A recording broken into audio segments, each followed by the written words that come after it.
Rebirth, my daily life cultivating immortality. This video is purely for entertainment and does not infringe on copyrights or laws. The rights to the novel and image belong to the original author. We do not claim ownership. Don't like waiting and want to listen to this fanfic in full now? Subscribe to our Patreon, where you'll find the best fanfics.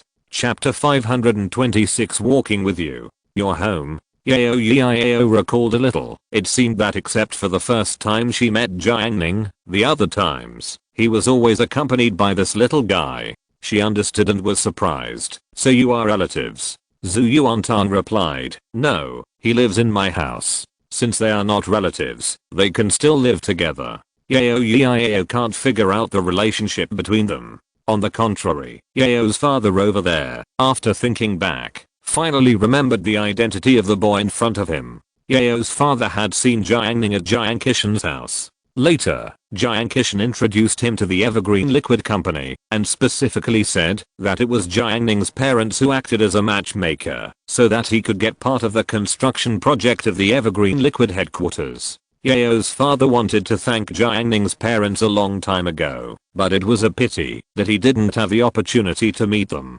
Now he actually met their son. Thinking of this, Yao's father's attitude suddenly became enthusiastic, and his tone was not at all arrogant. You are Jiang Ning, right? Your parents helped me a lot back then. Yang Fei, who was next to him, wanted to spend some money to let a few people make him a fried rice with eggs. Seeing brother Yao's actions at this moment, he was good at observing words and expressions, so he naturally did not speak out of place, but swallowed his words. Yao's father did not say anything else. He could get many projects and support his workers. His emotional intelligence was extremely high. People were eating. He only exchanged a few pleasantries and simply left the Zhu family courtyard. After the three left, Zhu Yuantang's eyes moved to Jiang Ning, a little confused, but she didn't say anything and buried her head to continue eating. Zhu Chuchu was surprised in her heart. Although she was devoted to studying, she had experienced a lot of things and had her own unique experience in the operation of society. Yang Fei opened a farmhouse and drove a car. In Chuchu's eyes, such people were quite rich. But the middle-aged man who appeared just now was obviously more powerful than Yang Fei, and he was actually very friendly to Jiang Ning. Zhu Chuchu was not as naive as Tang. She usually went to Jiang Ning's house and saw his computer with brilliant lights, high-end chairs, speakers, and various game consoles, which looked very valuable. Since Jiang Ning was so rich, why did he choose to rent a house in Hebei? Shouldn't he rent a high-end community or a villa in the city? Zhu Chuchu couldn't understand. Despite this, she didn't ask Jiang Ning for knowledge. Those things had little to do with her. She just wanted to live her own life. Sunday noon. Downtown, Shuangsheng Street. This is an old city area. Compared with the clean and wide commercial street in the city center, the fronts of many shops in the old street are a bit shabby, but people who come here to eat are still endless, and the atmosphere of the market is full. People who are familiar with Shuangsheng Street know that even at 1 o'clock in the morning, Shuangsheng Street may still be jammed, which shows how prosperous it is. Kao-kun from class 8 asked Meng Xian out, and at the same time, he also followed Tang Jing. Kao-kun was annoyed. Every time he made an appointment with Meng Xian, Tang Jing would always know the news in advance, so he had to order more dishes when dining out, buy more tickets for the movies, and pay more money. Spending more money would be fine, but the key was that with Tang Jing as a light bulb, he couldn't do anything to Meng Xian. After more than half a year, he didn't get any advantage. Kao-kun strolled in the old street. Don't look at this place as shabby, but the restaurants here taste really good. Those who can run them all have unique skills. Crayfish, lamb ribs, crabs, all kinds of noodle shops. If you come at night, there is also barbecue. But we have to go to evening self-study. Tang Jing glanced at the dirty water on the side of the road with disdain and said, the restaurants in Lanma Shopping Center are still delicious. The one in Wuyu Plaza is not bad either. Kao-kun ignored her. He only cared about Meng Xian. They strolled from one end of Shuangsheng Street to the other. Kao-kun was trying to confirm the restaurant when he suddenly saw a familiar figure on the street. Oh, isn't that a classmate of ours? Kao-kun was amused. After hearing this, Tang Jing looked in the direction of the voice and saw Huang Yasu sitting on the curb. Her eyes lit up and she hurried forward to say hello.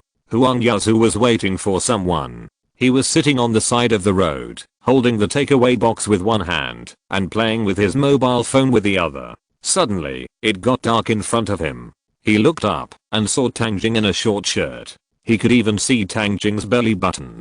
Huang Yasu hurriedly looked away. He was an honest man and couldn't look at girls' bodies. "Yasu, why are you here?" Tang Jing greeted with a sweet smile, like an old friend meeting after a long separation.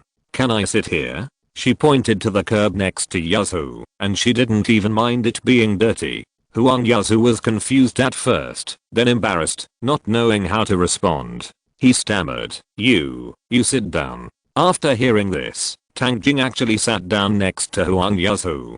To take revenge on Pang Jiao and the others, Tang Jing was ready to use some tricks to subdue Huang Yasu, the good guy in the class, and make him work for her. To this end, she acted very realistically. "Yasu, can you move this away? I have no place to sit." She pointed to the takeaway box on the curb. Huang Yasu showed an embarrassed smile and quickly took the takeaway box away and put it beside his legs, but one of his hands was still on the takeaway box. Tang Jing said, "Why are you pressing on the box all the time?" "Huang Yasu, the takeaway box is of poor quality. If I let go, the lid will lift up." As he said that, he took out a piece of tape and actually wrapped it around the takeaway box in front of Tang Jing. Taking advantage of this opportunity, Tang Jing saw clearly the dish in the takeaway box, a serving of pickled fish. Coincidentally, across the street, there was a shop selling pickled fish, and it said 22 yuan for a serving of pickled fish. Meng Xian also noticed it. She looked down at the huge takeaway box in Huang Yasu's hand and asked, "Such a big box, only 22 yuan per serving?" Huang Yasu smiled honestly, "Yes, 22 yuan per serving, and the takeaway box is given away for free. They only sell takeaways." "Meng Xian, it's really cheap. Kao-kun often comes to this street and has some knowledge of it. He said that store is doing good business and there is still a queue now. And people who have eaten it say that their pickled fish is well made, spicy, the soup is appetizing, and the fish is tender. But, speaking of this, Kao-kun glanced at Huang Yasu's pickled fish, and he didn't continue. In short, he would not eat such cheap pickled fish. Some things will offend people if you say them, but Kao-kun's EQ is not that low. Tang Jing couldn't suppress her inner feelings, and her true nature was exposed. She said, "Such a cheap pickled fish, and the fish meat is also tender. It's obviously abnormal, right? If you use black fish and grass carp meat, you will definitely not make money, right? Hey, I suddenly remembered that my family seemed to have said before that the fish meat in this store is soaked in medicine, so it can be sold so cheaply." Although Tang Jing's words were not pleasant, Huang Yasu's expression did not change. After seeing this, Tang Jing continued to remind, "Don't eat too much of this kind of fish, it's not good for your health." Huang Yasu scratched his head and said naively, "I don't eat it often. Today is my sister's birthday, and she has wanted to eat it for a long time." Before evening self-study, Jiang Ning had dinner at Zhu Chachu's house. She made egg and vegetable noodles, 2 poached eggs for each person, and the noodle soup didn't add any seasoning, only salt and sesame oil, retaining the most original taste. Because of this, it tastes very refreshing. After dinner, he took Tang Tang to school. Chachu didn't have to go to evening self-study, so the job of washing dishes was left to her. In the classroom of class 8, the lights were bright. Wu Zhaoke's quality had improved. He was playing basketball in the corridor outside, showing off his skills, leaving only a cold profile to everyone. Wang Lang held up his mobile phone and recorded a Kuaishao video for him. "Okay, brother Qi is so handsome. If this video is released, it will probably get thousands of likes." Jiang Ning entered the classroom from the back door. Most of the classmates were there, except for Che Wei, who was usually very active. "Cuiu," asked Xin Yaoling, "Where is my brother Wei?" The new squad leader said, "He is sick and has taken a leave." Meng Gui, "Is he depressed?" Cuiu, "Hahaha, Xiao Shen next door took a week off last time. It's understandable, it's understandable." Xin Yaoling thought about it and spoke for Che Wei. His foot hasn't healed yet, so he went to the hospital. CUIU, or he is confused. Changing doctors at the last minute will cause big trouble. While several people were chatting, Zhang Kai walked to the back row with a sullen face, cursing. Who of you said online shopping is good last time? I bought a box of instant noodles, but when it arrived, there was only half a box. I will definitely complain to this store. Online shopping is a scam. Zhang Kai said. Shan Kaikun was too lazy to pay attention to him, as he still owed Brothernan 20 yuan. Hu Jun asked, your instant noodles are not missing, right? Zhang Kai said unhappily, how can they not be missing? I opened the box and there was only half of it. Hu Jun, who helped you get your express delivery? Yan Xianpeng, what's wrong? Hu Jun, is there a possibility that he took away half of your box of instant noodles? Zhang Kai's face changed, fuck. He hurried out to find Yan Xianpeng. The second class of the evening self-study ended, and it was time for a big break. Zhu Yuantang was sleeping at the desk, while Jiang Ning and Zheng Lu went outside the school to buy dorayaki. Shan Kaikun and Jiuo Kunan went to the playground to run, and took the opportunity to chat with schoolgirl and to enhance their relationship. Duan Shigen was holding his mobile phone, and was flirting with girls. He added a girl from the next class, class 9, and recently launched an offensive. Because he found that no matter how many movies he watched, he could never catch up with CUIU and Meng Jiui's theoretical knowledge. On this road, he was like a child learning to walk in Handan. However, theory doesn't work, but Duan Shigen can practice it and surpass CUIU and Meng Jiui from another way. Duan Shigen thinks that he has good appearance. In junior high school, many girls were impressed by his charm. When he was chatting with girls, Liu Chuandao broke free from the prison and came to find his brother. Gangzi, who are you chatting with?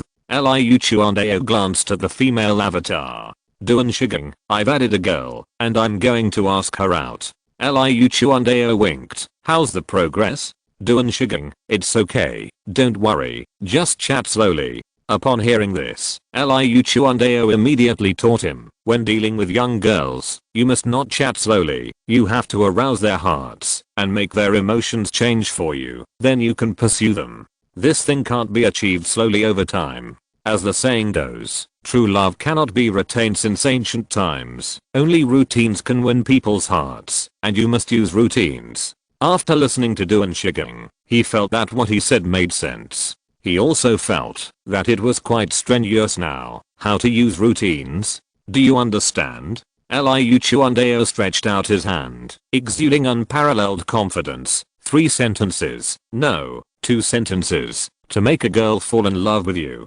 Duan Shigen was skeptical. Can it really be 2 sentences? Liu Chuandao, I swear on the 108 girls I have pursued. Okay, you try.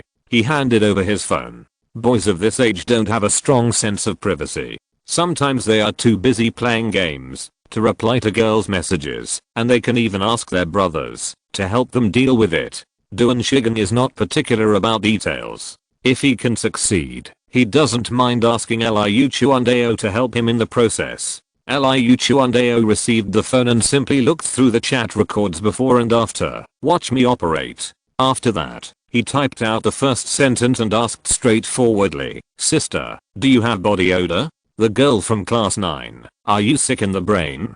Duan Shigen was anxious and snatched the phone. What the hell are you doing?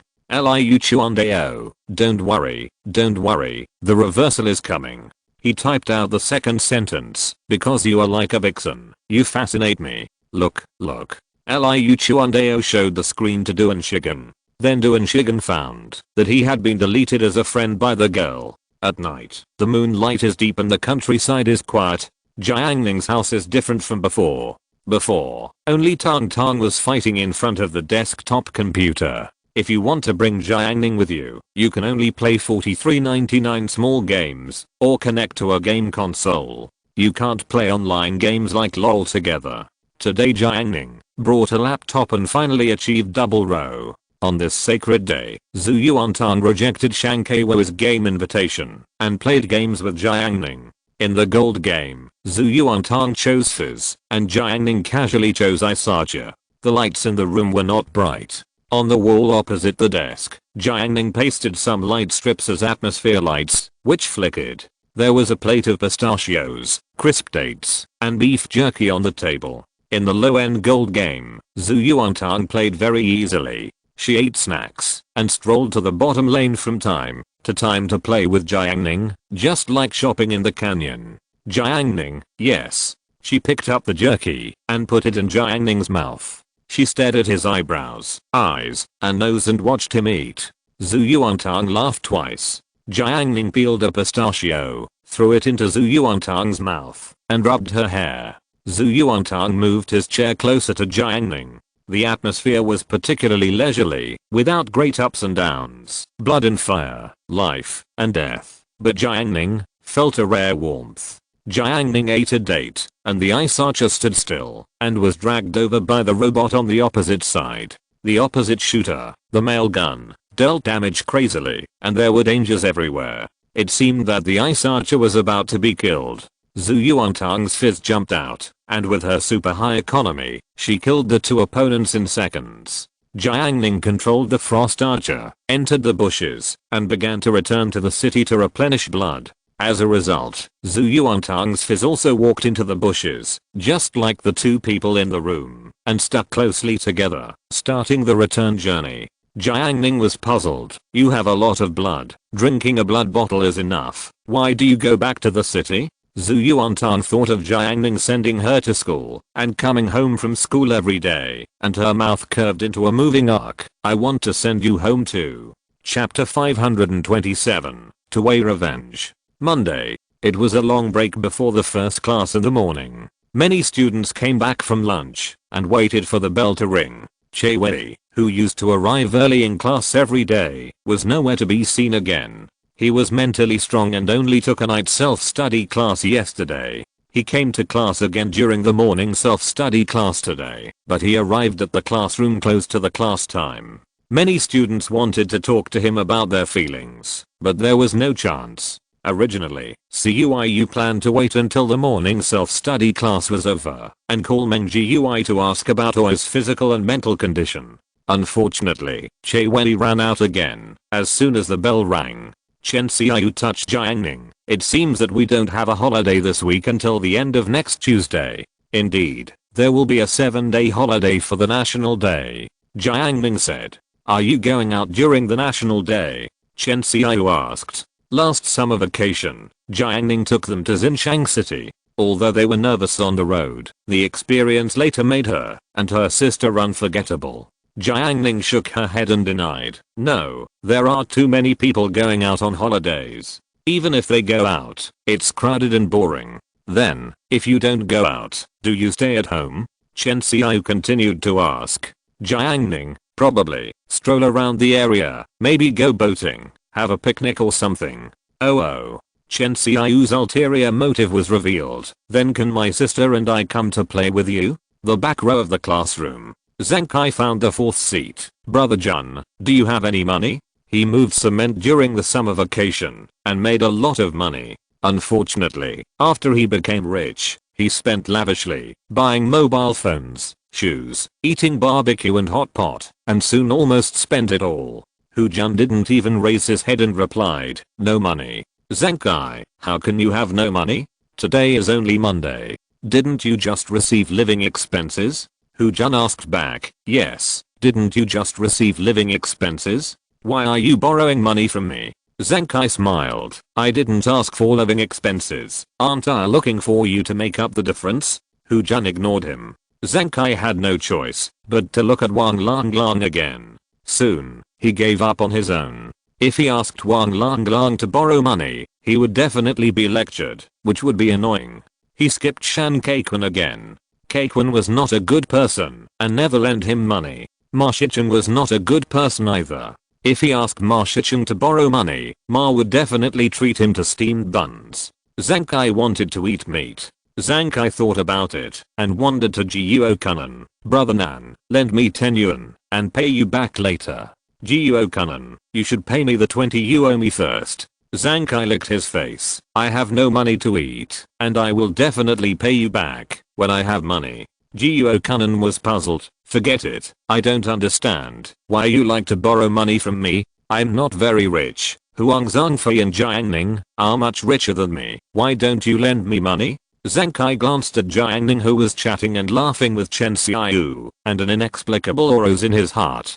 Jiang Ning's martial arts value was too high. He looked at Huang Zhangfei again, and then at the 4 golden flowers. They would really help Huang Zhangfei. Zhang Kai thought to himself, if you borrow money from them, you really have to pay it back. Just as Zhang Kai was trying to persuade Jiang Ning with reason and emotion, a figure suddenly appeared outside the classroom of Class 8. The man was a boy with a domineering and calm smile on his face. He wore Nike ad shoes, Adidas brand clothes, and a Casio sports watch on his wrist. His clothes were worth more than 3,000 yuan, which showed his wealth. Unlike the poor and destitute Shenzhou who used to sell small commodities in Class 8, Shenzhou now monopolizes the mobile phone rental business in the whole school, especially the freshmen, with a number of more than 1,000, which has expanded his market by more than 1/3. He now has 30 mobile phones, and he has rented out more than 70 mobile phones. The deposit for each mobile phone has increased from 80 yuan to 100 yuan. The net asset valuation has reached tens of thousands of yuan, and the mobile phones rented out can bring him a profit of 10 yuan per week. With more than 70 mobile phones, he can earn more than 700 yuan a week. What's more, the mobile phones that people rented were often taken away. In this way, Shenzhou could directly swallow the 100 yuan deposit. The cost of the broken mobile phone was less than 60 yuan. With the 10 yuan deposit, he earned 50 yuan with tears. Shenzhou became a celebrity in number 4 middle school with his business acumen. I'm not bragging. He usually walks with a light step and feels that he can do anything. When Shenzhou stepped into Class 8, he immediately attracted a lot of attention. Zhang Kai clenched his fists. When he saw Shenzhou's outfit, he was so jealous. If he was the first person to rent the mobile phone, then he would be the one who is enjoying the good life now. Why would he borrow money so hard? Shenzhou raised his wrist and glanced at his Casio watch in front of everyone in Class 8. He took out the iPhone 5s in the local tire and gold color and gently turned it over. He was very stylish and had the temperament of a successful person in society. After Shenzhou finished his performance, he asked, "Where is Che Wei from your class?" Class monitors in Yaoling came out and asked, "What are you looking for him for?" Shenzhou, I heard that Che Wei is very interesting recently, so I went to talk to him. Xin Yaoling defended him. Don't bother him. Shenzhou laughed out loud. Ha ha ha, Che Wei used to be a big shot in Class 6. How come he has fallen to this point now? He smiled wantonly and spoke in a heroic voice. He once went to Class 6 to sell small commodities. In order to make money, he was humble and was teased by Che Wei in public, saying, "How come you, a student, are like a street vendor?" That day, Shenzhou remained silent and enjoyed it secretly. 30 years in the East, 30 years in the West. Today, he heard about Che Wei's miserable situation and came to repay him. However, after hearing this, Pang Jiao stood up angrily and shouted, "What do you mean?" Zhang Yifei and Li Shengnan also glared at him. Shenzhou smiled and waved, "Xianpeng." So, Yan Xianpeng, who was as strong as a bear, appeared from behind him and actually served as a bodyguard. Yan Xianpeng, who was 1.9 meters tall and weighed 200 to 300 kilograms, had a terrifying suppressive power. Shenzhou looked at his watch again, leaned against the classroom door, and posed in a lazy and handsome posture. Let's wait for OE. Time passed, and the students in Class 8 gradually arrived, except for Che Wei. CUIU reminded, "Shenzhou, class is about to start, aren't you going back?" Shenzhou waved his hand and said calmly, "It's okay." He had inquired in advance that this class in Class 8 was Gao Hishuo's class, and he arranged for Shikai and Jin to ask Gao Hishuo questions to delay time. Chen Xiaoyu touched Jiang Ning again and whispered, "Do they want to make trouble?" "No trouble," Jiang Ning said. Hearing his words, Chen Xiaoyu felt relieved. Well, with Jiang Ning here, she was already very relieved. Other students in Class 8 were also paying attention to this scene, and everyone looked like they were watching a good show. Soon, the bell rang, and Che Wei entered the classroom from the back door. As soon as he sat down, He found Shenzhou at the front door staring at him with a half smile. Che Wei felt something was wrong. Shenzhou grinned, his voice a little hoarse. "Oi, do you still remember me?" Of course Che Wei remembered. "Come on, Xianpeng, tell me about the physical education class, and I will treat you to braised chicken and Coca-Cola at noon," Shenzhou ordered. Yan Xianpeng spoke up immediately when he saw the opportunity to take advantage. As a result, Zhang Kai in the back row couldn't help but shouted, "Brother Shen, I don't want Coke, you treat me to braised chicken, can I give the lecture?" Yan Xianpeng scolded, "Kai, you are not loyal enough." Zhang Kai volunteered, "I will watch the physical education class from the side, and I will give the lecture, as if I were there." Yan Xianpeng, "Fuck you." The two actually quarreled about this. Shenzhou's head hurt after hearing this. He waved his hand and said cheerfully, "You all tell me, I'll treat you all." Today, he came here just to take revenge. In the silent classroom, Yan Xianpeng, it was said that day, Che Wei played badminton. The scene of the physical education class was restored by Yan Xianpeng again, and many exaggerated adjectives were added. Che Wei, who was in the audience, had a sullen face. Shenzhou wanted Zhang Kai to talk more, but he heard the voice outside. He looked at Che Wei and said, "Che Wei, I'll teach you a lesson today. Our feud is over." After that, he asked Shenzhou to leave class 8. Che Wei was left with an extremely ugly face and extremely gloomy eyes. Less than half a minute after Shenzhou left, Gao Hishui stepped into class 8. Although the atmosphere in the class was weird, Gao Hishui didn't care. He asked his left and right bodyguards, Yang Sheng and Shan Zhao, to help him distribute the math test papers for last week's exam. Jiang Ning received the test paper. Needless to say, she got a full score of 150, and Zhu Yuantang also got a full score. He covered Zhu Yuantang's test paper on her little head so that she could sleep more peacefully.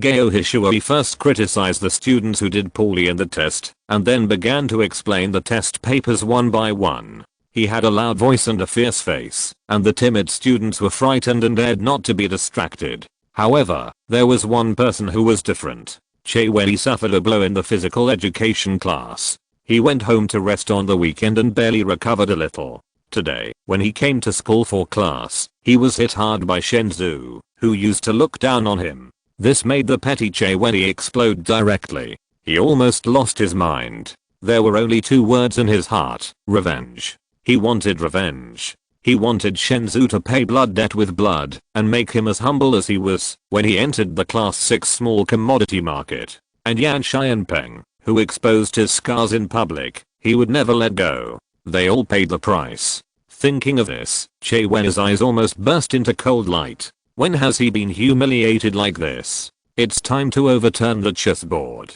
However, Che Wei, who was full of anger, was seen by Gao Hishui, but he just thought that this student was distracted. He glared at Che Wei a few times, and even other students noticed it, but Che Wei still didn't pay attention. Gao Hishui was writing and drawing on the blackboard just now, and there was still half a piece of chalk in his hand. He finally couldn't help it, and threw it at Che Wei. The chalk was like a stone, BIU hitting Che Wei. Many classmates hurried over to look. It was a pity that Gao Hishui was not a perfect shooter. The chalk was a little off, and it actually hit the sleeping Zhu Yuantang. Seeing that the chalk was about to hit Zhu Yuantang, Jiang Ning stretched out his hand and grabbed the flying chalk. He put the chalk on the desk, as if nothing had happened, and put it upright. The students who were concerned about the situation were all silent for a while. Che Wei still stood at the back of the classroom for a class. He stood for the whole class and went to the office to ask for leave again. After Che Wei left number 4 middle school, he turned around and took a look. He looked indifferent. "I will let you know the price of offending me." Using the morning time, he went to the hardware store to buy a pair of pliers and stepped on it in advance. In the middle of the way, he found the phone numbers of Director Yan, the security department of number 4 middle school, and Director Wang. In the afternoon, before class, the students in the back row of class 8 were chatting. CUIU side, Shenzhou is such a ruthless guy. He actually took revenge like this. Wang Lang said, "I asked someone. Shenzhou went to class 6 to sell small commodities before, and was humiliated by Che Wei. Kanan. There is a reason. Several people were chatting. Suddenly, a figure suddenly appeared in the corridor outside. Wang Lang looked over and saw that it was a person dressed as a rural woman. Strange, where did a rural woman come from in the dignified number 4 middle school? Wang Lang didn't pay much attention until a shout came from the next door. You ruined my son. Just when everyone was surprised, two familiar figures appeared in the corridor. Wang Lang quickly patted Ma Shicheng and Hu Jun. The two did not change their movements and secretly hid their mobile phones. However, Director Yan and Director Wang walked straight over without any intention of stopping. CUIU, what's the situation? Wang Lang. It feels like something happened. Everyone ran to the corridor and saw Director Yan and others all entered class 9 next door. There was something exciting to watch, so everyone ignored their usual fear of teachers and ran to the door of class 9. They saw the burly Director Wang grabbing Shenzhou and shouting, "How many mobile phones do you have? Hand them all over." Director Yan, do you know that, if you dare to conceal it again, we have the right to expel you from number 4 middle school? Shenzhou, who was still arrogant in the morning, was now panic-stricken and pale. Everyone had a thought in their minds. Shenzhou is finished. That glorious second-hand mobile phone empire is about to collapse. Shenzhou was confiscated with his phone and taken to the office to receive criticism and education. After CUIU returned to the class, he said to Ma Jie and others, "Who do you think did this?" Shan Keiquan, who has a grudge against Shenzhou. Who did it? Everyone looked at the empty seat of Che Wei, and the meaning in their eyes was self-evident. But after a while, news came that the son of a rural woman was a freshman in high school. She found that her son suddenly had a mobile phone to play with. After asking, she learned that he rented it from a mobile phone dealer, Shenzhou. This point, which caused everyone to suspect Che Wei, seemed to have cleared the rift, and the truth became more and more confusing. It was not until the third class in the afternoon that Che Wei stepped into the classroom. At the same time, a loudspeaker broadcast outside, on September 22, 2014, after investigation and verification by the school's academic affairs office, Shenzhou, a student in class 9 of grade 2, sold second-hand mobile phones to other students on campus to make a profit. His behavior lasted for half a year and involved hundreds of students. His behavior seriously violated the school's management system and caused extremely bad effects. After research and decision, Shenzhou will be given a serious punishment. I hope that all students in the school will take it as a warning. Che Wei heard about Shenzhou's punishment, and his gloomy mood finally improved a little. There was still a flash of fire in his eyes. Do you think this is the end? And you, Yan Xianpeng? One by one, all of you will die. Chapter 528, General Evaluation. On Monday, the school bell rang in the afternoon, the day faded, and the night had not yet arrived. The setting sun shone, and the afterglow of the sunset enveloped the campus, adding a layer of filter to everything, like a painting scroll. Che Wei hurriedly left the classroom, not giving the fun people a chance. Until he ran out of the teaching building, he stayed in the dusk of the campus for 2 seconds, turned around and looked into the distance. On each floor of the teaching building, a large number of students walked out of the classroom and went out to find food. Che Wei turned around, without stopping, and silently said, "It's your turn, Yan Xianpeng." His tone was low, as if reading some kind of notice.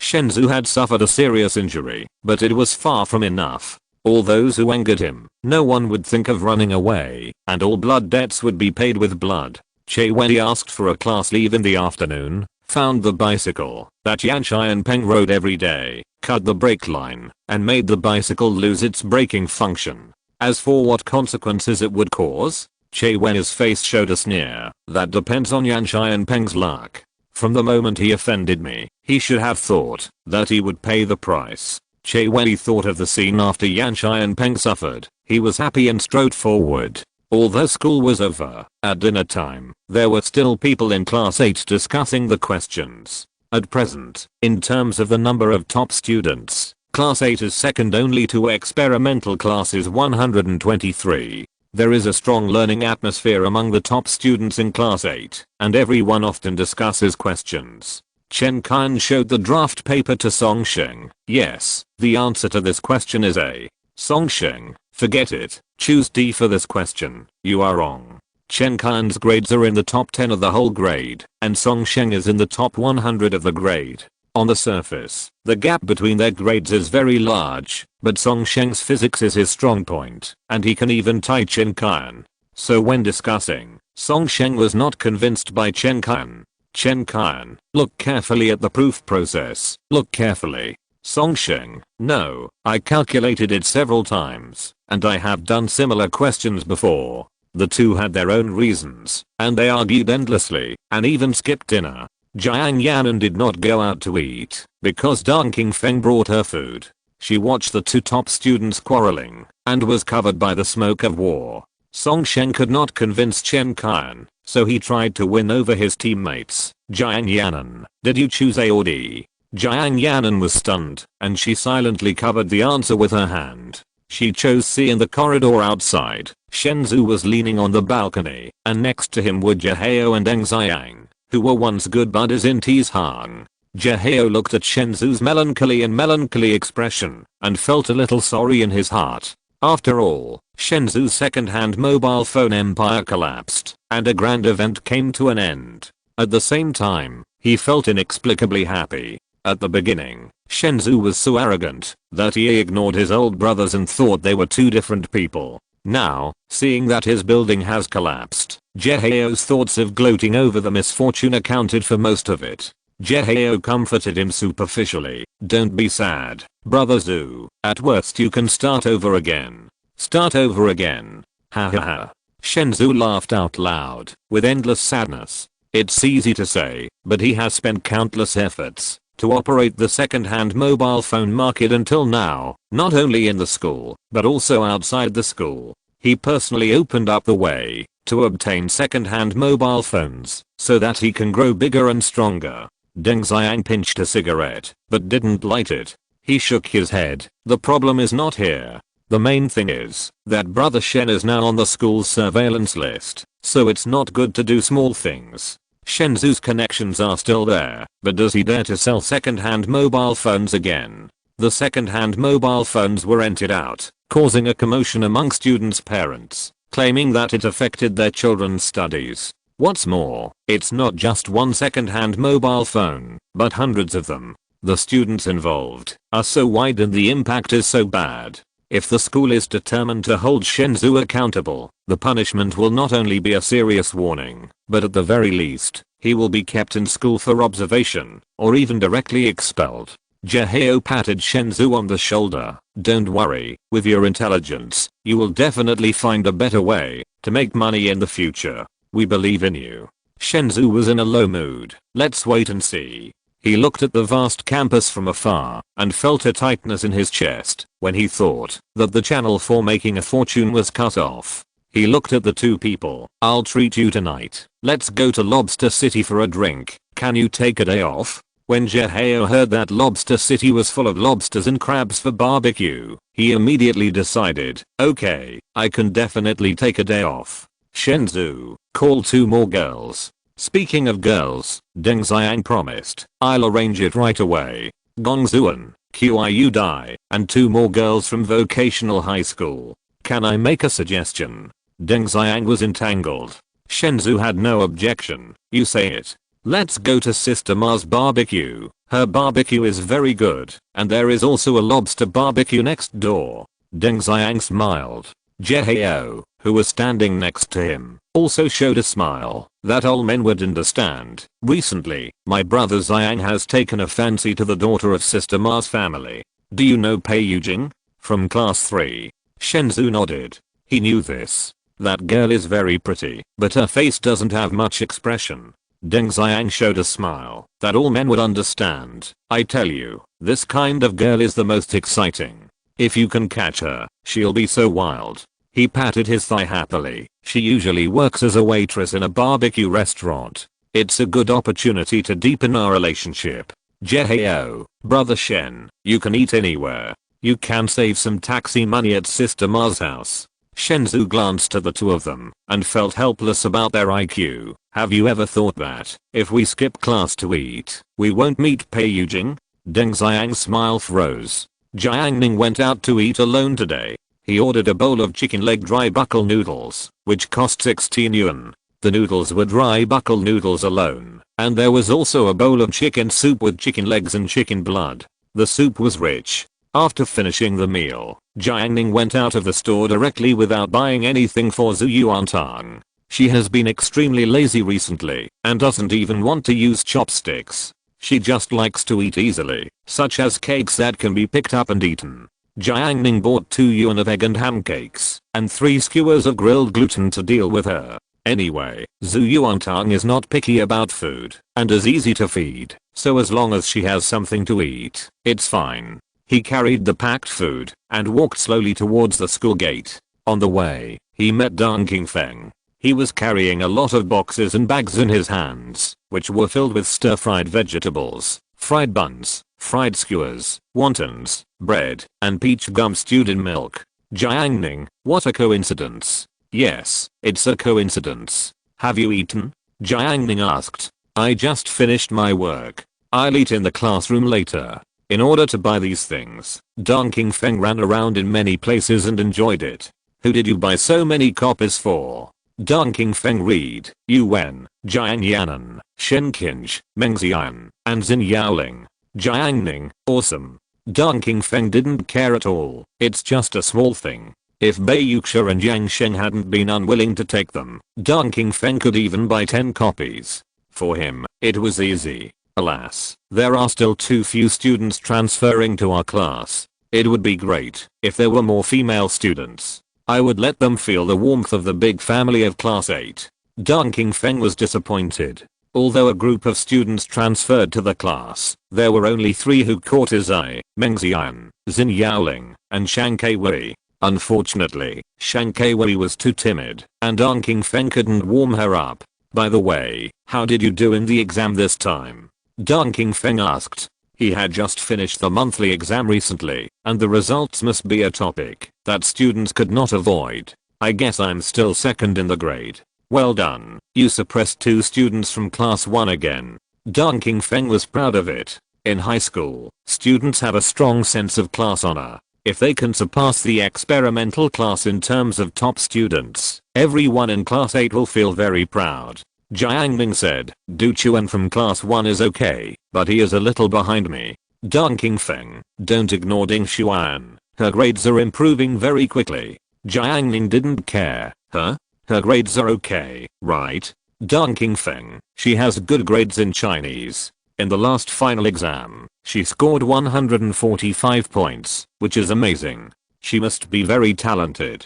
Deng Qingfeng sighed. What a pity, what a pity, such an excellent girl is not in class 8. Otherwise Deng Qingfeng swore that he would warm her up for 3 years. Jiang Ning, how does Chinese compare to Wang Lang Lang? Deng Qingfeng's expression changed. I can't say much. Wang Lang Lang is only good at Chinese. Other subjects are not good, far worse than Ding Xuan. He then praised, Ding Xuan is not only good at studying, but the key is her appearance. There is no girl in our school who can compare with her, right? Even though Deng Qingfeng has warmed up countless girls, he has to praise her. He has seen many girls, such as Yang Sheng with short hair, who is handsome and heroic, and Bei Yuxia, who is as quiet and beautiful as water. And Ding Xuan's beauty is stunning at first sight, perfect and unforgettable. When Deng Qingfeng faces this girl, he can't help but have the mentality of I'm not worthy of warming her up. Jiang Ning said, it's okay. She has good grades and looks a little prettier. Deng Qingfeng heard his casual comments and felt that the girl in his heart was underestimated. He vouched for Ding Xuan. Her grades are not ordinary. Du Chuan was hired by our school. He can impact those 2 famous schools. Ding Xuan is second only to him. With this score, she can basically choose any university in the country. Speaking of lucks, I go out to travel every year during the holidays. I think I have seen a lot of people at bus stations and popular attractions, but there is only one person who can compare with Ding Xuan. Yes, only one.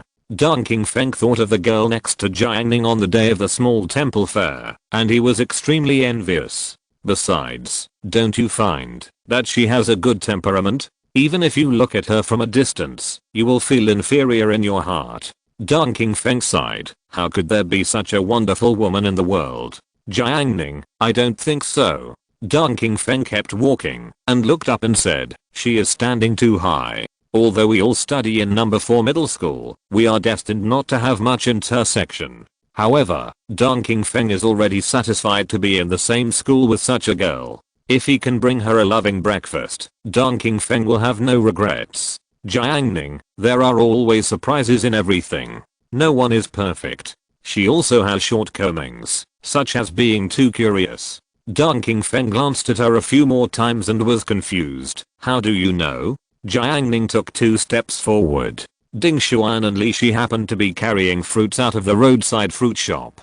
Jiang Ning glanced at Ding Xuan. She had a beautiful figure, a nearly perfect face shape, delicate and flawless skin, tender and moist. Compared with the students around her, she seemed to be in a different style. Jiang Ning, who was beside him, suffocated at this moment. Damn, I actually met her? He was nervous and couldn't help but straighten his back to show his best side. Jiang Ning casually said, the hammy melons you selected are good. Ding Xuan's deep eyes met Jiang Ning's, and she gently opened her red lips. Do you want some? Okay, give me one. Jiang Ning nodded. So, he really took a box of cut hammy melons from Ding Xuan. Jiang Ning, who was standing next to him, couldn't believe his eyes when he saw this almost magical scene, as if he was hit by a stick while walking on the road. Experimental Class 1. Ding Xuan returned to his seat, and Linzida was playing games. He caught a glimpse of it and hurriedly shouted, Sister, where are my fruits? His cousin had a particularly powerful skill, which was knowing how to buy fruits. Every time he and his cousin bought fruits, she could always pick out the best quality fruits, whether it was mango, mangosteen, or watermelon. Linzida didn't believe it before, but later he specially learned the knowledge of identifying fruits, and compared it with Ding Xuan, and was defeated in seconds. So from then on, whenever he went to the fruit store, Linzida let Ding Xuan pick the fruits. Upon hearing this, Ding Xuan opened her box of hammy melon and said, I forgot to buy it for you. Linzida was so thirsty from playing games that he said in a panic, how could you forget? I've told you several times. Don't eat it, it can help you lose weight. Ding Xuan said. Linzida was convinced, what kind of weight am I losing? On the contrary. In the next class 8, Zhu Yuantang opened the lid, stabbed the hammy melon with a small fork, took a bite, and made a crackling sound. It's so sweet. The hammy melon you chose is so delicious. Did you buy it at the school gate? Jiang Ning, yes. There are hammy melons that are so sweet. Zhu Yuantang tasted 2 more pieces and happily took a bite of the roasted gluten. Jiang Ning brought a box of fruit ice jelly and came over and said, can I exchange 2 pieces of hammy melon for you? Zhu Yuantang agreed generously. After Jiang Ning exchanged the hammy melon, he left in silence. Well, ever since Jiang Ning took the cantaloupe from Ding Xuan, Jiang Ning became silent on the way back to school. When class was about to start, Che Wei stepped into the classroom. Cuiu followed closely and shouted, oh no, Zhang Kai was in a car accident? Everyone looked at him sideways. Shan Kaikun said in surprise, oh no, brother Nan, he still owes you 20. Jiuo Kunan, shit, the important thing now is not these 20 yuan. What happened to Zhang Kai? Is he okay? Although Zhang Kai has a bad character, Jiuo Kunan doesn't want him to get into trouble. After all, they are classmates. Liu Chuandao in the cage shouted, can he still come to school? At this time, Liu Chuandao had hope in his heart. If Zhang Kai had a car accident and couldn't come to school, couldn't he move to Zhang Kai's place and get rid of the current predicament? The more he thought about it, the happier he became. He really hoped that Zhang Kai was disabled. Just when the class was in chaos and everyone was talking about it, Zhang Kai limped into class 8. Liu Chuandao was immediately disappointed. Wang Long Long, Kaizi, what's wrong with you? Zhang Kai cursed. Fuck, I just picked up a bicycle and the brakes didn't work. Chapter 529, Another Plan. After school in the afternoon, Zhang Kai did not rush to the restaurant at the school gate to eat like other students. At noon, if there was a chance, he would often eat with Yan Xianpeng, with plenty of fish and meat. But at dinner, there were rarely any tables, so they had to make a living on their own. After all, Zhang Kai had carried cement before, so he was familiar with the surrounding construction sites. He knew that there was a dinner stall at the construction site, which only cost 5 yuan, with fish, meat, rice and steamed buns to eat, which was much more cost effective than the one near the school. However, it was a bit far from Yazhou number 4 middle school, so in order to save energy, after school in the afternoon, Zhang Kai randomly picked a bicycle that he liked and rode away. Of course, Zhang Kai didn't feel bad for someone else's bicycle. He stood up and pedaled hard. He even performed a drift, but the brakes failed, and he ran directly onto the curb and hit a girl, but she didn't bother him. Unfortunately, Zhang Kai didn't drift seriously, otherwise, with the speed added up, he might not be able to come back today. Zhang Kai, what the hell? What a broken bicycle. The brakes are broken. Luckily I'm lucky. After Zhang Kai's story, the students in the back row who were watching the excitement were speechless. You rode someone else's bike, got into an accident, and you blamed them? Too bad. However, everyone had long been accustomed to Zhang Kai's character, and what he did was still expected. In the south of the classroom, Che Wei was playing with 2 walnuts in his hands. After hearing Zhang Kai's words, he stopped moving. What's going on? I cut the brake line of Yan Xianpeng's bicycle, and as a result, the bicycle was ridden away by Zhang Kai. Che Wei's face remained unchanged, but his heart was in turmoil. What a coincidence. He spent a lot of effort to avoid the camera and set a trap, but it was scrapped just like that. Che Wei became more and more upset when he thought of the scene in class 8 where Yan Xianpeng read out his deeds in physical education class. He looked at Zhang Kai who was limping and thought that Zhang Kai had also wanted to expose his scars before, and Che Wei felt a lot more balanced. At least, Zhang Kai is not innocent, so just think of it as an attack on him in advance. Che Wei comforted himself like this. But, Yan Xianpeng, do you think you can get away? His hand stretched out to the hole in the table and touched the pliers in the bag through the school bag. Che Wei's heart was slightly relieved.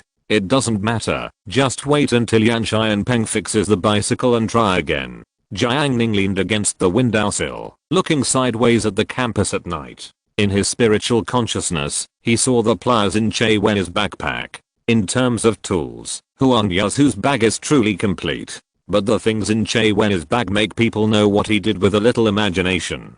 Jiang Ning didn't bother to care about these.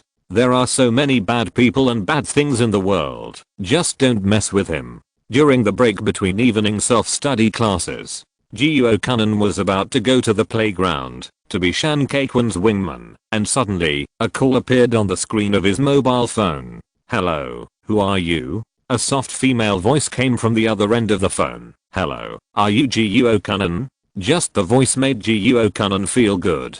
No matter if she was selling or applying for a card, Jiuo Kunan's tone was much gentler. Yes, I'm Jiuo Kunan. Who are you? I'm the person you hit on your bike this afternoon. I'm now in the 4th medical clinic. Can you come to help me? Jiuo Kunan was confused. When did I hit someone? Jiuo Kunan reacted quickly and immediately thought of Zhang Kai. He quickly ran to the back seat and questioned Zhang Kai. You hit someone. Why did you leave my phone number? Zhang Kai didn't want to admit it, but now that someone asked him in person, Zhang Kai made an excuse. Hey, my phone is out of credit and I can't answer the phone. Shan Keiquan, you can leave Brother Nan's phone number. Why did you leave Brother Nan's name? He looked at Zhang Kai with a look of dismay. This thing is too cheap. Zhang Kai, hahaha, I didn't want to stay. At that time, the drift failed and hit someone. Zhang Kai wanted to run away, but the girl fell to the ground and there was a camera next to him, so he didn't dare to run away directly. Fortunately, the girl said it was okay and let him go first. Now, she is blackmailing him again, which makes Zhang Kai angry. Jiuo Kunan played the role of a reasonable person. Kaizi, since they have come to your door, you must go. It's quite a coincidence that it is in the infirmary of our number 4 middle school. Zhang Kai had no way to escape, and he went out cursing. After leaving the classroom, Shan Keiquan saw his good brother, and was in the same place as Zhang Kai. He wondered, Brother Nan, why are you going too? Jiuo Kunan thought of the girl's gentle voice and was moved. Brother Quan, I'm one of the responsible parties. I have to go and take a look. The infirmary of number 4 middle school is located on the west side of building 1 and consists of 2 rooms. Usually, students with colds, fevers, and injuries come here to get medicine. The doctors are kind and the medicines are cheap, which is very convenient. Jiuo Kunan rushed into the infirmary and then saw a chubby girl on the bed, stretching out her legs. The female doctor was applying iodine to the wound on her leg. Jiuo Kunan was stunned on the spot, but he heard the chubby girl shouting, "You are finally here." The doctor said the wound is not serious. You can pay for the medical expenses of a few dollars later. As she spoke, the voice was exactly the same as the female voice on the phone, and Jiuo Kunan was extremely disappointed. Compared with Jiuo Kunan, Zhang Kai, who was thinking about heavy bleeding, felt a little more comfortable. The school hospital's medicine would cost about 3 or 5 yuan, which was not considered a lot of bleeding. With this thought, Zhang Kai felt relieved and smiled. "Which class are you from?" the chubby girl said. "A freshman in high school." As expected of a freshman, "You are open-minded," Zhang Kai praised. Having said that, Zhang Kai learned his lesson and prepared to explain it clearly at once to prevent future troubles, so as to prevent the chubby girl from asking for compensation again. He leaned forward and said to the female doctor, "Doctor, except for this wound on her leg, there should be no problem with the rest, right? Not swollen, right?" The female doctor said, "Yes, it's just a scratch, not swollen." Zhang Kai's smile became even more brilliant, and he said, "Haha, I guessed it. The girl's legs are so thick, thicker than a big man like me. It must not be swollen, but it is so thick." As soon as he said this, the fat girl's face sank instantly. On the way back to the class, Zhang Kai's face also sank. Damn, it was originally agreed that only some compensation for the bandage fee would be paid. Who knew that the fat girl would insist that he hit her and it hurt a lot, and asked him for 100 yuan in compensation, otherwise she would call the police. Zhang Kai was so annoyed that even the teacher came, and he gritted his teeth and paid the compensation. During the big break, recently, the cafeteria of number 4 middle school has developed very well, which has attracted many students' praise. The canteen has been innovating these 2 days. The chefs they invited have independently developed a mung bean dessert, which is not only tastier than desserts outside the school, but also more affordable. It has become an internet celebrity product, attracting many female classmates who like it and are proud to eat mung bean. Jiang Ning did not comment on this, but Zhenglu insisted on inviting him to eat during the break after discovering it. Zhu Yuantang was sleeping, and Jiang Ning had nothing to do, so he accompanied Zhenglu for a walk. Under the dim street lights, the road leading to the canteen was also full of students rushing to the canteen. The canteen of number 4 middle school and the supermarket were connected together, so even if you wanted to buy a drink, you had to go to the canteen. Unlike 2 years later, when Jiang Ning went to college, there were automatic beverage machines everywhere in the teaching building.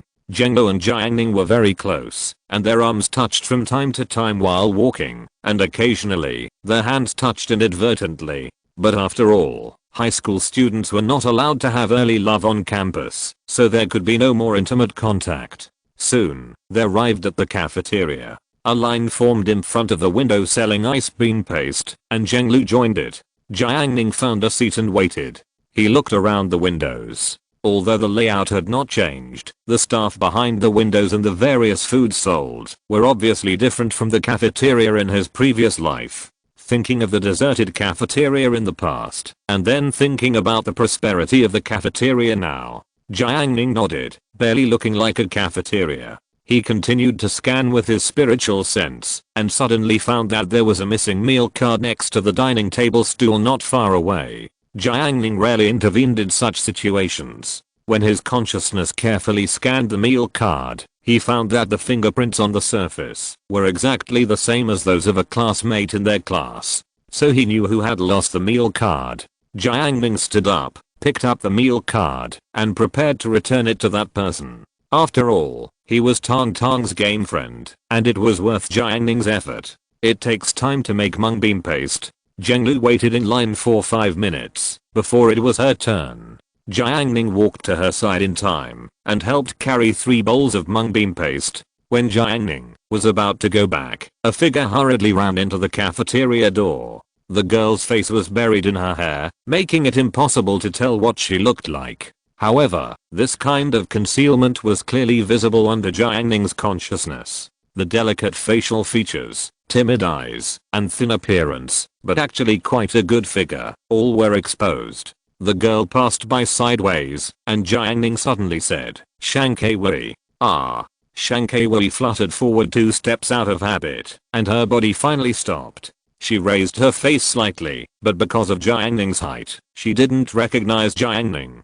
So Shankei Wei raised her face slightly again and finally saw Jiang Ning's appearance clearly. At the same time, her beautiful face was revealed to Zheng Lu. She realized that this girl named Shankei Wei was actually quite pretty. Zheng Lu looked at Jiang Ning strangely, not understanding his motives. Shankei Wei was also very strange.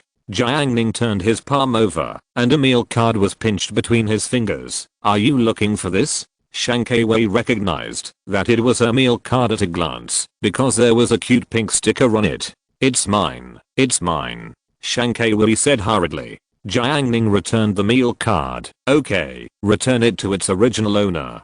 Shankei Wei was delighted, and she thanked him. "I'll treat you to food." "No, we've bought it."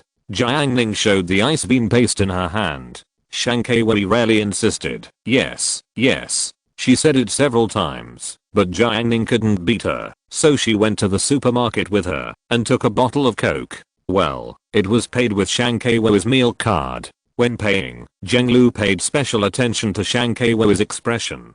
Zheng Lu felt that Jiang Ning was maliciously speculated, and she was a little unhappy in her heart. In her eyes, picking up the meal card was obviously a good thing, and should not be suspected so much. On the way back, Zheng Lu and Jiang Ning were talking, but Shankei Wei didn't say a word. She never liked to talk. Halfway through the walk, Zheng Lu suddenly asked, "Shankei Wei, why did you ask Jiang Ning to drink water?" Shankei Wei was suddenly attacked in reality and didn't react. She explained frankly, "I was afraid that the money on the meal card was less, so I went to the supermarket to buy something to check the balance." During the break, Che Wei inquired about Yan Xianpeng's whereabouts. He pretended to be nothing and wandered from the south corridor to the east corridor. "I saw with my own eyes that Yan Xianpeng walked into the parking shed and pushed out a bicycle. This bicycle was very similar to the one at noon." It made Che Wei dazed. Did I cut the wrong bicycle at noon? He couldn't help but have this suspicion. In order to prevent making a mistake, Che Wei took out his mobile phone to take a photo and record it. He thought to himself, "I'm afraid I got the wrong bicycle at noon. This is Yan Xianpeng's bicycle." He swore that he would never make a mistake in the bicycle this time. Che Wei put away his mobile phone calmly and went back to the classroom. He took out the walnuts and placed them on the palm of his hand. Shan Zhao, who had 2 holes and a patch on his shirt, saw it and walked up to chat. "Your walnuts seem to be different from the walnuts I usually see." After hearing this, Che Wei saw that someone knew the goods, so he had the idea of pretending to be cool. He glanced at his deskmate Bayuxia. Although Che Wei fell into the abyss during the physical education class that day, when he used his strength to retaliate against those enemies, his heart became strong again. Che Wei was complacent. "This is a lion-headed walnut for playing with. I usually look down on those ordinary walnuts." Shan Zhao was shocked, and he deliberately flattered him. "Then how much do your walnuts cost?" Che Wei gestured with his fingers. "Not expensive. 2 walnuts are 88 yuan. Enough for me to buy several kilograms of walnuts." Shan Zhao said ignorantly. Che Wei sneered. "How can they be the same? I use this to play with, and you use that to eat. Come on, they are not in the same grade at all." Shan Zhao didn't pay attention to his tone and chuckled twice. Che Wei plated the walnuts. "Look at the feel. It's so good. Just turn it in your hand twice. It's so smooth." I'm not bragging. Many people have never plated lionhead walnuts in their entire life. He boasted here, but his deskmate didn't even look at him. At this time, Jiang Ning brought over 3 bowls of ice bean paste. He called, "Bayuxia, the portion you wanted." As soon as he said this, Bayuxia turned around, looked at the ice bean paste, Her pretty face showed joy. "Did you really buy it? There are fewer people at night." Jiang Ning opened the lid and said it was ice bean paste because it contained a lot of cooked mung beans and sago with coconut milk as a soup base, which looked quite tempting. Zhu Yuantang woke up and Bei Yuxia tasted it with a spoon. The mung beans tasted sandy, and paired with the chewy sago and the cold coconut milk, the taste was pretty good. The three people were eating dessert here, and no one paid attention to Che Wen's actions over there, which made the evil fire in his heart rise. The continuous stimulation made Che Wen's mentality a little distorted. "Come one by one, and remove Yan Shai and Peng's break lines tonight. And you." He glanced at Jiang Ning suddenly. Chapter 530, Unbreakable. Night, 12 o'clock. The moon was covered by dark clouds, no stars were seen, and the night sky was pitch black. The night wind was cold and whistling, and the leaves in the campus made a crackling sound, as if being pulled by an invisible force in the darkness, which was chilling. The campus, which was full of vitality and bustle during the day, was now empty, and even the students in the repeater class had all left the classroom. The street lights were all off, and due to the dark clouds, only extremely weak moonlight shone through the clouds onto the playground, making it even more desolate. At this time, people were either at home, enjoying warmth and peace, or working all night at the lively barbecue stalls. However, at this time, a figure swiftly climbed over the east gate of the playground. After landing, Che Wei tightened his black coat and put the hood on his head. He looked at the huge venue from a distance, feeling the coolness brought by the night wind, took a deep breath, his eyes bursting with unparalleled confidence, and he read out loud, "The moon is dark and the wind is high, it's a night for killing." However, today, Che Wei did not kill people, but only revenge. Che Wei took a step forward, hiding his face under the hood, and walked towards the teaching building step by step. Che Wei remembered the rumors he had heard before. It was said that many schools were built on cemeteries, using the students' vigor to suppress those evil spirits. If others heard such a terrifying rumor, they would be horrified to see it appear on campus late at night. But Che Wei was not afraid at all. "What's wrong with ghosts? You have to give me some ground when you see me." Che Wei bathed in the darkness. He looked at the lights of the bustling city in the distance, smiled faintly, and then walked through the darkness and entered the area of the teaching building until he arrived at the parking shed. Che Wei was very sure that the bicycle that Yan Shai and Peng rode during the break between evening self-study classes was still stored in the parking shed and had not been pushed away. Because he specially monitored Yan Shai and Peng's movements after evening self-study, the man went straight back to the dormitory.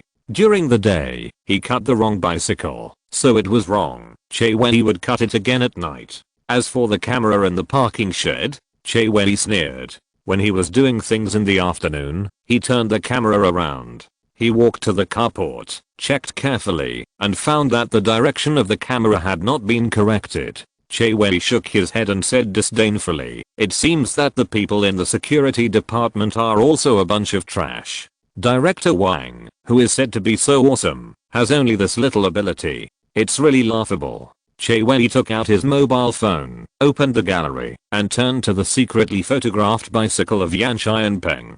He compared the pictures and searched one by one in the carport. Soon, accompanied by Che Wei's smile, he confirmed, "I found you." Looking at the white mountain bike in front of him, Che Wei locked the target and prepared to take action. However, before that, he had to do one more thing. For convenience, Che Wei left the tools in the classroom. He needed to get the tools first, and then come back to cut the brake line. When walking out of the carport, Che Wei thought of Bei Yuxia, who was studying in the evening. His various performances did not attract Bei Yuxia's attention. Instead, Jiang Ning, who was sitting at the back table, actually talked to Bei Yuxia so easily. Che Wei had never felt so aggrieved before. In comparison, he was nothing. Che Wei, who called himself a chess player, regarded all living beings as chess pieces. Once anyone dared to disobey him, he would overturn the chessboard and slaughter the world. And Jiang Ning was just an unstable chess piece on his chessboard. Che Wei's eyes flickered, and he carefully thought about Jiang Ning's weaknesses. Yes, he had an electric car, but Jiang Ning rode away with his electric car after school. He needed to find a good opportunity. He had plenty of opportunities. With this thought, Che Wei felt relieved. Just wait, that day will come soon. Che Wei took out his 88 pack of lionhead walnuts, leisurely climbed up the teaching building, and went to the classroom to get his tool for the crime, pliers. The whole teaching building was quiet. Che Wei, dressed in black, was like a secret agent. He opened the window next to Myo Zhe's seat and climbed into the classroom neatly. Walking to his own seat, Che Wei touched the hole in his desk with a smile. As long as he got the pliers, he would immediately cut the brake line of Yan Xianpeng's bicycle. If the brake line is broken, Yan Xianpeng will surely end up miserably. Anyone who offends me, Che Wei, will eventually pay the price. His smile gradually became perverted. But the next second, his smile disappeared. Then, he became confused. Che Wei, shit, where is my tool bag? He reached into the hole in the desk, but couldn't find his tool bag no matter what. In a hurry, Che Wei turned on the flashlight on his mobile phone and shone it towards the hole in the desk. Now he could see clearly that his tool bag was gone, and the pliers inside were naturally gone. Che Wei cursed angrily. Fuck you. He remembered the thief that Liu Chuandao had accused on the podium before. If nothing unexpected happened, his missing tool bag must have been taken away by the thief. Che Wei's previous demeanor was gone, and he cursed. Fuck, you idiot thief, don't let me catch you. The tool bag contained pliers and other tools, and the price was dozens of yuan, which Che Wei could afford. But he was in a hurry to use the pliers. Che Wei was angry, excited, vicious, and aggrieved. He swore that he would catch the thief and then take revenge on him, letting him know what the price of offending him was.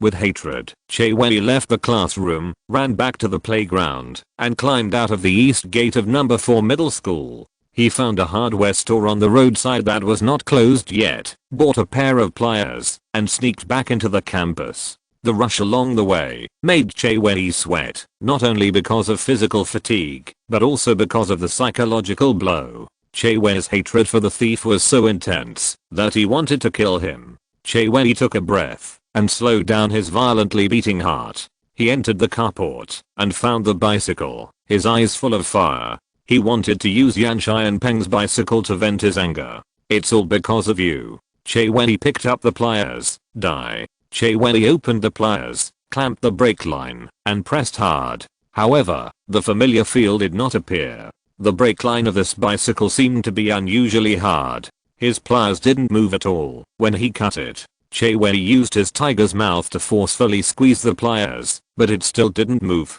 Impossible. It doesn't make sense. Che Wei wondered. The pliers he bought were relatively large, and it was effortless to cut some iron wires and steel wires. Che Wei didn't believe it, so he changed the position to cut, but it still didn't move. What the hell, what's going on? He changed the bicycle, aimed at the brake line, and clicked, and it was cut off. It was confirmed that the quality of the pliers was fine. Che Wei switched to Yan Xianpeng's bicycle again, and cut it angrily, but the brake line still did not move. He cut for 20 minutes, but he did not leave even a trace. Che Wei was exhausted. He sat on the ground, with a look of despair on his face. Fuck, what the hell? Che Wei glared at Yan Xianpeng's bicycle with hatred, and left the parking shed angrily. On the river dam, the night wind blew outside. Jiang Ning closed the doors and windows of the hut, and the darkness and desolation could not invade. On the windowsill, colorful flowers and plants bloomed, adding a bit of life. Zhu Yuantang tied her hair into a bun, and sat on her throne coquettishly. She was playing games on the computer. She did not play LOL because Jiang Ning was unwilling to play with her. Since playing with Jiang Ning once, Zhu Yuantang became less and less willing to play alone. She was playing an independent game, Don't Starve. A very classic game. In the next 10 years, this game was ported to major platforms. Even 10 years later, it still has a good popularity. This game can be found on major live broadcast platforms. Zhu Yuantang was feeding the pigs, waiting until they went crazy, and then killing them ruthlessly, to get a bigger harvest. Zhu Yuantang was bloodthirsty and murderous, and she was unrivaled in the world. She was a god in this world. Jiang Ning crossed his legs, and leaned on the sofa to read comics. He was reading Doraemon. When Jiang Ning was a kid, He didn't have many ways to get in touch with comic books. Most of them were palm-sized comics such as Wulong Yuan and Ashui. He could only see a few of these neat, finely printed comic books that looked like books from his cousin Jiang Junlang, who came back from the city.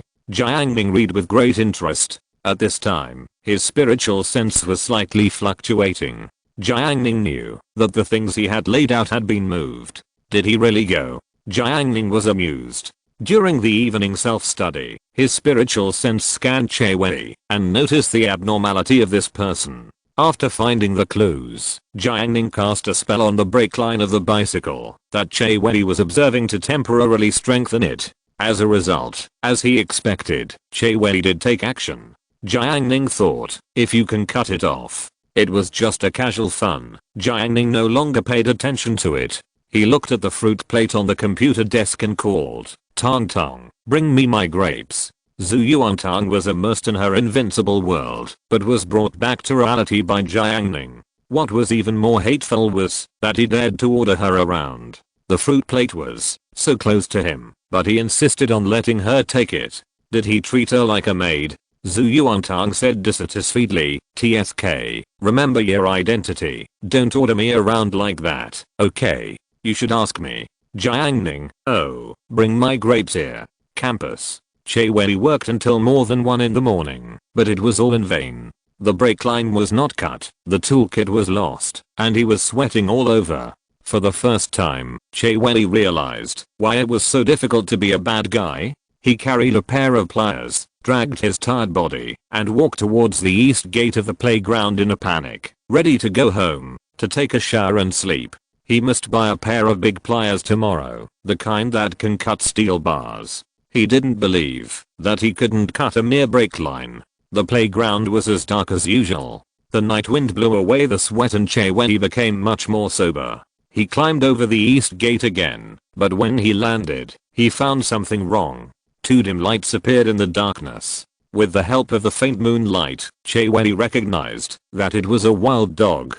The low roar of the beast sounded, which was extremely obvious in the silent night. Che Wei met the dog's eyes emitting dim light, and the primitive animal nature made his heart skip a beat.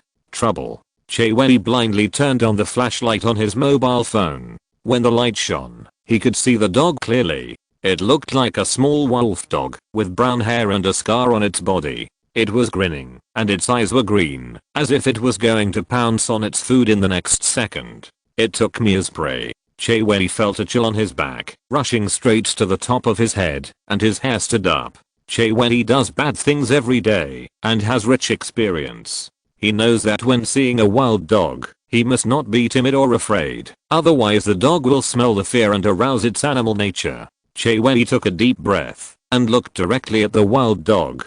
At the critical moment, he could not care about his face. Anyway, there was no one around. Che Wei's face gradually became ferocious, his eyes glared, and a strong anger burst out. A low growl appeared in his throat, as if he was ready to bite the dog. Get out. Che Wei stepped forward and roared. Unexpectedly, the wild dog on the opposite side ignored his posture, and pounced on him directly. Fuck you, you are looking for death. Che Wei was angry. He was very aggrieved tonight. Now on the way home, he can still be bullied by a wild dog. The brave wins when they meet on a narrow road. He grabbed the newly bought pliers and swung it up fiercely.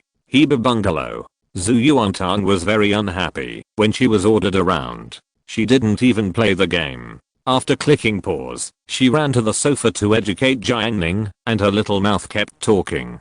Jiang Ning let her scold him, threw a grape and ate it, enjoying it happily. After seeing this, Zhu Yuantang was a little dissatisfied, thinking that he got too easy and had to think of a way to punish him. She grabbed the grapes from the fruit bowl with her little hands, one by one, and stuffed them all into her little mouth, leaving Jiang Ning with no grapes to eat. Zhu Yuantang puffed up her cheeks, posing as a winner, and looked at Jiang Ning proudly.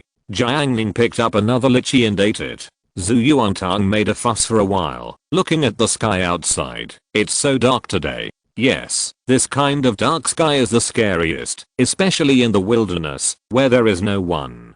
Jiang Ning sighed along with her words. It would have been fine if he hadn't said it, but Zhu Yuantang was very scared when she talked about this kind of thing. She would go home to sleep later, and she needed to walk from Jiang Ning's small yard outside and then walk to her yard. The whole process was still a distance. It was enough for ghosts to take her away. The more Zhu Yuantang thought about it, the more scared she became. She asked, "Jiang Ning, are you hot?" "No.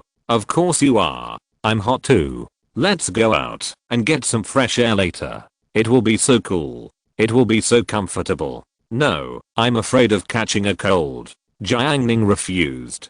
Zhu Yuantang was very anxious. She thought of several reasons, but Jiang Ning didn't fall for them at all. In desperation, Zhu Yuantang lay down on the sofa. It was so scary outside. If Jiang Ning didn't send her home, she would definitely not dare to go. Especially every time she went home and closed the door, she always felt that something dirty ran into the yard. After Zhu Yuantang lay down, she closed her eyes, pulled the soft blanket to her forehead, and left a sentence, "I'm sleepy.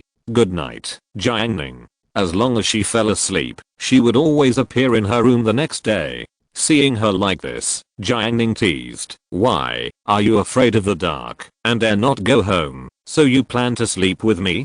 Zhu Yuantang replied, "I'm not afraid of the dark." Jiang Ning, "Then, do you want to sleep in the same room with me?" The room was quiet for a while. Zhu Yuantang's crisp voice came from the blanket. "I don't want to sleep with you. I want to get up tomorrow morning so that I can call you to eat, so that you won't get up late again."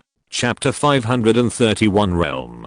On Tuesday, during the morning self-study, the sound of reading aloud resounded throughout the classroom. Shanzio came very early and waited until the morning self-study began.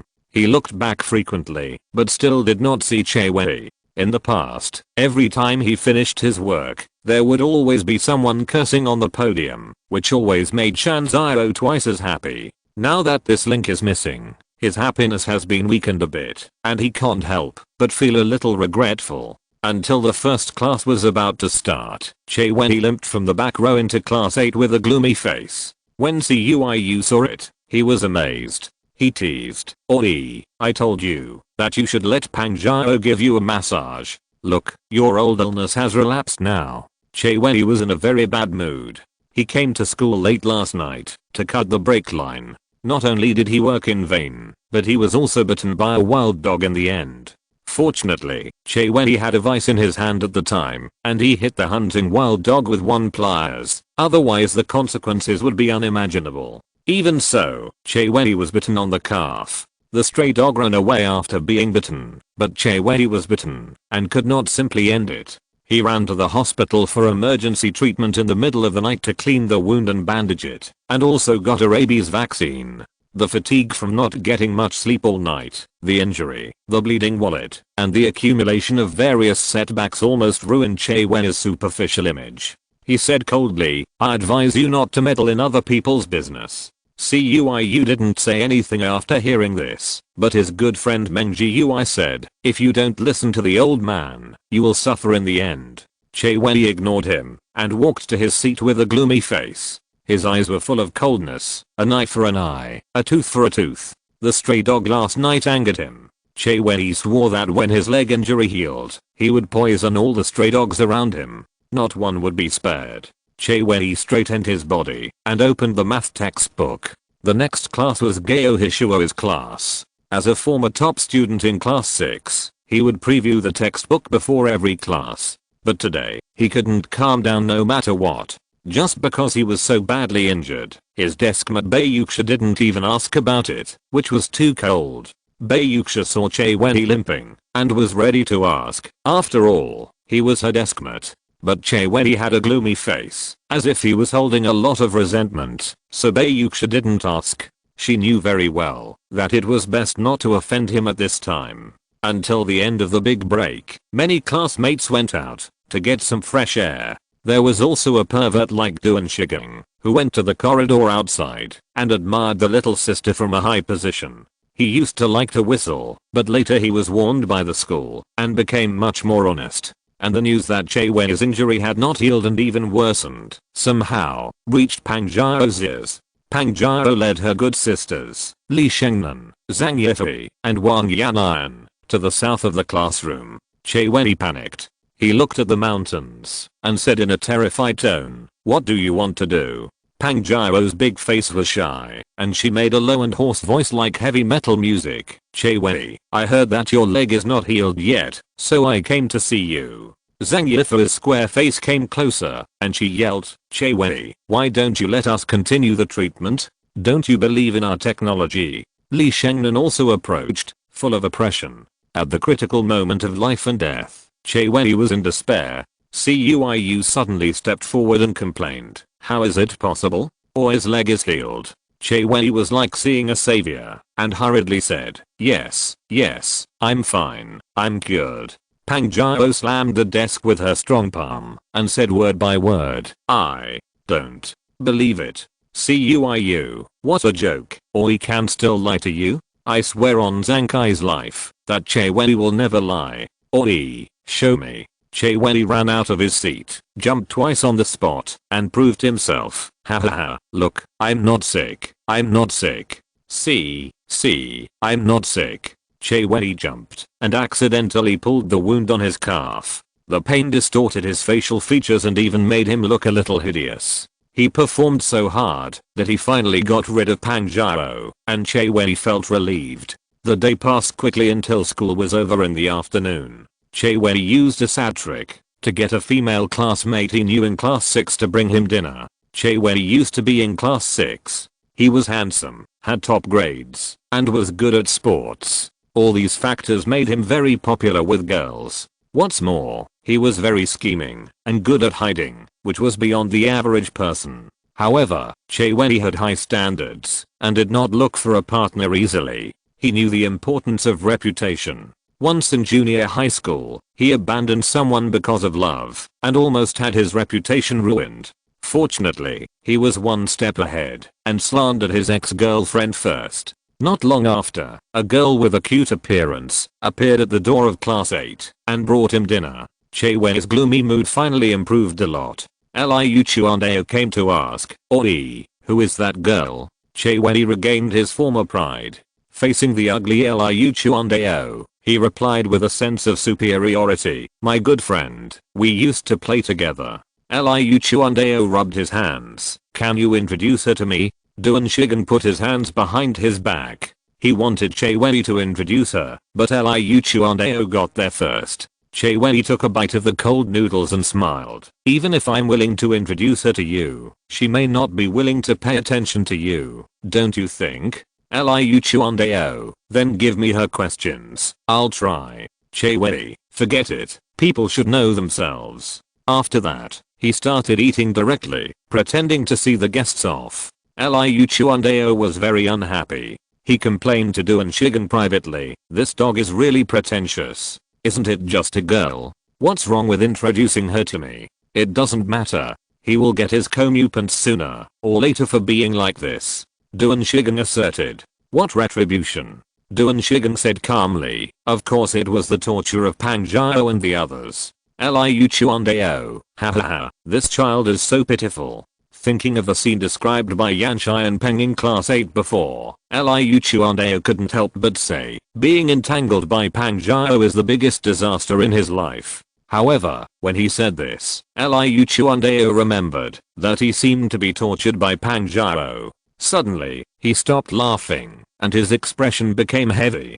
"Duan Shigen, I'll introduce you to a fierce general to find something for Oi." Liu Chuandao, "Who?" "Cuiyu." Before class, Zankai brought a hand gripper and was drinking and talking about heroes in the back row. He got this hand gripper from Yanshai and Peng. Although Zankai is a quasi-athlete, there is still a huge gap between him and Yanshai and Peng, who is 1.9 meters tall, weighs 200 to 300 kilograms, and is gifted. It is almost impossible to make up for it with ordinary training. Zankai held the hand gripper and exerted force. His arm muscles tightened, but the hand gripper remained motionless. After Duan Shigen saw it, he asked, "Is it that hard to pinch? You try?" Zankai handed over the hand grip. He had some respect for Duan Shigen's strength. Duan Shigen got the hand grip and stood up. He exerted force suddenly, exerting force from the tiger's mouth, but the hand grip did not move at all. After trying several times, the hand grip did not respond at all. He turned it over and over, looked at it a few times, and wondered, is this thing fake? Zenkai said, it is said to be a 100 kilogram hand grip. Jun did not believe it. It is so small, and it weighs 100 kilograms. Yanshai and Peng said so. Zenkai said. Soon, after several people discussed it, the hand grip was passed to many classmates in the class. Boys of this age are mostly young and energetic. If others can't do it, if they can do it, wouldn't it make them look very strong? Jiu Kanan, Shan Keiquin, Cuiu, Wu Zhaoqi, and even Huan Yasu also challenged it. Without exception, all of them were defeated miserably under this so-called 100 kilogram hand grip. After Che Wei finished the dinner brought by his female classmate, he felt much better and healed. As luck would have it, Pang Jiao came to question him again, asking him why he asked others to deliver the meal, and whether his leg had not healed yet. Faced with the aggressive and overwhelming Pang Jiao, Che Wei was speechless. Finally, Pang Jiao said distressedly that she would make him a loving breakfast tomorrow morning, and then ran away shyly. Only Che Wei was left in his original seat. Fuck, grass. The hand grip was passed to the front row, and fell into Song Sheng's hands. Song Sheng, who claimed to be a strong man, started the challenge. His current bench press performance broke through 90 kilograms. But facing Yanshai and Peng's hand grip, he still couldn't hold it, unless he used 2 hands at a time.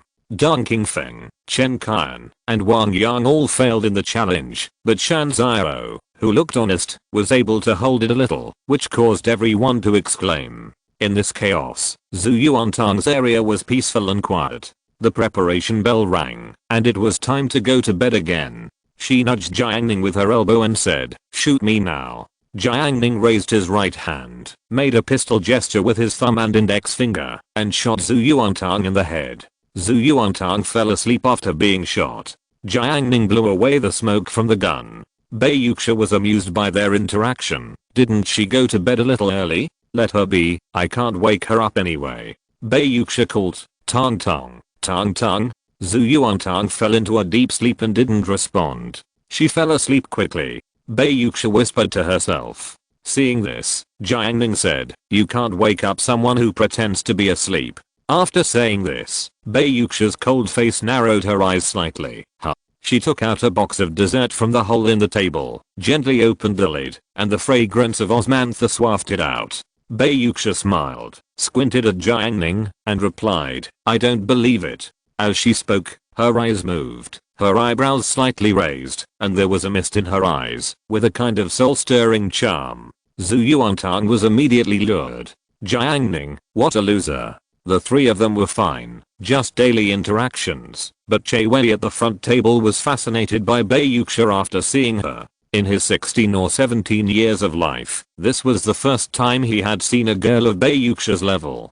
Compared with those mediocre girls he had met before, Bei Yuxia's surprise was 100 times better than those. Hateful, such a beautiful girl never bloomed for him, but chatted with Jiang Ning all day. Why? Among the countless people, he was just a chess piece, and Che Wei, was the real chess player. In terms of pattern, Jiang Ning was not as good as him. In terms of strategy, Jiang Ning was not as good as him. In what way was he better than himself? Che Wei was unwilling to accept it.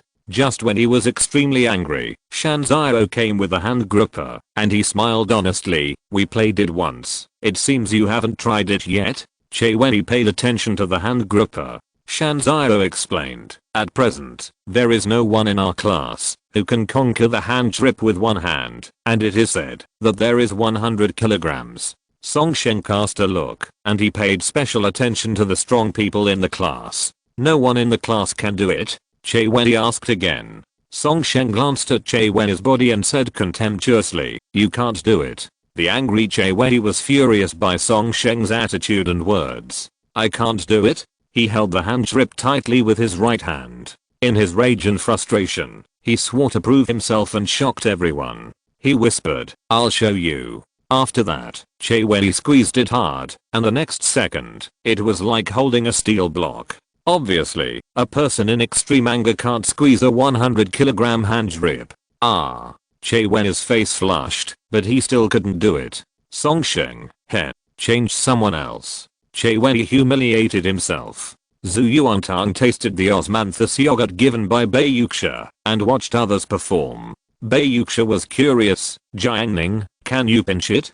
Zhu Yuantang immediately said, he can pinch 10. As soon as this was said, Che Wei, who had just suffered a great defeat, jumped out to object. He can pinch 10. How funny? Che Wei knew how heavy the hand grip was. He felt that, even if he had twice the strength, he still couldn't pinch the hand grip. Zhu Yuantang didn't say a word. Jiang Ning, I can indeed pinch 10. Che Wei couldn't bear it anymore. The blow he suffered and the betrayal of his beloved woman made his voice sharp. If you can pinch 10, I dare to jump out. Jiang Ning, that's not necessary. Che Wei thought he was afraid and said aggressively, pinch 10 and let me see. Songsheng, who was watching, said, Che Wei and Jiang Ning bet on pinching the hand grip. It's not time for class yet. Jiang Ning is usually well known in the class. Many boys in the class heard the news and came to join in the fun. Soon, the aisle was full of people. Che Wei provoked him again. Didn't you say you could pinch 10? I'm putting my words here. If you can pinch 10, I'll jump off the building immediately. CUIU, Brother Ning, show us your skills. Jiuo Kunan, show us your skills. Show us your skills. Someone started to make a noise. Zheng Lu, who was sitting at the back desk, knew Jiang Ning's strength better than anyone else. She put a hand on Jiang Ning's shoulder to show her support. Jiang Ning didn't want to show off, but there were too many people. He took the hand grip and held it in his hand. Instantly, everyone looked at him. In the classroom, Shen Qinj was writing questions, as if no one was around. Jiang Yanan touched her. Don't you want to take a look? Shen Qinj pretended to be calm. It has nothing to do with me. Okay, you are worthy of being Qinj. Jiang Ning held the hand grip, and Wang Langlang held up the book tube and explained, now I will count. Jiang Ning's hand grip was clenched, and the hand grip, which was said to be 100 kilograms, actually began to shrink along with the movement of his hand. Fuck, it moves. It moves. Jiuo Kunan was so excited that he actually managed to squeeze it. Che Wei's face looked grim, but he still had hope in his heart. It was just 1, and he wanted 10.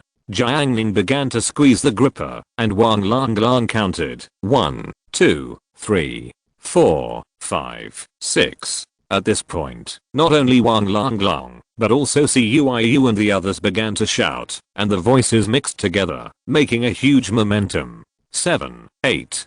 Jiang Ning's movements were so easy that the 100 kilogram gripper was almost effortless in his hands. Until he squeezed the 9th one. Che Wei's expression was extremely ugly at this time, and he was sure to lose. The people next to him were waiting to watch the fun. Just when Jiang Ning finished squeezing the 9th one, he put the gripper on the desk and smiled. I can't squeeze it anymore. As soon as these words came out, the classmates around him were all stunned. How is it possible? He obviously has a lot of spare strength. Only Bai Yuxia's eyes were thinking, gradually shining. Compared with Che Wei, who was narrow-minded, Jiang Ning was in a completely different realm. Chapter 532, in a blessed place. The center of attention, the focus. I can't hold it anymore. Jiang Ning retracted his hand with a faint smile on his face. All the students watching could see that he still had some strength left, but he just gave up. The students with quick thinking quickly understood the deep meaning behind it, and their expressions changed one after another. They looked at Jiang Ning with a certain admiration, which they had never thought of. Bystanders see clearly, while those involved are confused. When Che Wei saw that Jiang Ning didn't complete 10, he was ecstatic and blurted out, ha ha ha, I said you couldn't finish it. You couldn't finish it, right? His words resounded around, mixed with a certain joy and a sense of success. Jiuo Kunan shook his head and whispered, if I were Brother Ning, I wouldn't give him face at all. Shan Kaikun agreed, with my hot temper, I would just hold 20 and let him jump twice. Even the two of them could see what Jiang Ning was thinking, but Che Wei was still stubborn. Jiang Ning smiled and said nothing. After the clamor, the crowd dispersed, and the nearby area returned to calm. There was still some joy on Che Wen's face, but it was a little stiff. He actually understood it vaguely, but he just didn't want to think deeply about it. He kept reminding himself in his heart that Jiang Ning lost, and he was right. Che Wen, never makes mistakes. Jiang Yanan, who was watching the excitement just now, went back and chatted with people. Dong Qingfeng, did you see it just now? Her fair skin flushed. He is too. For a moment, Jiang Yanan didn't know how to describe Jiang Ning. Just saying that he is handsome seems far from enough. Shen Qinj next to her pretended to write the topic, but in fact 99% of her mind was on Jiang Yanan's words. She pretended to be reserved just now, to show her eccentricity and ladylike demeanor, and to convey to the outside world that she didn't care about Jiang Ning, so she didn't go to watch the excitement. There were a lot of people around Jiang Ning just now, and it was crowded. Naturally, she didn't know what happened specifically. Dong Qingfeng agreed sincerely. He is indeed very graceful. If it were him, facing Che Wen's provocation, he would definitely complete 10, if he had the ability, which would have severely humiliated Che Wen. However, Jiang Ning was able to hold back. Even as arrogant as Dong Qingfeng was, he couldn't help but think that he was not as good as him. Jiang Yanan described, the first 9 proved his strength, and the last one showed his cultivation. In her previous career, she had never met a boy who was as capable as Jiang Ning, and could still maintain restraint. This is different from crushing the opponent with absolute strength. This is a higher end and more complex moral cultivation, or gentleness. Jiang Yanan's perception of Jiang Ning has undergone a subversive change, instantly surpassing her favorability towards Dong Qingfeng. Shen Qinj was tickled by Jiang Yanan's excitement. She was only so excited when Jiang Yanan chased after Korean group stars. What did Jiang Ning do? What caused such a strong impact? Shen Qinj finally couldn't help but utter, HMM. Jiang Yanan described the scene just now vividly, and did not hide his admiration in his words. Shen Qinj listened quietly, and when she saw Jiang Yanan's expression again, she said inexplicably, it's okay, he hasn't been like this all the time. It was Jiang Yanan's turn to be surprised. How did you know? The next day, during the morning self-study, the head teacher Shan Qingrang held a class meeting. He informed everyone that, after returning from the holiday on October 1st, the school cafeteria would restart the small dining table plan in order to prevent food waste, and asked the class monitors in Yaoling to count which students were willing to participate. After hearing this, Che Wei said to Bayuxia privately, will you join the small dining table at that time? If you join, maybe we can get a table. He used to be a student in class 6, and was not clear about the personnel allocation plan for the small dining table of class 8. Bayuxia sat upright and said calmly, let's talk about it later. Che Wei laughed dryly twice, not knowing whether it was an illusion, but since the evening self-study yesterday, Bayuxia's attitude towards him has become even colder. Che Wei didn't want to think too much. He just hoped that when the small dining table plan started, he and Bayuxia would be at the same table. They would be close to each other and take care of each other so that she could experience the benefits of having a boyfriend. Che Wei was quite confident about this. Don't girls like warm men? In addition to talking about school matters, Shan Qingrang also talked about the situation of Changqing Liquid Company, a local enterprise in Yuzhou, to encourage his classmates. Our Changqing Liquid Company is preparing to hold a new product launch conference recently. You should have heard about the Vision Potion when you go online every day. Shan Qingrang smiled and walked to the edge of the podium, tucking his shirt into his trousers, looking like an adult. His words immediately sparked a discussion in the classroom. Nowadays, the myopia rate is gradually increasing. For example, in experimental class 1, almost 1/3 of the students suffer from myopia. Chen Kan pushed his glasses. His hard study day after day not only allowed him to gain a lot of knowledge, but also a high degree of myopia that ordinary people could hardly get. With the size of Changqing Liquid Company today, the eyes of the world will be on our Yuzhou city at that time. Shan Qingrang felt a strong sense of pride. He grew up in Yuzhou city. Sometimes when he introduced the city to others, he didn't even know how to start. Should he say, our Yuzhou is the birthplace of crayfish? It's different now. As long as Changqing Liquid is mentioned, everyone in the country knows it. Changqing Liquid is not only a company, but also a banner, which has changed the spirit of Yuzhou people. Shan Qingrong said, the site of our Yuzhou airport has been determined. Now all the national experts are in Yuzhou to help promote its completion, and strive to set sail, as soon as possible.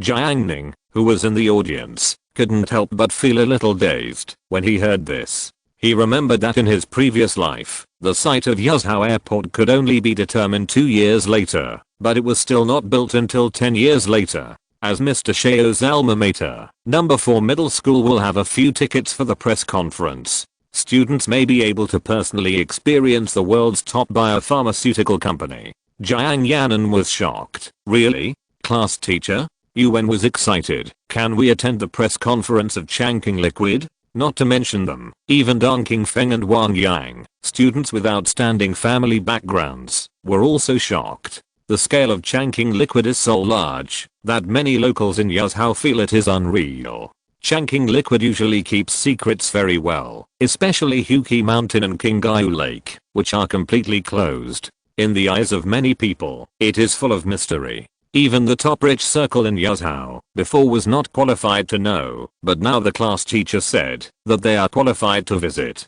Shan Qingrong, it's just a chance. The specific situation depends on the arrangement of Changqing Liquid. Although only some rumors were released, it also aroused many students' imagination. They couldn't imagine how much it would be to go to Changqing Liquid Company to watch the press conference. After the morning self-study, because of his leg injury, Che Wei did not go out to eat as usual, so he stayed in his seat. Yesterday, Pang Jiao said that she would bring him breakfast, and Che Wei was very afraid.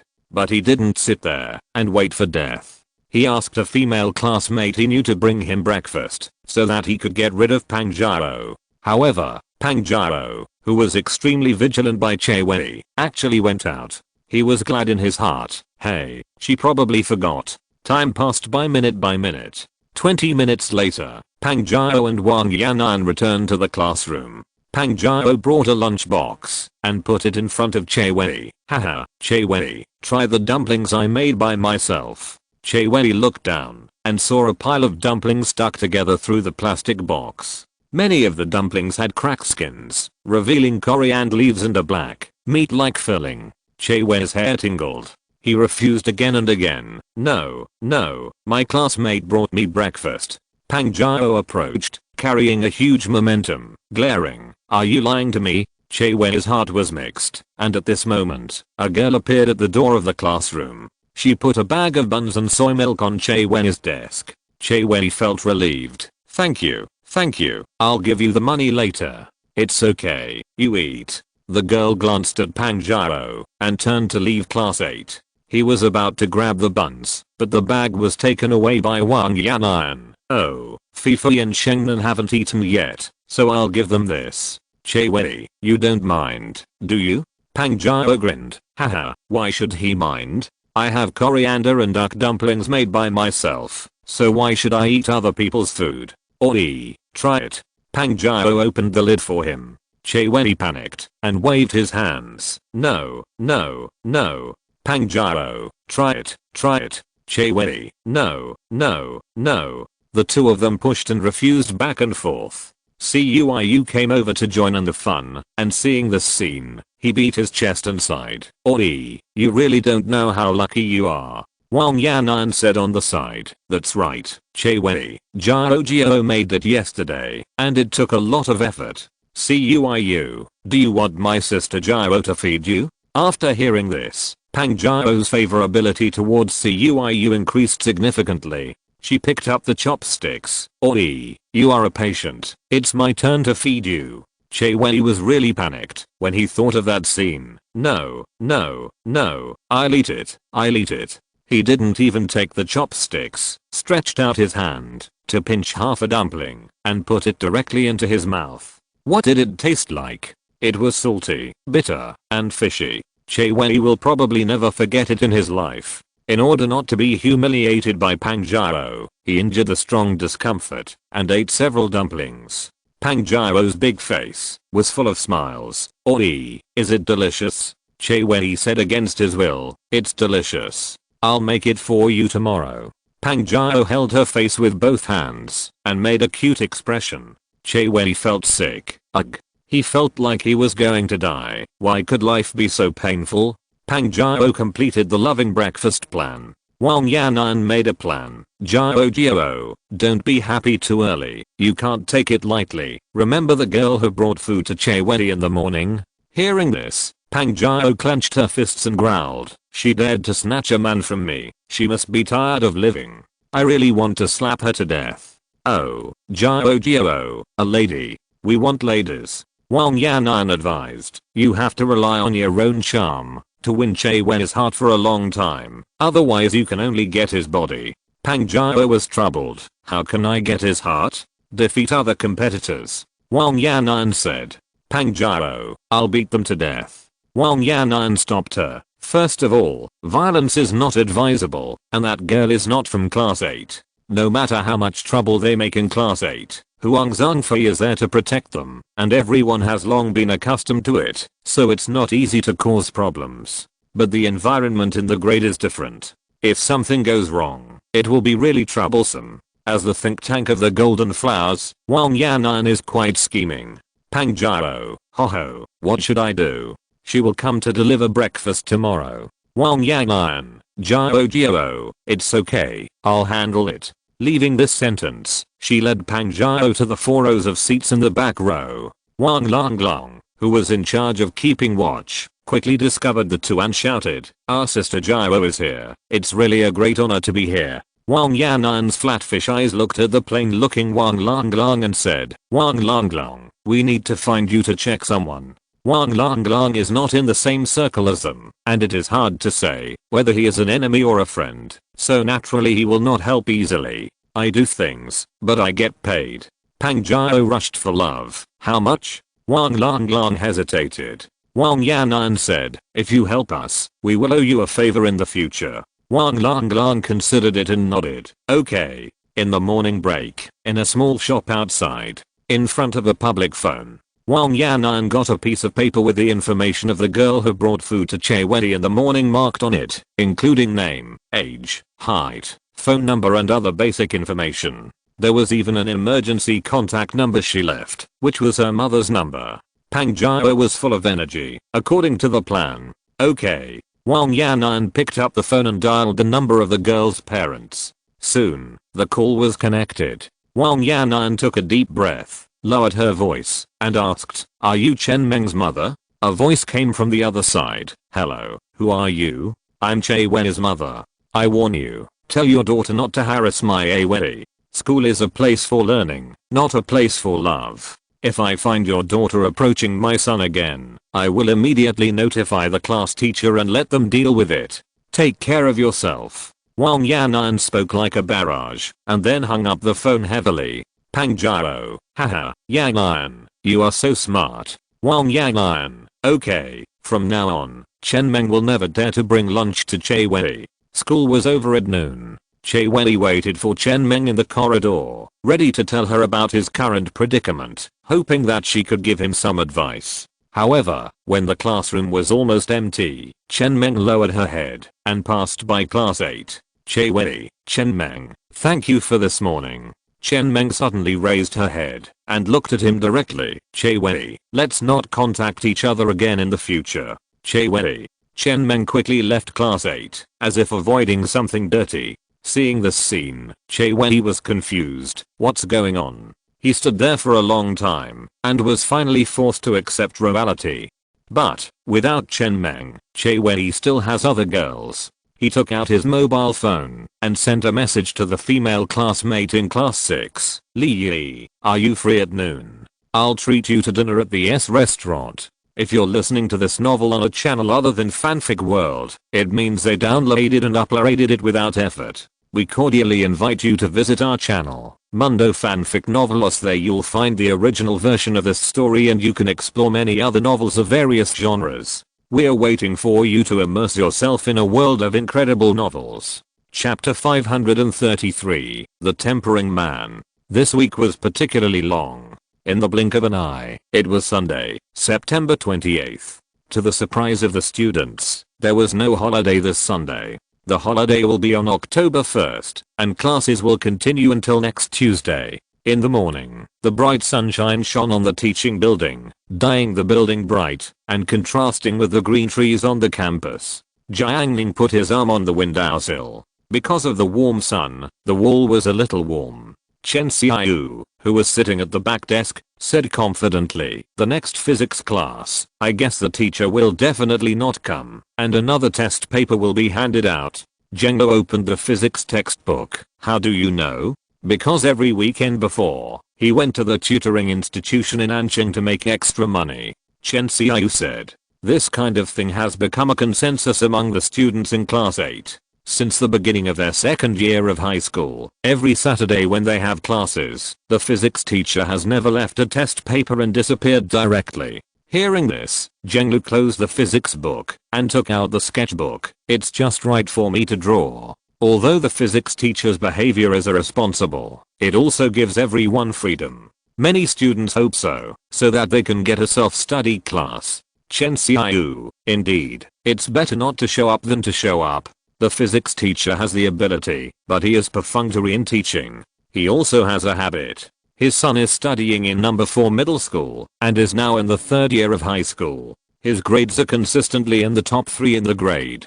He always shows off his son. If he just shows off, it's fine, but the key is that he likes to use it to belittle others. For example, there is a question. He asks students to answer. If the answer is wrong, he will use his son as an example. For example, his son will know this question in the 1st year of high school. His catchphrases: "Why is my son like this?" "Everyone curses his son every day."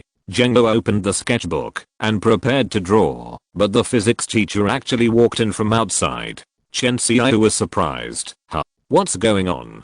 "Zheng Lu, what a ghost." Jiang Ning turned around and said to them, "Stupid, the students in Anqing are attending classes as usual today." Chen Xiaoyu woke up. "Oh, so that's it." She praised sincerely. "I forgot that today is a day off." "Jiang Ning, you are so careful." "Jiang Ning, me." Zheng Lu wanted to laugh a little. She pursed her lips and said for him, "Xiaoyu, you are wrong. He is careful when he should be careful and careless when he should be careless." Jiang Ning, ahem. "Okay, let's go to class. The physics teacher is watching you too." Following his words, the two girls stopped talking. The class was on track. The physics teacher was a middle-aged man, not tall, of medium build, with a square face, wearing glasses, small eyes, and the only bright spot was probably his surname. His surname was Aoyang. During the lecture, Mr. Aoyang unfortunately picked Duan Shigang, who was watching a movie. Duan Shigang was punished to stand. Teacher Aoyang's smile was filled with contempt. "This question is the most basic question. Why can't you do it?" Duan Shigang, "Because I can't do it." Teacher Aoyang named another student, Chuandao. Chuandao was playing bad. "I can't do it either. You can't do this or that. Why do you come to school?" If it were my son, he would be able to do this kind of question in junior high school. Teacher Aoyang belittled. He was not afraid of offending students. It didn't matter anyway. He now goes to Anqing tutoring class every month and earns more than 10,000 yuan in extra income, which is much more comfortable than the fixed salary at school. "You know my son, he ranked first in the whole school in the last number 4 middle school exam." Dan Kaikun in the back row lowered his voice. Well, he started to show off his son again. The physics teacher first boasted about his son's grades, and then about his education of his son, and concluded that the parents of the students present were irresponsible and did not teach their children well. Cuiu was watching a movie, or the behind the scenes of the movie, and the embarrassing scenes of the actors made him laugh, and he couldn't help laughing out loud. After hearing this, Teacher Aoyang's face changed, and he pointed fingers at others and said, "Especially some students, you have developed your current qualities. Your parents are really unworthy of being mothers and fathers. You are also unworthy of being a son." He said several words in a row, directly pointing at some students. This was too much. Cuiu had no grudges against him, but he was humiliated like this. Teacher Aoyang gave another example. "A qualified father should be like me. From childhood to adulthood, I have been the best to my son in terms of moral education, academic performance, and nutritional growth. For example, my son is 1.87 meters tall, and he has an advantage over others in playing basketball. You couldn't listen anymore. Teacher, I have seen your son, he is tall and handsome. Teacher Rao Yang was just happy.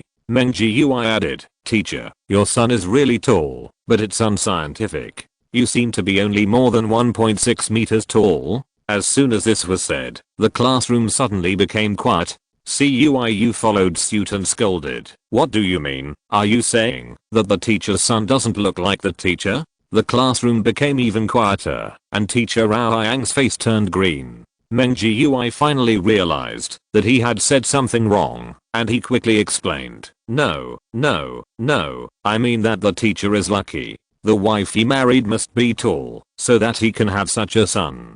He is so capable. Cuiu said, Gizzy, you are wrong. Our teacher's wife is only 1.5 meters tall. Meng Gui suddenly realized, is it true? At this time, teacher Rao Yang's face was green. Cuiu observed the expression and hurriedly cleared the relationship for his deskmate. Teacher, don't mind, my deskmate is also kind-hearted. We have met the senior, and he is indeed tall and handsome. After class, Cuiu and Meng Gui were taken to the office by teacher Rao Yang. Chen Xiaoyu glanced at the empty seat next to Bayuxia and asked, did Che Wei take leave again in the morning?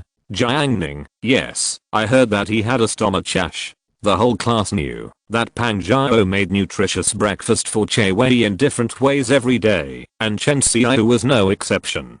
She was lucky enough to see it, and she could only say that she couldn't bear to watch it. Chen Xiaoyu didn't understand. Why didn't he resist? Zheng Lu, is it possible that resistance would only bring greater oppression? Okay. Chen Xiaoyu, I don't know how long he will be sick this time. Jiang Ning, it should be soon. Before, Che Wei ate Pang Jiao's loving nutritious meals and took a day off. Later, he ate Pang Jiao's loving nutritious meals again and only took half a day off. Later, he only took 2 classes off. He was getting more and more adaptable. Sure enough, before the next class, Che Wei appeared in the classroom. Survival of the fittest. Che Wei perfectly interpreted this famous saying. However, Che Wei has been much more depressed recently. He can't understand why Chen Meng and Li Yi, the girls he used to play well with, suddenly broke off relations with him. Che Wei has never suffered such a setback since he was a child. There seemed to be a fog in front of him, and he couldn't see through it no matter what. School was over at noon. Zhu Yuantang took the battery car. My mother made delicious food for us at noon. Aunt Gu works with 2 days off a week, but she has been busy for many years and is not used to it. She used to work in the factory or the hotel, with 2 days off a month, or even 1 day off. So now, every week, Aunt Gu works overtime for 1 day at the company, and gets double pay, and only rests on Sundays. It happened that today is Sunday, so she can cook. Let Chachu come to our house for dinner later. Zhu Yuantang looked at the gentle river in the distance and said so. Chachu's mother also works in Changqinghai, but she works harder. In order to pay off the foreign debt owed for buying a house as soon as possible, she hardly rests. Jiang Ning, okay, I agree. You are still the boss. Zhu Yuantang curled her lips, and at the same time she was a little happy. Even she herself couldn't tell why she was happy. After arriving home, Zhu Yuantang washed her hands, quietly touched the kitchen, and stole a piece of ribs to eat. Aunt Gu saw this and looked helpless. When she was a child, she was like this. Before the dishes were finished, her daughter liked to touch a piece of meat to eat. However, it was different from before. Zhu Yuantang touched a piece of ribs and ate it, then took another piece, held it in her palm, and ran to Jiang Ning's room, like offering a treasure. Jiang Ning, try the braised pork ribs made by my mother. They are super delicious. She described vividly how delicious the ribs were, and at the same time, held her little hand in front of Jiang Ning. Jiang Ning looked closely, and saw that in her snow white and clean little hand, there was a piece of small ribs with a golden red color.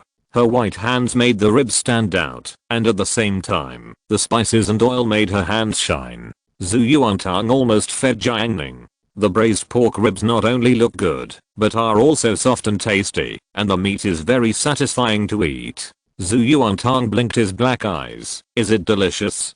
Delicious. Jiang Ning praised. Aunt Gu's cooking skills are already very good.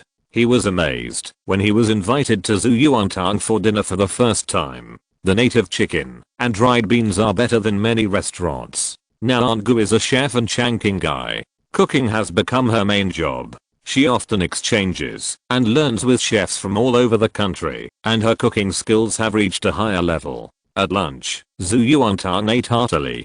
Jiang Ning asked, after October 1st, will you join the small dining table? Zhu Yuantang, yes, the food in our cafeteria is delicious and convenient. Usually, she eats in the school cafeteria when she goes to school, and when she is on vacation, her mother will cook for her. Zhu Yuantang doesn't have to cook, and it's great to think about it. Zhu Chuchu ate a piece of pork ribs and almost bit herself. In order to hide her embarrassment, she asked, Tong Tong, is the food in your school cafeteria delicious now? Of course, that's Sister Xiao's alma mater, and she changed our cafeteria. Zhu Yuantang said. Zhu Chuchu recalled the big sister she met when she visited Changqing Liquid Company last time, and was very impressed by her. Unlike the simple Tong Tong, who only saw Xiao's generosity and approachability, Zhu Chuchu saw more. She was impressed by Xiao Xuanshang's aura and the kind of eyes that all employees almost worshipped, even fanatically to the point of deification, when she appeared in the company. Zhu Chuchu didn't even dare to dream about such a dream before. Chuchu, when you are free at noon one day, I will take you to our cafeteria to try the dishes on the small dining table. Zhu Chuchu, is that okay? She heard from Tong Tong that the small dining table was accurate to each student, and I'm afraid it would be difficult for outsiders to participate. Zhu Yuantang patted his chest and assured, don't worry, I still have this little face. Jiang Ning, 6. September 30th, Tuesday. Classes continued at number 4 middle school, and the breakfast shop on the street in front of the school was open as usual. The restaurant in front of the school is always like this, relying on students to survive, and they only have holidays when the students have holidays. After the morning self-study, it was time for lunch. Che Wei walked to the corridor outside. He let out a long breath, and then took a deep breath of fresh air. His wound healed, and after repeated proof, Pang Jiao's loving breakfast feeding was over. From now on, the sky is high and the birds fly, and the sea is wide and the fish jump. Che Wei faced the rising sun in the east, and strode towards the breakfast shop at the school gate. Today he can finally have a normal breakfast. Shan Keikun shouted, Brother Nan, Brother Cui, let's go. The few boarding students all slept until 15 minutes before the morning self-study, and had no time to eat. They all looked for food after the morning self-study. I went out last night. Did you see that there is a shredded chicken soup restaurant outside? They also have egg pancakes. Today is the first day of business. Maybe there will be discounts. Shan Keikun said. When Zhang Kai heard about the discount, he said, let's go together. The others didn't want to pay attention to him. When they were in the first year of high school, they had dinner with Zhang Kai. When they split the money, he always cheated, which eventually led to the failure of the partnership. Shan Keikun and his friends went straight to the shredded chicken soup restaurant at the school gate. Zheng Lu heard the noise and said regretfully, Jiang Ning, if you didn't have breakfast this morning, I would take you to eat shredded chicken soup. Hearing this, Jiang Ning said meaningfully, be obedient and don't eat at that restaurant. Zheng Lu, why? Listen to me. Yeah, okay, I believe you. Although she didn't know the reason, Zheng Lu still agreed obediently. In front of the shredded chicken soup restaurant, when Cuiu was waiting in line, he saw Che Wei and said happily, hey, Oi, why are you eating alone?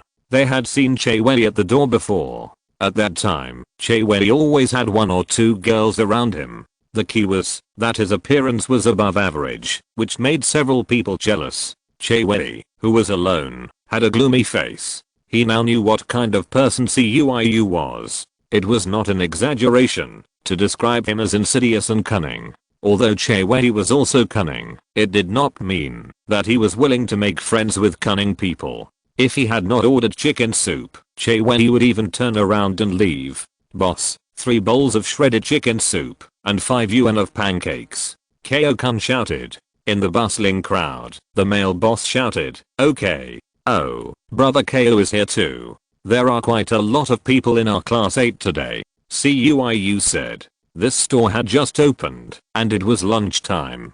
The restaurant at the school gate had only been open for less than an hour. You can imagine how busy it was. The entrance was crowded with students. The waiters were even too busy. Even the pancakes were taken by the students themselves. After a busy period, several people from class 8 finally sat down. CUIU took a sip of the soup and exclaimed in surprise, "Wow, it's so fresh. It tastes good." Others tasted it and couldn't help but praise it. It was indeed delicious. For a while, the whole soup restaurant was full of students' exclamations, and some students even said that they would come to this restaurant for breakfast in the future. With the aroma of chicken soup, the students enjoyed their breakfast happily. However, this peaceful life changed after more than 10 minutes. CUIU took a bite of the egg pancake and felt uncomfortable all over. Shan Kaikwan, wow, CUIU, why is your face so white? CUIU greeted Shan Kaikwan and exclaimed, your face is also very white. Look at Zankai and Guo Kunan, all of them are pale. My stomach hurts. Damn. There were students in the restaurant who were in unbearable pain. This sentence, like a domino, caused a chain reaction. The students who were eating had distorted facial features and covered their stomachs. Some students even had blue faces, as if they had food poisoning. The boss panicked and hurried forward to check. Several heroes from class 8 couldn't bear it anymore. Even the resolute Shan Kaikwan couldn't help but groan, his hands and feet sweating. Damn, this food is poisonous. Meng Xian and Tang Jing, who were brought by Ko-kun, were already in a semi-dizzy state. There were wailing in the restaurant, which was very miserable. Among them, there was only one person who was still drinking soup and eating cakes. Che Wei looked at this scene, his face full of confusion. What's going on? Why don't I feel anything? Chapter 534 Strange Habits. In the chicken soup restaurant, students got food poisoning, and the whole store was filled with grief. The boss panicked.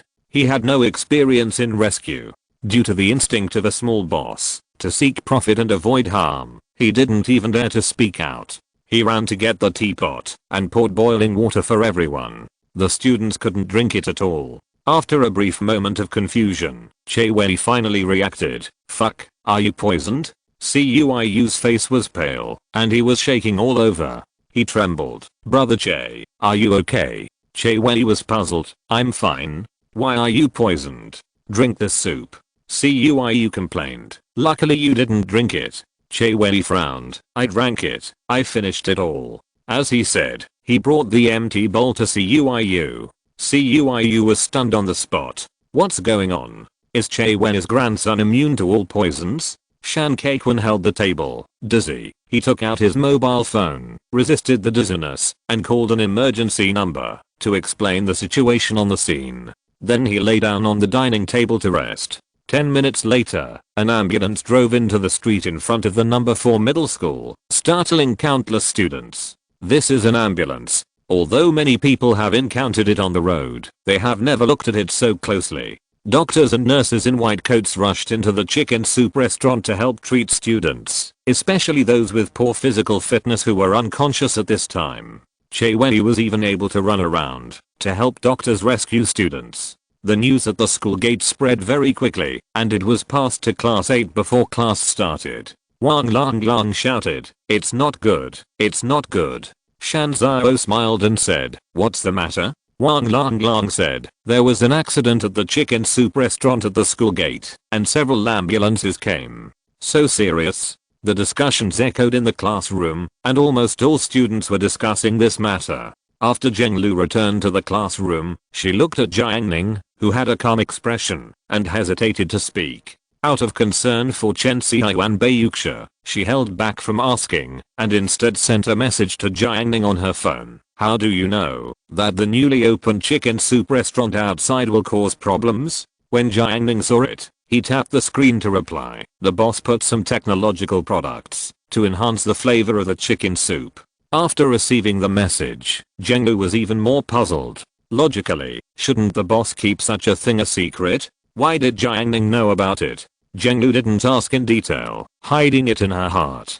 Before the bell for the first class rang, Shan Qingrong hurried into the classroom. His eyes swept across the classroom and noticed that there were many empty seats. Shan Qingrong's heart skipped a beat and he asked, "Where are they?" Wang Lang understood, and he answered before Xin Yaoling. They went to the school gate to drink the old chicken soup. Shan Qingrong's face changed. He came here for this matter. The school gate was in a mess, and the students were taken away by ambulances. He came to the class to see if there were any unlucky students. Shan Kaikun, Guo Kunan, Cuiu, Meng Gui, Meng Xian, there are too many of them. Shan Qingrong wanted to curse. Did all the free people go to drink chicken soup? Shan Qingrong asked again unwillingly. Wang Lang, yes. Shan Qingrong was numb and heard another voice from the class. Class teacher, I went to drink chicken soup too. Shan Qingrong suddenly looked at Che Wei. Incredible, you went to drink chicken soup. Why are you not in the hospital? Che Wei raised his head proudly. I don't know. Anyway, I have no problem. His pride at this time almost overflowed. The bad luck and setbacks encountered in the past period of time disappeared at this moment. He is the son of destiny. Otherwise, how could he avoid this disaster? It lasted until the last class, when Shan Kaikun, Guo Kunan, Cuiu and others returned to the classroom. Wang Lang said, now the whole school knows you. Cuiu could still laugh, keep a low profile. In the last class, Shan Qingrong appeared again. Fortunately, the students' food poisoning was not serious, otherwise Shan Qingrong would definitely bear part of the responsibility. This class was Gao Hishuo's class, and Shan Qingrong took it. He popularized food health knowledge to everyone, and hoped that the students in class 8 would learn from the lesson. In order to prevent similar situations from happening again, he strongly suggested joining the school's small dining table plan. Teacher, I will definitely join. Shan Kaikun responded. He didn't expect that he would be so unlucky just to eat outside.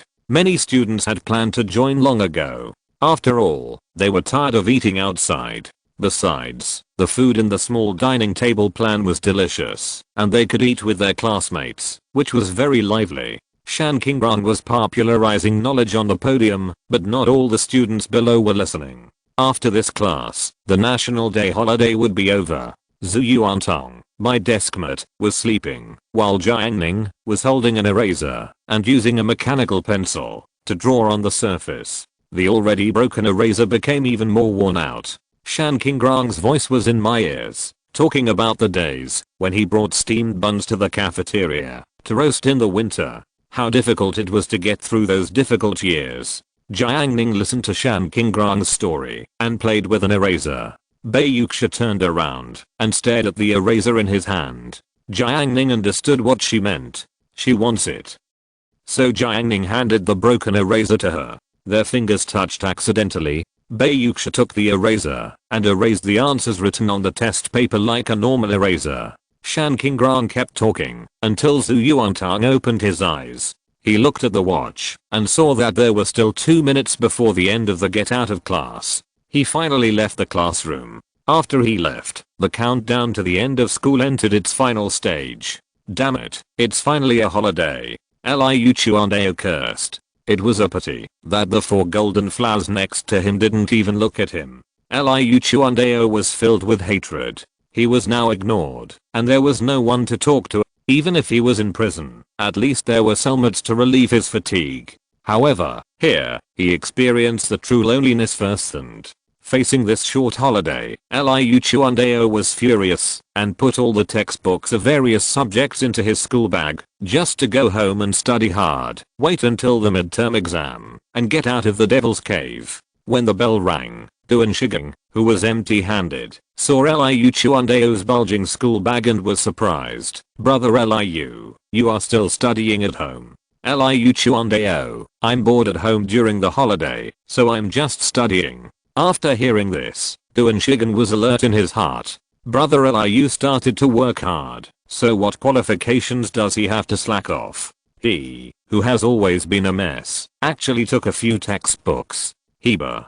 Jiang Ning rode his bike home. Although he was in the 2nd year of high school, Yazhou No. 4 middle school gave him a generous holiday. Although it didn't reach 7 days of vacation, it was 5.5 days. Today is Tuesday, and he will have a holiday until Sunday night for self-study. Although his mentality is different, Jiang Ning is quite happy about the holiday. He likes this system very much. When he was in school, he always complained that there were too many classes in school. Every day, it was either this class or that class, which was exhausting. At that time, he had imagined that it would be great if he could graduate earlier without having to go to class, and all his time would be at his own disposal. Unfortunately, he later realized that, although there were no classes in the adult world, life was teaching him lessons all the time.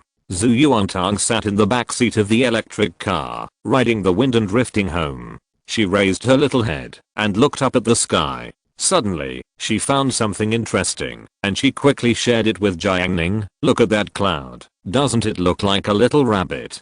Jiang Ning looked up and recognized the rabbit cloud that Zhu Yuantang mentioned on the dome. It does look like it.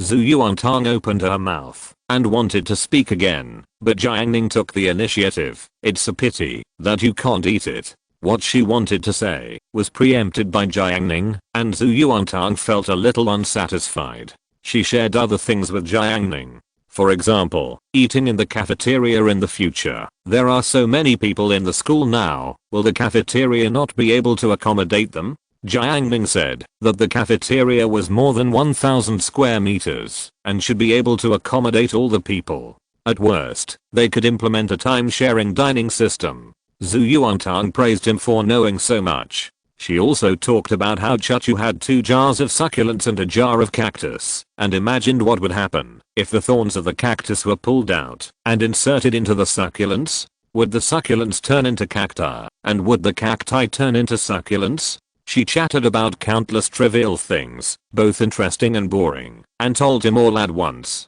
Even if Jiang Ning was not interested sometimes, he would often listen quietly. Zhu Yuantang's voice was crisp, refreshing, and comfortable to listen to. At lunch, Aunt Gu shared a piece of news. The farmhouse in our row of bungalows will open tomorrow. Zhu Chachu, so fast. Tomorrow is October 1st, a good day. I guess they plan to open it at this time. She reminded, I think the boss has a wide network of contacts. Maybe a lot of people will come to support him. You should pay attention. Although she knew that the few people were not young, Aunt Gu was still worried and said to her daughter, tomorrow they will definitely set off firecrackers. Tong Tong, don't pick up the firecrackers that they have set off. Zhu Yuantang glanced at Jiang Ning and felt that her true identity had been exposed. She said embarrassedly, Mom, have you forgotten that when you were a child, you picked up firecrackers and got your hand blown up? Aunt Gu reminded.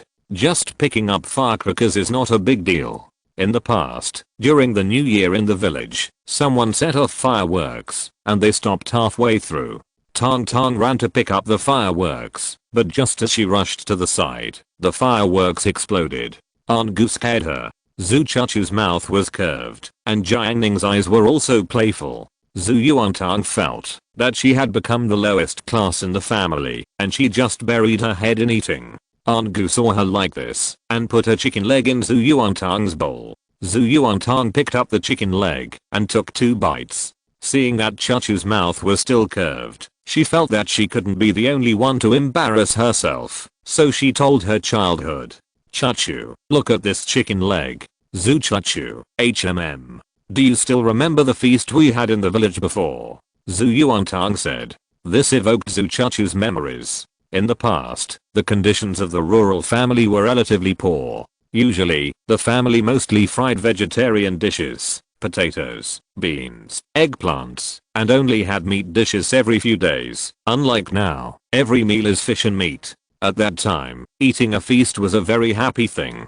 After all, there were many dishes on the feast that you couldn't eat at other times, such as beef, mutton, squid, turtle, etc. I remember. Zhu Chachu missed those happy years very much. Zhu Yuantang said, in the past, there were many delicious dishes at banquets. There was a kind of roast duck, which was very fragrant, with crispy skin. Especially the duck legs were the most delicious. There were only 2 duck legs on a plate of roast duck, and we were embarrassed to eat it. What should we do? Hearing this, Zhu Chachu's smile gradually disappeared. Zhu Yuantang said, Jiang Ning, you don't know. Chachu is a genius. She came up with a method at that time. When the roast duck is served, she will pick up a duck leg for me first, and I will pick up another one for her. In this way, we can enjoy the most delicious duck legs alone. After she finished speaking, Jiang Ning's eyes moved to Chachu, only to see that she was buried in eating, but her ears were red. After dinner, Zhu Yuantang didn't even wash the dishes, and wanted to sneak into Jiang Ning's room to play. Aunt Gu saw that her daughter didn't go home all day long, and she was playing wild, so she glared at her. Zhu Yuantang took a step halfway, shrank back, and stayed in the kitchen with a lowered eyebrow. "Don't you want a home?"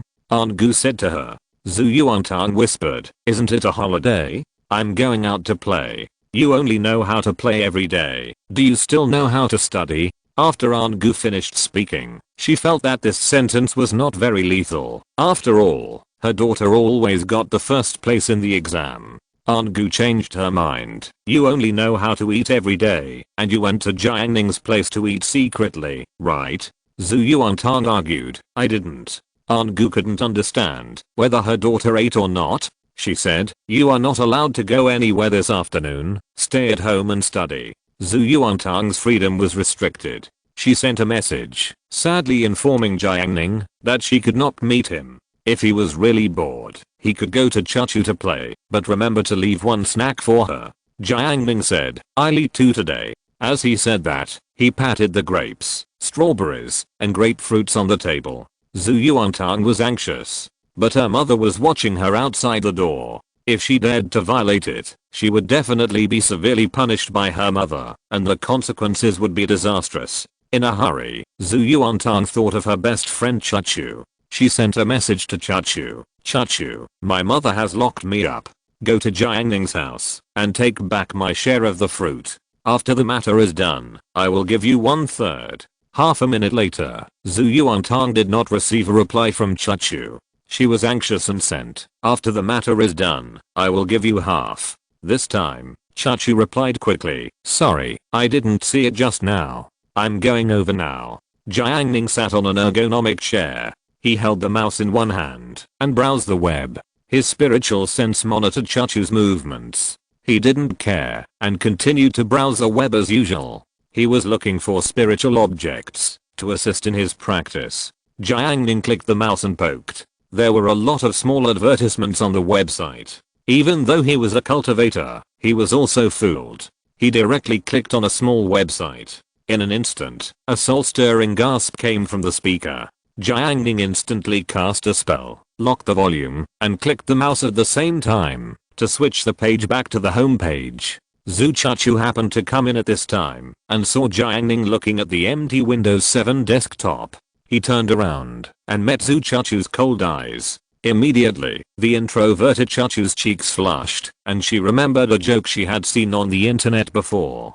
Jiang Ning, ahem. Chapter 535 Guests. Zhu Chachu stepped into the room and saw Jiang Ning staring at the empty desktop, motionless. She suddenly remembered that she was watching a joke last night and the parent asked why his son always stared at the computer desktop every time he entered the room. Someone explained that when boys secretly browse certain websites and watch short videos, if someone suddenly breaks in, they will quickly switch back to the desktop to cover up. Coincidentally, the scene in front of Zhu Chachu now is so familiar. Could it be him? Inevitably, this thought came to Zhu Chachu's mind. In her heart, Jiang Ning is decent, like a big brother next door, sunny and handsome, with great magical powers, polite, and a gentle heart. Getting along with him is like a spring breeze.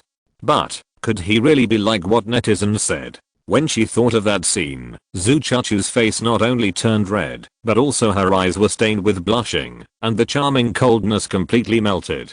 Jiang Ning noticed Zhu Chachu's eyes and naturally thought of a possibility. Zhu Chachu actually knew this? How could she, who seemed cold and indifferent, know these things? If they were twins, it would be fine. Jiang Ning and Zhu Chachu looked at each other, a man and a woman alone in the same room. The air was somewhat quiet. His consciousness went to the computer desktop. It was a picture of a glacier island. This was set by Zhu Yuantang, saying that looking at it in the hot summer would make the whole body cool. Now Jiang Ning, his heart was also cool. Jiang Ning decided to explain, so as not to destroy his tall image in Zhu Chachu's heart. He said, "I was just looking up information."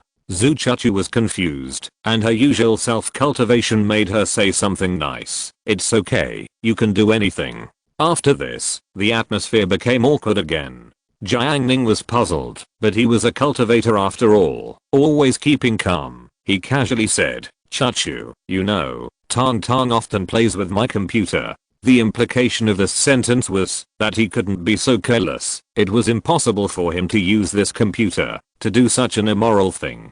Zhu Chachu's eyes moved. There was a laptop on the table. It was newly bought by Jiang Ning. Jiang Ning noticed her gaze moving. Chachu finally left, leaving Jiang Ning speechless and choking. He felt wronged, but it was difficult to explain to Chachu in person. What should he do? October 1st, 2014. At 9 o'clock in the morning, the house at the western end of the bungalow was filled with the sound of crackling firecrackers. Several cars were parked nearby, and people were talking loudly. The farmhouse invested by Boss Yang opened. Many people in formal attire brought flower pots and congratulatory speeches, which was quite grand. Zhu Yuantang led Jiang Ning to join in the fun. The firecrackers rang for several minutes. A firecracker jumped out and flew in front of Zhu Yuantang's shoes. She looked down and found that the firecracker still had the fuse and did not explode. But it was too tempting. After half a minute of psychological preparation, Zhu Yuantang picked up the firecracker and showed it to Jiang Ning, like showing off a treasure. "Jiang Ning, do you dare to light this firecracker?" She snorted. The fuse of the firecracker burned very quickly, much faster than the usual boxed firecrackers. Almost as soon as it was lit and thrown, the firecracker exploded in mid-air. The fuse of the firecracker in Zhu Yuantang's hand became very short because it was blown away. Jiang Ning said, "I dare not." Zhu Yuantang felt proud when she saw that he was afraid. She said happily, "I dare." Jiang Ning didn't believe it. The half fuse might explode in Zhu Yuantang's hand. Impossible. He saw through Zhu Yuantang. "What if I dare to light it?" "You dare not. If I light it, you can give me something delicious." "Okay," Zhu Yuantang said. Jiang Ning agreed. Zhu Yuantang brought Zhu Chachu to testify. After a night, Zhu Chachu returned to her usual calmness and could look Jiang Ning in the eye normally. After the bet was confirmed, Zhu Yuantang took out a tissue, twisted it into thin strips, and wrapped it around the firecrackers as a fuse. Although it was not lit, the victory was already decided. She said proudly, "I won." Jiang Ning made a mistake. He was confused by Zhu Yuantang in her daily life. She was silly every day, either sleeping or playing games and eating. As a result, Jiang Ning ignored her IQ and was willing to admit defeat. Jiang Ning glared at Uncle Zhang's black wolfhound, and the wolfhound understood, ran into the house, and took out its dog bowl, put it on the standing stone roller. Zhu Yuantang lit the toilet paper strip, and Jiang Ning covered the dog bowl with it. The few people moved a little further away. With a pop sound, the explosion gushed out, and the bowl was lifted up. Zhu Yuantang giggled, and Zhu Chachu also curled her lips, as if she had returned to her childhood. The only pity was that the firecrackers were too weak and the bowl did not fly high enough. In the farmhouse, Li Liang was entertaining guests. The boss Yang Fei went out and saw this scene from a distance, and was also happy. He ran over and took out a few small mines and laughed. "I picked them up when I bought firecrackers. Try this." Seeing a few people frying rice bowls just now reminded him of his childhood, when he was a rural person, and missed the simple happiness in the past. Besides, Jiang Ning's dishes are delicious. According to Brother Yao, there are connections behind them, so it's right to make good friends. The power of small minds is much greater than that of firecrackers. With a boom sound, the rice bowl flew higher than the bungalow. After a few times, the dog bowl was deformed. At 1:30 in the afternoon, Zhu Yuantang woke up from her nap and went to play with Jiang Ning. Jiang Ning took a rope, a cloth bag, and a bamboo pillow to the woods in front of the bungalow and set up a comfortable hammock. Then, he took off his shoes, lay down on the hammock, and continued to rest. Zhu Yuantang was dumbfounded. The place she wanted to lie down was now occupied by Jiang Ning. She looked at Zhu Chachu next to her. Zhu Chachu said there was nothing she could do. Zhu Yuantang waited for several minutes, but Jiang Ning still had no intention of getting out of bed. She took Chachu and walked a little further away, complaining, "Chachu, he's too much. We built a nest together, and now it's completely occupied by him." Built a nest together? Zhu Chachu was reserved. However, as Tang Tang's best friend, Zhu Chachu nodded, "Yeah. Chachu, do you have any way to get him out?" Zhu Yuantang said viciously. Zhu Chachu said, "Wake him up." Zhu Yuantang denied, "No, it would make me seem so inconsiderate." Zhu Chachu, "How about this? I'll rock his bed so that he can't rest well and feel uncomfortable, and he must have time to get out of bed." Zhu Yuantang said wittily. Zhu Chachu thought to herself, "Obviously this method is more vicious. I think it's okay." Zhu Chachu agreed. After deciding on the plan, Zhu Yuantang ran to the hammock, grabbed the rope, and shook it gently at first, and the hammock began to swing. Zhu Yuantang swung the hammock left and right, and the arc of the swing became larger and larger, almost shaky. It lasted for 5 minutes, but Jiang Ning still didn't react. Zhu Yuantang knew how to adapt to circumstances. She began to shake the hammock irregularly. Sometimes the hammock just swung to the left, and she immediately pulled it to the right. In short, the movement trajectory of the hammock became unpredictable. Zhu Yuantang shook for a full 10 minutes before stopping. Zhu Chachu looked at Jiang Tang, puzzled. "Jiang Ning hasn't woken up yet, why don't you shake it?" Zhu Yuantang took a hard breath and signaled to Chachu, "Let me rest for a while, I'm so tired."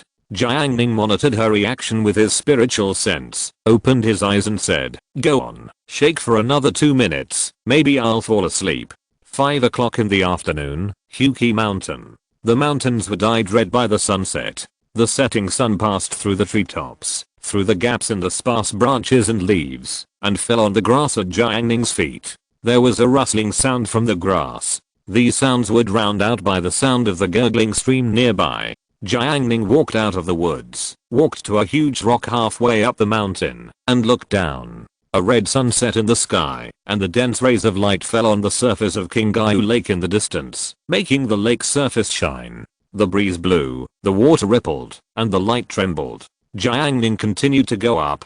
He came here to fulfill his promise, and bring some delicious food to Tang Tang. Huqi Mountain is now full of spiritual energy. In addition, it was closed by him, and no outsiders were allowed to enter. Jiang Ning also asked Xiao Xuangshan to introduce some animals. Now Huqi Mountain is full of vitality. He passed by a big tree that 2 people hugged, and his fingers gently stroked it. A grey wild mushroom flew into Jiang Ning's palm. "It's good for stewing soup." Jiang Ning was strolling in the mountains and forests. The whole mountain was his, and all the resources belonged to him. In his consciousness, a colorful pheasant suddenly flapped its wings and flew up. Jiang Ning casually marked it. He rushed to the place where the pheasant had been before, and found 4 pheasant eggs in the nest. Jiang Ning had eaten pheasants when he was a child, but it was the first time he saw pheasant eggs. Compared with ordinary eggs, pheasant eggs are much smaller. With a casual move, he put the 4 pheasant eggs into his storage ring. The only thing missing for the mushroom soup is vegetables. "I just happen to have some vegetables at home. It's a good time to go back and get some." Jiang Ning summoned the spirit boat and flew up. The spirit boat passed through a stream of light and went up along Huqi Mountain. Next to the stream in the forest, several rabbits were drinking water stealthily, with their ears erect, always paying attention to the surrounding situation. The ecology of Huqi Mountain is balanced, and the natural enemies of rabbits are wildcats and foxes. The rabbits were drinking water, but suddenly, one of the rabbits took off into the air, scaring the other rabbits to death. The rabbit flew higher and disappeared. On the spirit boat, Jiang Ning held the rabbit. The rabbit was agile and its strong legs were desperately kicking, trying to break free from the devil's hands and return to the embrace of nature. Jiang Ning slapped the rabbit on the head with a slap, and the rabbit died in seconds. He weighed it, and found that the wild rabbits had been eating Huqi Mountain spiritual herbs all year round, which was full of nutrition. They grew very big, and weighed a full 16 kilograms, which was considered a strong rabbit. Jiang Ning carried the rabbit, and walked back to the river dam slowly. At this time, a group of guests came to the river dam. The tall Li Shi stood at the entrance of the farmhouse, looking at the facilities here, and the firecracker debris on the ground, her eyes full of doubts. She said, "Is that it? This is the farmhouse you mentioned. What delicious food can there be in this place? In my opinion, it is better to go to the one in the suburbs last time. At least they roast whole lamb well." Li Shi's words were full of distrust of these two small shops. Like the farmhouse she went to before, the yard was very large, and there were even orchards and ponds for customers to play. Wang Yang said, "This is a farmhouse opened by a friend of my father. I heard from him that there is something interesting here, so I came to take a look. If it doesn't taste good, we will go home." Wang Yang's attitude was very humble, and he respected Li Shi very much. There was no way who made Li Shi beautiful and her family well off. If he hadn't hooked up with Linzida, Li Shi would never look at him. Linzida said happily, "Since we are here, let's take a look." He looked around and said, "In fact, the surrounding environment is quite good, and it is close to the city. It is not as remote as the previous farmhouse. It is suitable for opening a farmhouse." Bald Yang Fei walked out of the store. Hearing this, he smiled and said, "I originally wanted to build a bigger house, but I don't know why they didn't approve it. It was strange." He didn't understand why they suddenly didn't allow the house to be built. Linzida was good at observing people's words and expressions. When he saw this bold man, he judged that the other party was the boss. He continued, smaller is better, and the cost is less." Yang Fei, "I think so too. Farmhouse, the most important thing is the experience, which is different from the experience in the city. Are you brother Wang's son?" Yang Fei said to Wang Yang. "Uncle, have you seen me?" Wang Yang asked uncertainly. "You look too much like your father, I can tell at a glance," Yang Fei said naturally. During the conversation, he led the few people into the courtyard. The courtyard formed by the combination of two houses was quite spacious. Yang Fei did not underestimate them because of their young age. He could see that the other few people, based on their temperament, were obviously rich or noble and should not be neglected. He first went into the house and brought a box of popsicles to the few people, boasting, "I made my own popsicles, want to try them?" The few people sat on the long bench, sucking on the old popsicles, and Yang Fei continued to chat with them. "It will be dark soon. Our farmhouse has just opened, and there are not many things to do. I built a greenhouse over there." He pointed to the west. "If you come here in winter, you can still pick strawberries, but I'm afraid it's not possible now. There used to be a small pond. I can take you to catch fish." "Haha, you haven't played it before." Yang Fei felt that fishing was difficult, but catching fish was almost impossible, which was very tempting for city people. Speaking of catching fish, Li Shi suddenly remembered that she met Jiang Ning when she accompanied Wei Zishan to the river dam last time. She was startled. "Jiang Ning doesn't live here, right?" A few days ago, she still vividly remembered the scene of Ding Xuan delivering hammy melon to Jiang Ning. Yang Fei was quite talkative. Although he was several years older than the others, he was not preachy at all.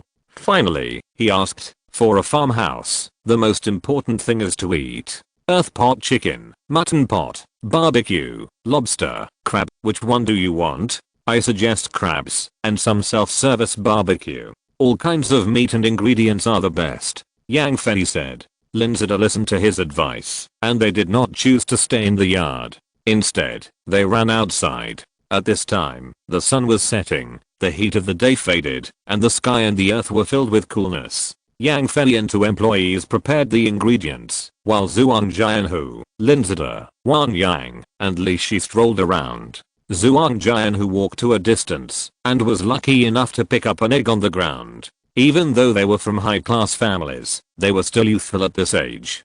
Zhuang Jianhu smiled brightly. He put the egg on a plate, and said with a smile, "Look at my luck. I found an egg. I will roast it later." "Li Shi, how do you roast eggs?" Wang Yang said, "Wrap it in a layer of tin foil and roast it." With the method of roasting eggs, Zhuang Jianhu played with the eggs and said, "Didn't you notice? This egg is much bigger than the usual eggs." Li Shi took a look and nodded. "It is indeed quite big, a circle bigger." Zhuang Jianhu, such a big egg must be delicious when roasted. Because of an egg, Zhuang Jianhu who was usually quite arrogant in school, showed off for several minutes around a few friends. Linzida looked around and wanted to pick one up. Zhuang Jian, who was in a good mood. This egg is really big. I have never eaten such a big egg. I picked it up today. When the few people were strolling, Zhu Yuantang and Zhu Chachu came out from behind the woods. Zhu Chachu picked a handful of spinach in her hand. Zhu Yuantang ran into a few people head on. When she heard the boy sighing about eggs, she glanced at them and couldn't help but say, "That's not an egg, it's a duck egg." Zhuang Jian, whose smile froze. Recommend a book. 2 worlds plus extraordinary. I said I was an extraordinary city. How did I become an immortal in the demon world? Chapter 536. Not lost. It's not an egg, it's a duck egg. After saying this, Zhuang Jian, who fell silent, and the smile on his face disappeared. The other people were very embarrassed, especially Linzida, who was going to pick up an egg, because Zhuang Jian, who was showing off, but it turned out that this thing was not an egg. This kind of embarrassment was even greater than meeting an acquaintance at school. Li Shi recovered quickly, and indeed met Zhu Yuantang again. She had a deep impression of this little girl. She felt that she was too simple. I remember that in the sports meeting in the first year of high school, she saw Zhu Yuantang eating jelly at the parallel bars. Li Shi never ate it, and even told Zhu Yuantang to eat less, but the other party didn't understand her meaning, and gave her jelly to eat. Li Shi couldn't help but laugh. Although the other party was good at studying, he was obviously ignorant of the world.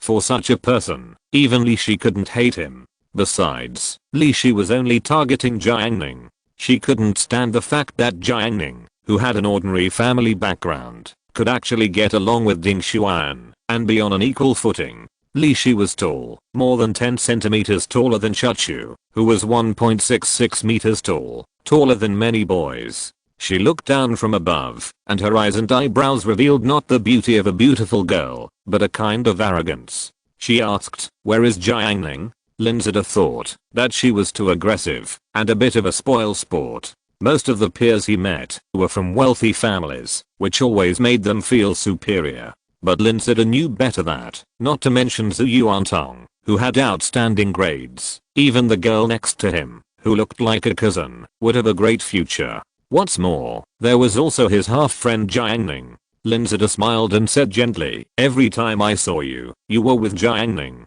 Why is he gone now?" Zhu Yuantang thought to herself, how can I know where he went to fool around?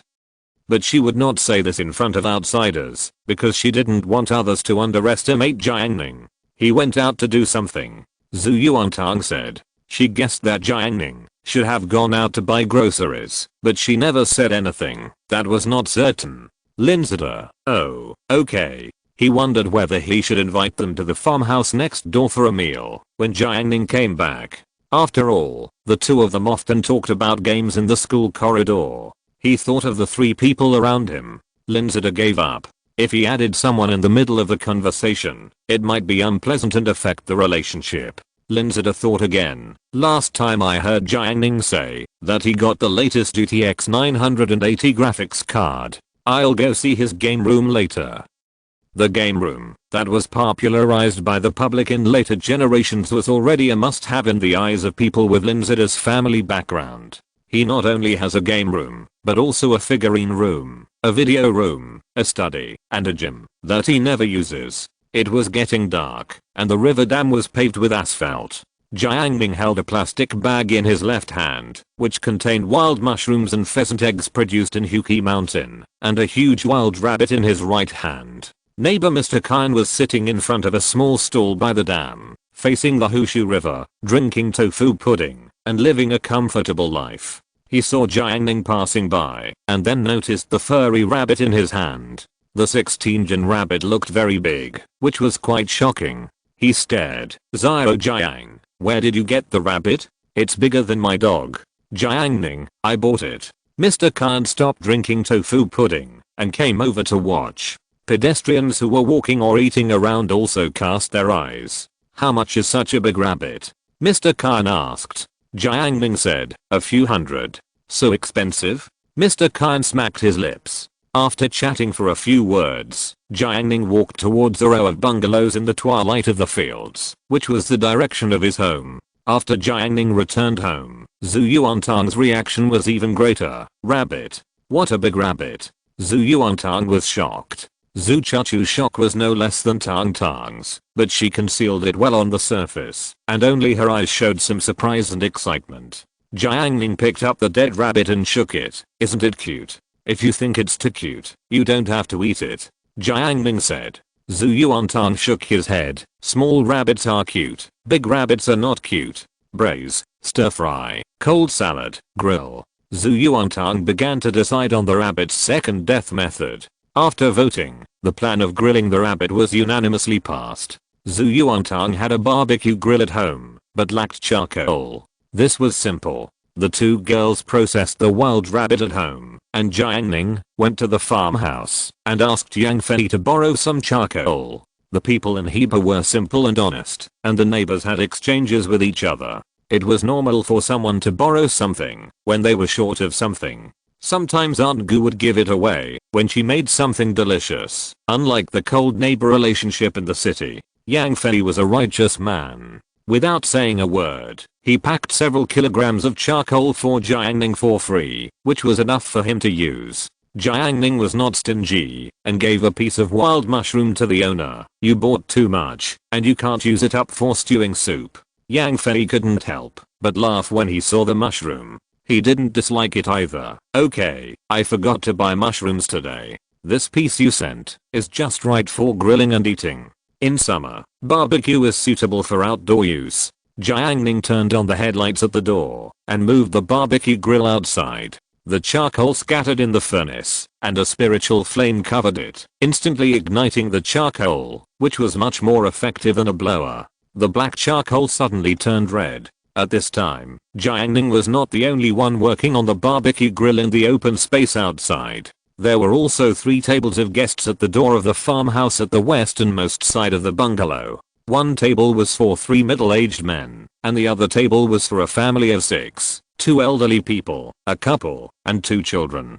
The last table was for Linzida and 4 people. The couple in the family asked curiously, "Is there a farmhouse over there? The place is not big, and the competition is quite fierce." They joked. The atmosphere was quite pleasant. Their main dishes were still being prepared, and Yang Fei served some cold dishes in advance. Li Shi pinched a spiced peanut and said with a smile, "Will Jiang Ning learn to make barbecue after seeing us eating barbecue? Imitating others?" she complained. Wang Yang didn't care. He should like these foods. Remember the last time we went boating? They were stewing small fish on the boat. Hearing this, Li Shi recalled the last time they were boating and eating stewed food, but Jiang Ning was stewing small fish, and it was very fragrant, which was hateful. Li Shi said, "Wang Yang, are you sure the food here is delicious? I don't want to be compared again." Wang Yang was confident. "Don't worry, Uncle Yang specially invited a master chef to cook today.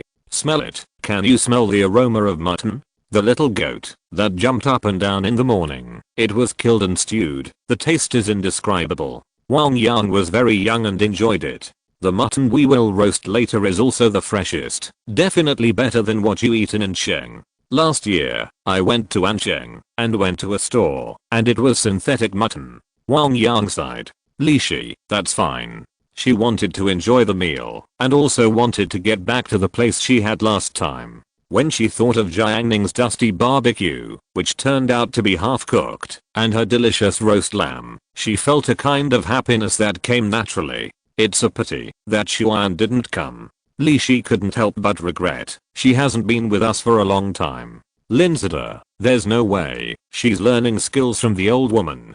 Zhuang Jian, whose mouth twitched. Don't let Sister Lin hear it, otherwise she will tear your mouth apart. Linzida, hey, how is it possible? The rabbit was too big, and Zhu Yuantang used her knife skills. She usually looked weak and had no strength, but when she chopped the ribs, she was unusually fierce. Under the strong driving force, Zhu Yuantang cut the rabbit into 2. The rabbit was too big, so she left half uncooked and prepared to eat it when her mother came home.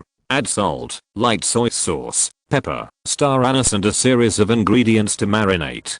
Finally, she put the rabbit on the skewers, picked up the tray, and carried it to the open space outside, right above the grill. Zhu Chuchu wanted to see the roasted rabbit, but she had to stay at home to make other dishes, mushroom, spinach, pheasant egg soup, and cut some fruit. The charcoal fire in the oven became more and more vigorous. Zhu Yuantang sat on a small stool and concentrated on basting the rabbit. The fresh rabbit meat combined with the bright charcoal fire, the fragrance of rabbit meat was diffused, and Zhu Yuantang's face was smoked red, tender, and green, as if it would be squeezed out of water. Jiang Ning cast a spell to temporarily lock the fragrance, and only a trace of fragrance was released. Wild rabbit meat is agile and tender. After adding seasonings, it is delicious. What's more, the rabbit caught by Jiang Ning is the king of rabbits. Bathed in the essence of spiritual energy and eating spiritual herbs every day, it has begun to take shape as a spiritual beast. If it is alive, it can even fight with beasts of the same level. Its taste is incomparable to that of ordinary rabbits. As time passed, the color of the roasted rabbit meat showed an attractive color. Zhu Yuantang brushed a layer of oil on it. Because of the high temperature of the charcoal fire, the oil boiled on the surface of the rabbit meat. Zhu Yuantang changed the side of the rabbit meat. The color of the rabbit meat had shown a brilliant golden color. Zhu Yuantang sipped his saliva and said, "You can add seasoning."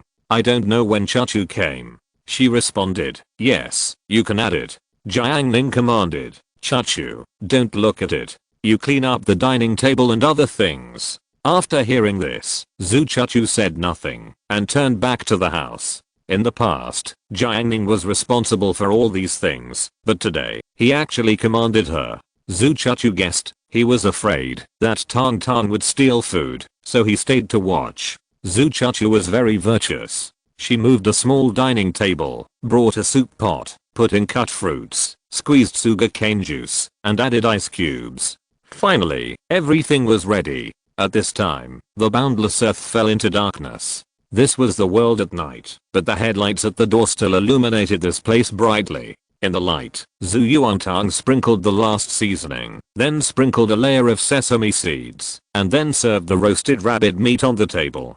Jiang Ning lifted the spell, and the rich aroma spread in an instant, becoming more and more alluring. Zhu Yuantang, wow. The aroma of the rabbit meat grown in Huqi Mountain is so rich that the aroma, carried by the wind, soon drifted to the vicinity of the farmhouse. Li Shi and her friends had just finished cooking their dishes, and Wang Yang and Lin Zida were roasting lamb. Li Shi put on gloves, peeled a crab, and handed it to Zhuang Jianhu. She took the lamb skewers from Wang Yang and was about to eat when she suddenly smelled the fragrance coming from afar. She was almost overwhelmed by the rich aroma. Before she could speak, she heard the three middle-aged men who were eating next to her blurt out, "What smells so good?" Li Shi turned around and looked in the direction of Jiang Ning in disbelief. It came from that direction, for sure. "What are they roasting?" Li Shi asked. Lin Zida was also greedy. "I don't know." Li Shi took a few puffs and turned around with difficulty, but the fragrance kept lingering at her nose. She looked down at the lamb skewers in her hand. The lamb skewers that had been fragrant suddenly lost their fragrance for some reason. "Wang Yang, Sister Shishi, do you want to eat?" Li Shi took a sip of coke and said it sincerely, "I feel a little greasy all of a sudden." Wang Yang's main purpose was to satisfy them. Hearing this, he said, "Maybe the lamb is too greasy. I'll find you something to relieve the greasiness." He went to the farmhouse, brought out a plate of fruit, and took some vegetarian dishes. He happened to see the mushroom. Seeing the fresh and tender appearance of the mushroom, Wang Yang thought it must be delicious. After telling Boss Yang, he took it away. Wang Yang put down the fruit, and Li Shi ate a few grapes. She was overwhelmed by the smell of rabbit meat and looked back. The roasted rabbit was served on the table, and the golden and tempting rabbit meat was exposed to Zhu Chuchu. She was reserved and polite, so naturally she would not start first. Moreover, she was faced with an embarrassing problem. The rabbit was half a whole. Zhu Chuchu had never eaten such food, and didn't know how to start. It seemed impossible to pick it up with chopsticks. Zhu Chuchu picked up the cup, and drank a sip of sugarcane juice. The sugarcane juice with ice cubes was like a spring breeze, with a hint of freshness and sweet juice, which made people linger. Zhu Yuantang aimed at the rabbit leg, or the rabbit front leg. She knew how to eat. Compared with the rabbit hind leg, the rabbit front leg has more tender meat and tastes better. However, there was only one rabbit front leg, and Jiang Ning and Chu Chu were present. As the owner, Zhu Yuantang couldn't come up and grab the rabbit leg, right? She chose a target and said in a hypocritically polite manner, Chu Chu, you have done a lot of work today. You have worked hard. The most delicious rabbit front leg is a reward for you. Zhu Chuchu was concerned about Jiang Ning's presence. Besides, she didn't know how to eat it, so she refused. My job is easy, and I'm not busy. You are the ones who are working hard. Zhu Yuantang, hey, Chu Chu, I only did one job. You did several things. It's yours. Zhu Chuchu continued to refuse. Zhu Yuantang kept giving in, and Jiang Ning saw through her hypocrisy. In order to restore the Zhu family's righteousness, Jiang Ning tore off the rabbit front leg and put it in his own bowl. Zhu Yuantang shut up all of a sudden. Not only did he shut up, but he also pouted. Sister Shishi, try the grilled mushrooms. Wang Yang handed over a skewer of grilled mushrooms. Li Shi took it reluctantly, but her mind was all on the grilled rabbit meat over there by Jiang Ning. Women are obsessed with eating, and Li Shi took a bite of the grilled mushrooms reluctantly. The burnt aroma of cumin powder melted in her mouth, followed by the ultimate deliciousness. The fragrance exploded in the air. It was so delicious that Li Shi couldn't believe it. She didn't bother to chew slowly and finished the grilled mushrooms in 2 bites and asked impatiently, any more? Wang Yang was stunned for a moment, thinking that her reaction was a bit intense, and immediately replied, yes, I'll grill it for you now. After seeing this, Linzida also took a skewer of grilled mushrooms and ate it in a few bites. Zhuang Jian who asked, is it delicious? Linzida looked normal, it's just so-so. Zhuang Jian who, then I won't eat it. Li Shi saw what Linzida was planning, but because of her admiration for Zhuang Jian who, she didn't tell him the truth. The small mushrooms were quickly shared by several people, and there was not enough to eat at all. Fortunately, these were ingredients from the farmhouse. Li Shi thought to herself, with the grilled mushrooms, Jiang Ning didn't win this time. With this thought in mind, Li Shi shouted, Boss Yang. Yang Fei ran out of the farmhouse. What's wrong? Li Shi, are there any more mushrooms? Yang Fei looked embarrassed. Li Shi asked, what's wrong? Yang Fei told the truth. The mushrooms were given by my neighbors. He gestured to Jiang Ning in the distance. Li Shi. Chapter 537 An excuse. The mushrooms sent by the neighbors. Look, they are fizz. Boss Yang looked towards the bungalow in the distance. He had been helping to stew mutton in the yard before, and he didn't think anything of it. But when he went out, he smelled the overwhelming aroma of barbecue. It reminded him of the fear of being dominated by egg fried rice last time. It was also after the last experience that Yang Fei increased his resistance. In addition, he had lived so long and eaten all kinds of delicacies, so his resistance to this was slightly stronger than that of others. Are mushrooms delicious? Yang Fei wondered. No matter how delicious the mushrooms were, could they compare to the mutton he cut? Yang Fei didn't understand. Li Shi sniffed the aroma and wanted to say, it's more than delicious, it's simply the most delicious thing in the world. The grilled mushrooms are extremely tender and delicious, with a rich and palatable aroma. These are the taste and texture aspects. What's more magical is that, after eating the mushrooms, her body became refreshed. Li Shi even felt that she could perfectly perform some difficult moves from the street dance class she had taken before. However, since Yang Fei said that the mushrooms came from Jiang Ning, Li Shi couldn't praise him. She said insincerely, it's okay, but I've eaten too much meat and feel a little greasy. Some mushrooms are good. Yang Fei said, I have some fruits here, grapefruit and grapes. I'll wash some for you to try. Li Shi waved her hand, no need. Yang Fei hesitated for a moment when he saw this. He valued this farm stay very much. He was born in the countryside, and because of love, he married a woman from the city. His father-in-law runs a company and his net worth has long exceeded 100 million. Although he has not been looked down upon in these years, he always feels uncomfortable when staying in his father-in-law's company. To put it bluntly, he is just a son-in-law. Now, he has come out to work on his own and found a farm stay to test the waters, which makes him feel the long-lost freedom.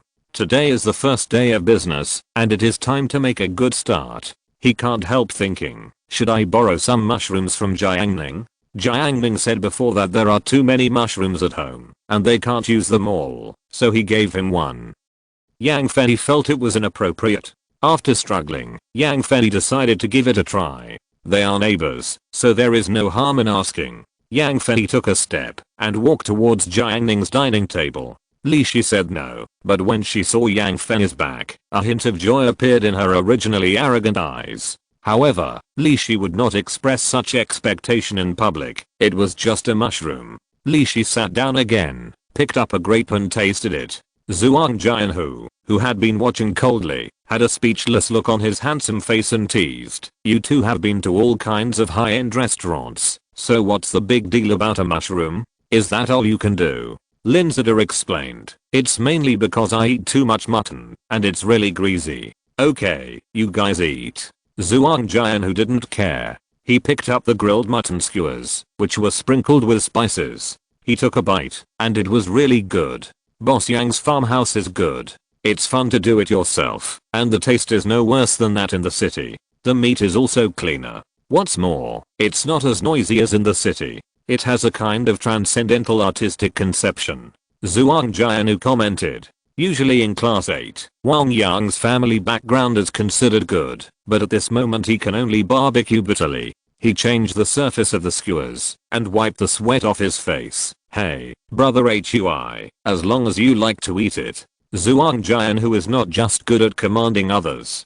He said, "The iPhone 6 Plus will be on the market soon. I will ask someone to get a few and replace the 5S in your hand." Wang Yang was delighted. Although his family had some power, the new iPhone was definitely a big expense anyway. What's more, brother Hui would definitely give him the version with the largest memory, and he could get it in advance, so he could show off in advance. Wang Yang said, "Thank you, brother Hui. It's not just the new iPhone, it's mainly brother Hui's approval, which is of great benefit to his parents. Children like them who are born in a compound have been taught by their parents since childhood, and they are more mature than their peers." After Lin Zeta fooled Jianhu, he and Li Shi looked at each other. Lin Zeta's eyes were teasing. "Don't you want to pursue my brother? Why are you hiding the mushroom?" Li Shi said, "Isn't he your brother?" Night. The Zhu family, the open space at the door, the bright place. On the small folding table, roasted rabbit meat, fruit platter, and sugarcane juice were placed one by one.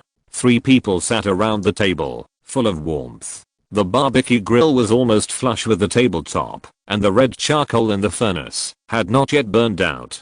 Jiang Ning took 3 skewers of mushrooms and rolled them on the open fire. The oil and water sizzled and exuded a special fresh fragrance.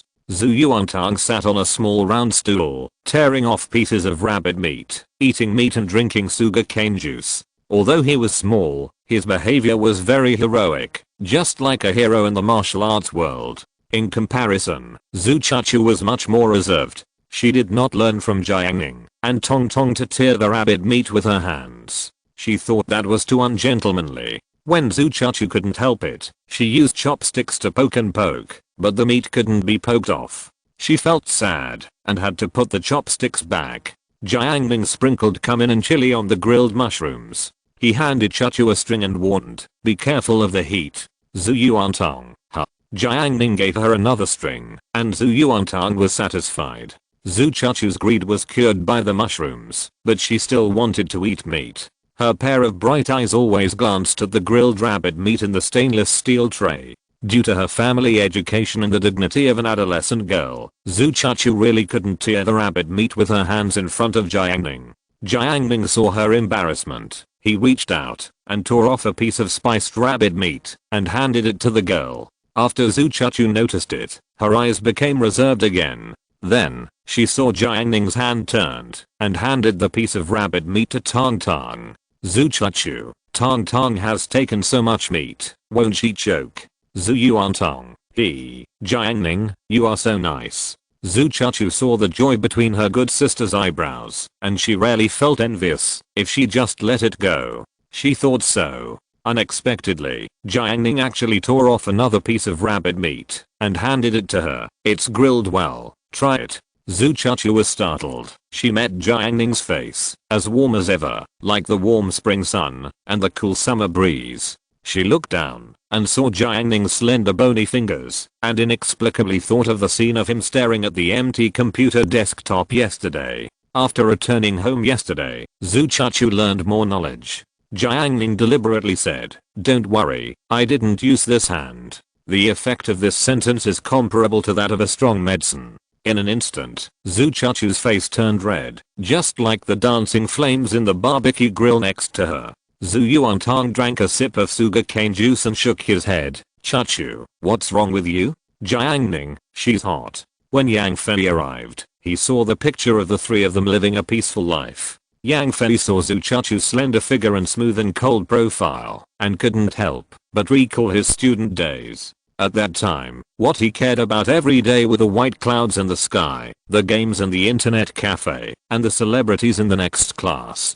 Yang Fei was in a trance for a moment, then came back to his senses and once again supported the pressure of life. He really envied Jiang Ning. Yang Fei said in a gentle voice, "Jiang Ning, do you still have the mushrooms you gave me before? I want to borrow some from you." The customer said they were delicious. "I'll give you all the money you charge for the mushrooms." Jiang Ning pointed to the basket next to him and said, "There are only 3 bunches left. It's not enough for your customers." Yang Fei sighed. There were only 3 bunches left. It would be difficult for him to take them away, right? Jiang Ning tore off a piece of rabbit meat and handed it over. Yang Fei took it without thinking. The closer he got, the stronger the aroma of barbecue became. "Who wants mushrooms?" Jiang Ning asked knowingly. Yang Fei had just finished eating the rabbit meat and was sighing in his heart. It smelled so good.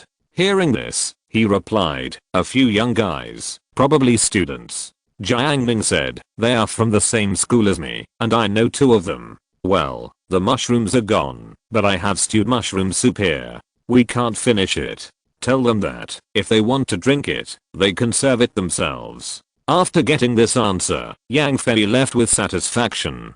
Zhu Yuantang pursed his cheeks and said, "There's Wang Yang in our class, and there's Lin Xiaopang." Lin Zida said every day that she was Jiang Ning's little follower, but she didn't call him by his name, but by his nickname. At the entrance of the farmhouse, "What, let us go by ourselves?" Li Shi was surprised. Then, she said coldly, "He is quite proud." She looked at Lin Zida who was cleaning up the dishes and wondered, "What are you doing?" Lin Zida held the rice bowl in his left hand and the spoon in his right hand, and said casually, "I want to eat for free." Since Jiang Ning had invited him, he had to show his support. The smell was so tempting, why was he still hesitating?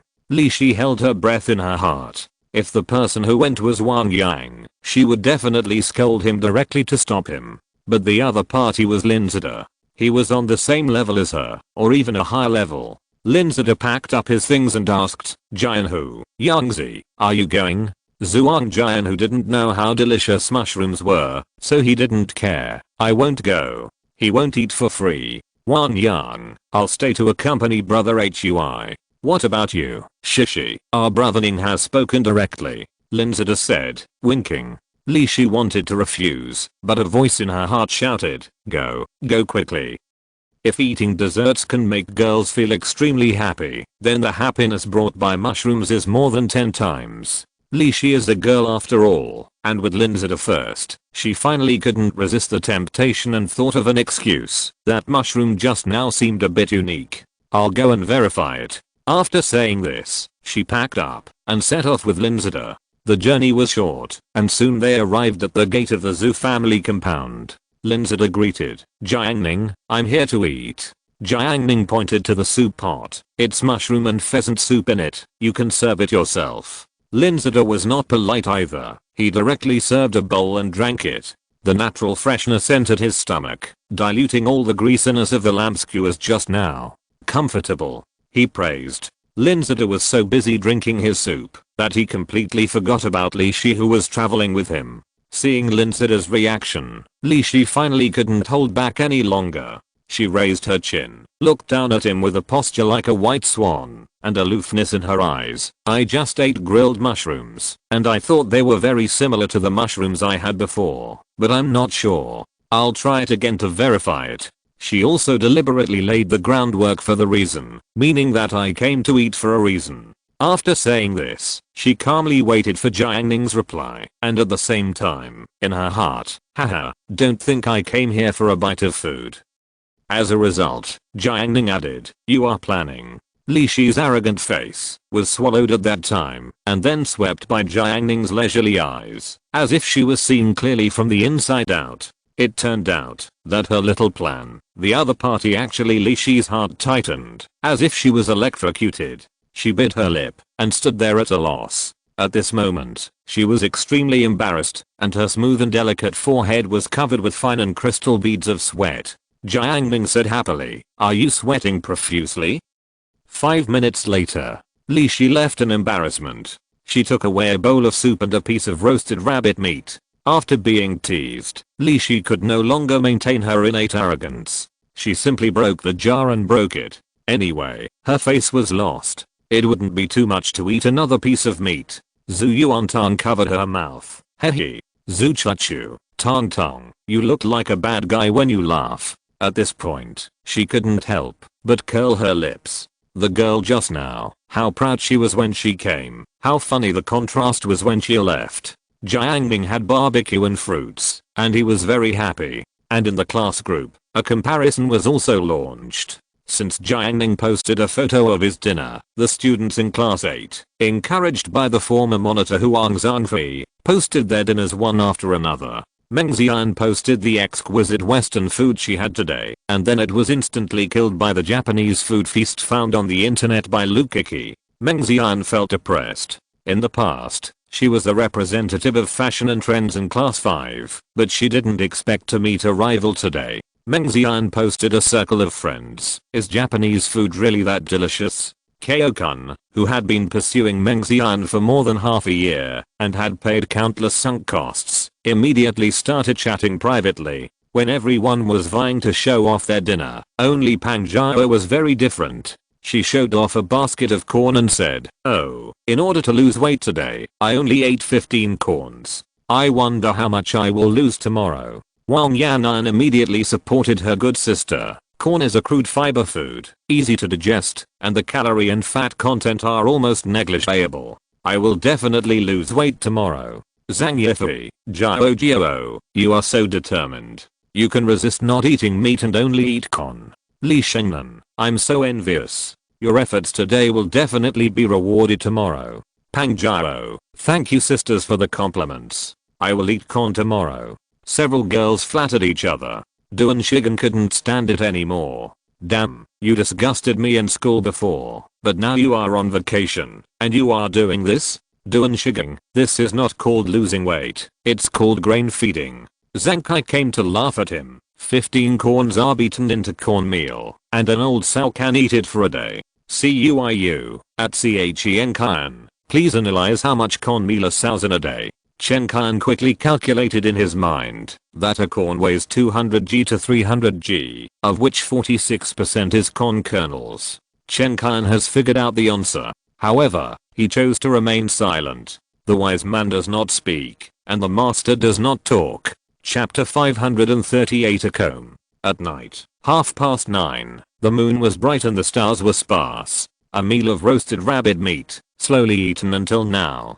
Jiang Ning drank the last sugar cane juice in the cup, feeling the coolness and sweetness. Today's dinner was finally over. However, there is still tomorrow, the day after tomorrow, and every day after that. All are so happy. After dinner, Jiang Ning looked at the table. I'm done. How about you? Zhu Chachu, I'm done. In the interval between talking, Chachu started to clean up the table. Tong Tong lent a hand, but Jiang Ning was the only one with empty hands, doing nothing. Life is too comfortable. He got up and walked towards the house, and a stream of spiritual power flowed silently to the two women, helping them to eliminate the smell on their bodies after eating barbecue. Jiang Ning's side was over.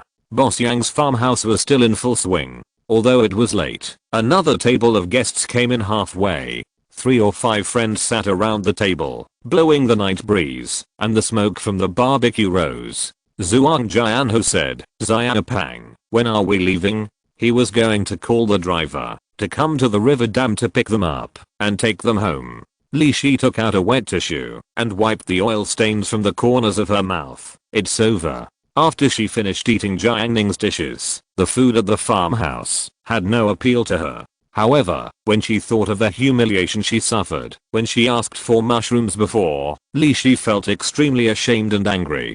Li Shi secretly planned to get some rare ingredients next time, such as seafood, top-grade beef, or top-grade fruits. She must eat at the farmhouse and regain the face she lost this time in front of Jiang Ning. Li Shi didn't believe it. What kind of ingredients could a child from an ordinary family like Jiang Ning use to compare with hers? She had made up her mind. After hearing this, Linzida looked at the scene over there on Jiang Ning's side. He said, "You guys go back first. I'm going to visit Jiang Ning's gaming equipment later. It will probably take some time." Zhuang Jian, who knew that Linzida often talked about games with Jiang Ning. He thought for a moment and said, "Forget it. I'll wait for you for a while." He glanced at Wang Yang and Li Shi and said, "Are you going first?" Wang Yang smiled and said, "Let's go together.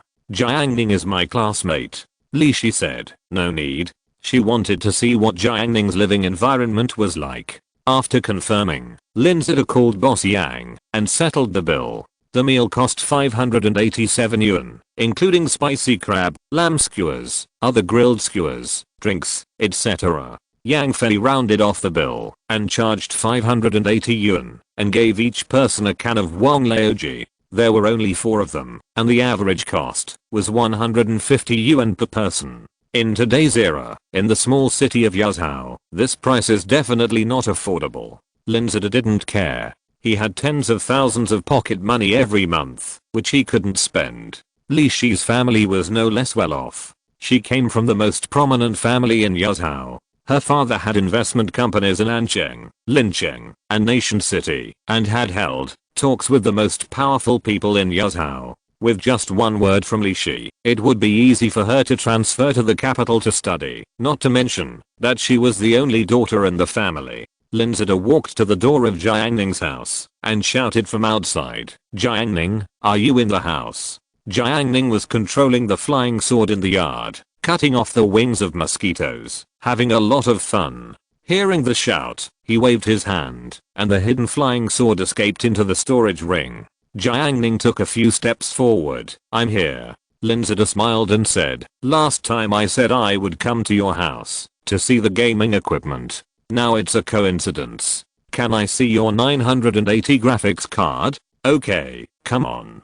Jiang Ning didn't think anything was wrong. Linzida walked into the main hall from the door, and Zhuang Jianhu and Li Shi followed behind, and entered the house together. Li Shi looked at the cement floor. She usually lived in a house with various high-end wooden boards. She had never lived in a house with cement floor since she was a child. She went straight forward along the main hall and entered the small courtyard. Next to the small courtyard was Jiang Ning's bedroom. At this time, the bedroom was brightly lit, and Jiang Ning stepped into the house. Li Shi thought that the floor of the bedroom was tiled or wooden, but it turned out to be cement. She found an opportunity and teased, "Do we need to change slippers when we enter the house?" Jiang Ning pretended not to hear. Li Shi was ignored and was very depressed. Linzida simply glanced at the room. It was clean and tidy, full of vitality, especially the flower pots on the windowsill and desk. The flowers and plants were well taken care of, and even the leaves were in order. Then there was a pure white water-cooled case, a pure white GTX 980 graphics card, a motherboard, memory, and a power supply. The atmosphere lights were also pure white, which was extremely eye-catching. "Cool." Linzida praised sincerely. He looked at the desktop again. The customized mechanical keyboard. Jiang Ning clicked twice, making a crisp sound like a ballpoint pen. Then came the wooden palm rest, the gaming style mouse, the ergonomic chair, the PS4, the Wii U console, and even the red and white console. The variety was very comprehensive. Linzida looked left and right and praised, "It's really good, and your console is used frequently, and it's not covered with dust." Speaking of this, Linzida was very envious, especially because Jiang Ning had 2 frequently used controllers on his desk. Compared with the most advanced game consoles and hundreds of game discs, having friends who play games is the most enviable. During this period, Lin Zeta made constructive suggestions, such as, your house is not smart enough, such as the lights in the room. The lights in my house can be turned off remotely. Lin Zeta was quite proud. Lin Zeta came from a wealthy family and surfed at the forefront of the world's technology. He gave Jiang Ning a popular science. Have you heard of smart home? Jiang Ning had of course heard of it. Smart home in the future market is very popular, such as the mid-year ecosystem, but in this era, it has not been launched yet. Lin Zeta has a wide range of knowledge. He said, you know Amazon, right? I got the news that they are about to launch a speaker. This speaker is not simple and can conduct voice conversations. In order to achieve this goal, they have acquired 2 voice technology companies. He said enthusiastically, after this speaker is launched, many home furnishing manufacturers will definitely follow up and connect to the platform, and then they will be able to realize the scenes in the movie. Have you seen Iron Man? Just by speaking, you can turn off the lights, turn on the TV, check the weather, and set a memo. It is your home assistant. Lin Zeta's eyes lit up when he talked about such topics. He really loved these. Jiang Ning threw a pistachio into his mouth and said calmly, this, I know all about it. Lin Zeta was surprised. You know? Li Shi and Zhuang Jian, who outside the door, couldn't help laughing. How could it be possible? Especially Zhuang Jian, who, he and Lin Zeta grew up together and knew how much Lin Xiaopang knew about cutting edge technology. Some stuff who specialize in these industries, in terms of the breadth of knowledge, dare not say that they know more than Lin Xiaopang. What's more, Jiang Ning is an ordinary student. Jiang Ning, not only do I know, I also use it. Lin Zeta's brain worked quickly, and he took stock of the most cutting-edge technology companies in the world today. Even Google still didn't involve this aspect. Lin Zeta couldn't help but ask, what brand of smart assistant do you use? Jiang Ning, Tong Tong brand. Tong Tong? What brand? Lin Zeta frowned. He had never heard of this brand. Could it be that Jiang Ning was talking nonsense? With his understanding of Jiang Ning, he wouldn't make up a brand, right? Lin Zeta was confused. Jiang Ning's spiritual sense detected Zhu Yuantang walking into the yard, and he said, I'll show you. He called out, Tong Tong, open the window. Zhu Yuantang in the yard heard this, and pulled the window open. Jiang Ning, just tell me if it's smart or not. Lin Zeta showed a blushing expression and said against his will, it's quite smart. It was late at night, the farmhouse ended, and the river dam returned to its former calm. Aunt Gu came home from get off work, and Zhu Yuantang chatted with her mother, describing how delicious the roasted rabbit meat was today, and said that he had left half for her mother. Aunt Gu looked at the half rabbit and asked her daughter, you can't finish one, so you left half. Zhu Yuantang was speechless. After taking a shower in silence, she prepared to run to Jiang Ning's room.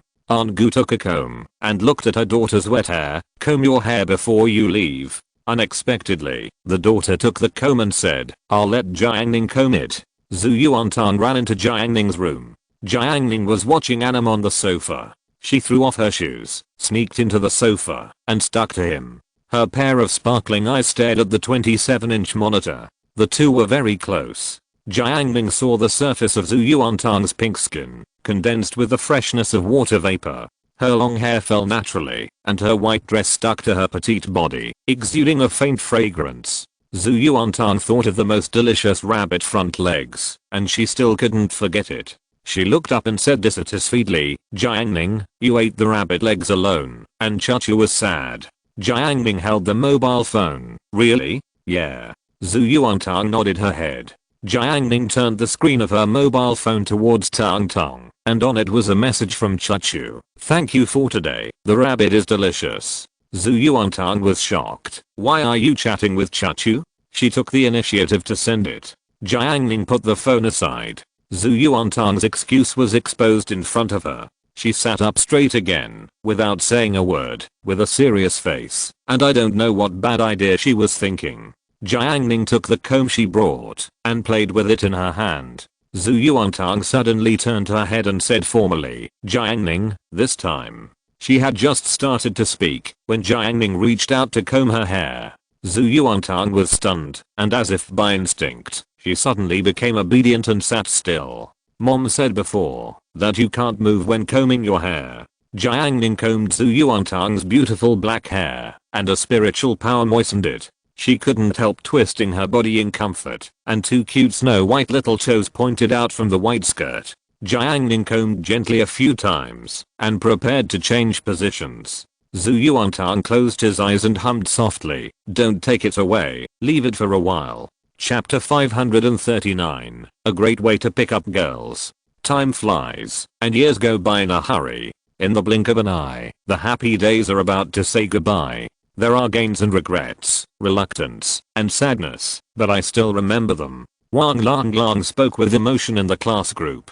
"Lukiki, listening to what you said, I thought something big had happened. Isn't the holiday over?" Wipes sweat. "Yes, today is Sunday. The 5-day holiday is over, and many students rushed to the campus to start the tense and boring high school life again." Jiang Ning rode a battery car, took Zhu Yuantang, and arrived at the school gate leisurely. With the opening of the 4th middle school, many vendors pushed their carts to sell food at the school gate. Fried skewers, wraps, octopus balls, fruit salad, the aroma wafted, and many students gathered around waiting. Zhu Yuantang was dazzled, but unfortunately, she had eaten her fill. Hu Jun was sitting in front of an open-air stall, and his aunt was making wontons for him. When he saw Jiang Ning, he greeted her. When Jiang Ning entered the classroom, it was still early, and there were only about half of the students in the classroom. Chen Qianlui stayed in his seat reading. Jiang Yanan and Yuan gathered together, their phones placed horizontally behind the pile of books, and excitedly let out a suppressed exclamation. They were watching the explosive dance video of the Korean group EXO. Duan Shigen passed by, glanced at it, and asked, "Are they male or female?" Jiang Yanan, "Male. Look carefully." "Yuan, is there something wrong with your eyes?" Duan Shigen mocked, "These women, I beat them all by myself." Yuan couldn't stand such words. She said disdainfully, "Do you know how hard they practice dancing? They practice more hours every day than you." Duan Shigen was too lazy to argue with a woman. "Which man would like them?" Yuan said proudly. "They don't make you men like them at all." Duan Shigen shook his head and left. He returned to his seat, opened the document management of his mobile phone, and started the latest downloaded good movie. This is an exciting blockbuster about a woman disguising herself as a man to sneak into a boys' school, and then the male classmates discovered the truth. This is what a man should watch. Duan Shigen was immersed in it, his blood boiling. He was a real man. Even at this moment, he was still observing the surrounding environment. Any slight movement would attract his attention. After all, Duan Shigen knew that, if he was discovered, his image would be ruined. At this moment, at the back door of the classroom, Liu Chuandao put one hand in his pocket, shook the key, and walked into the classroom in high spirits, humming an old song. "If I were a DJ, would you love me?" He walked out with a rhythmic feeling. Wu Zhaoqi was itching to show off his skills, and wanted to do a basketball dance on the spot. When he arrived, Duan Shigen quickly turned off the screen. Liu Chuandao said proudly, "Gangzi, I picked up a new car today." Duan Shigen, "Did you buy a car?" Wang Lang next to him asked, "How many wheels?" Liu Chuandao, "Of course it has 2 wheels, an electric car." Duan Shigen was immediately bored after hearing this. As the eldest brother, he had already played 2-wheeled cars to the extreme. He not only had a day-end motorcycle, but also a modified Ghost Fire motorcycle. However, Duan Shigen was a righteous man, so he still congratulated him. "You can take girls with you in the future. So cool." Liu Chuandao felt comfortable and waved his hand. "Oh, my electric car can take 3 girls, 2 in the back and 1 in the front."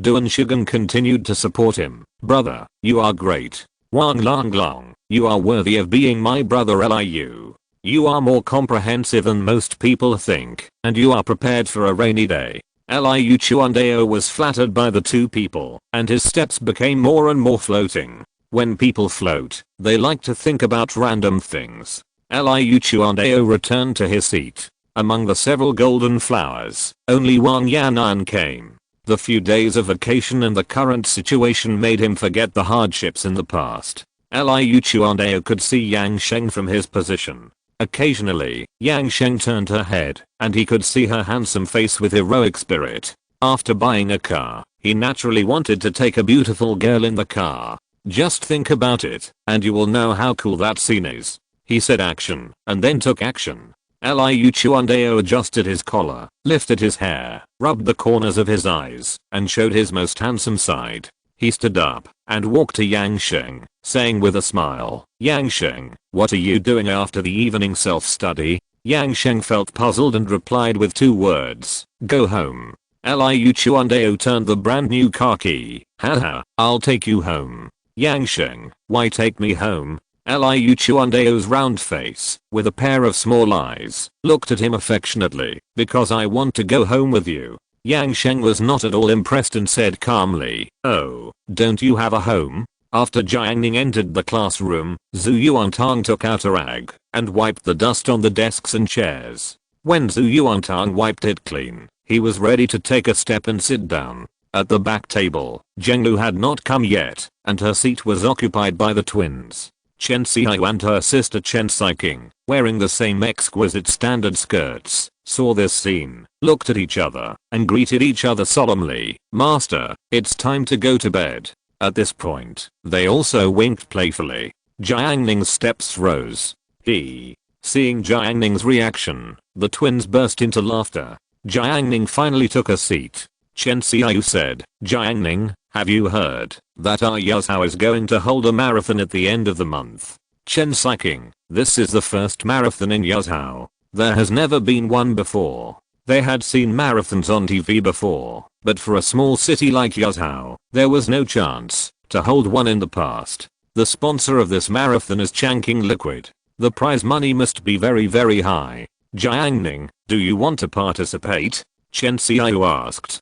She knew how good Jiang Ning's physical fitness was in the last school sports meeting. Jiang Ning, "No." "Okay." Chen Xiao regretted. "This time it's a half marathon. We minors can also participate. I chatted with Bei Yuxia, and she plans to try it." After hearing this, Zhu Yuantang joined the topic. "Then I will participate too." "Jiang Ning, you are only 15 years old. You have to be 16 years old to participate in a half marathon. You are not qualified." Zhu Yuantang's fantasy was shattered. While the few people were chatting, Yang Sheng came over and talked to them about the marathon. Liu Chuandao appeared in the back row with a dusty face. He looked at the scene where Jiang Ning was. His face was indignant. Wang Lang exposed his scars. "Chuandao, what's wrong? Did you have a bad chat with Yang Sheng?" Liu Chuandao said nothing. More and more students came into the classroom.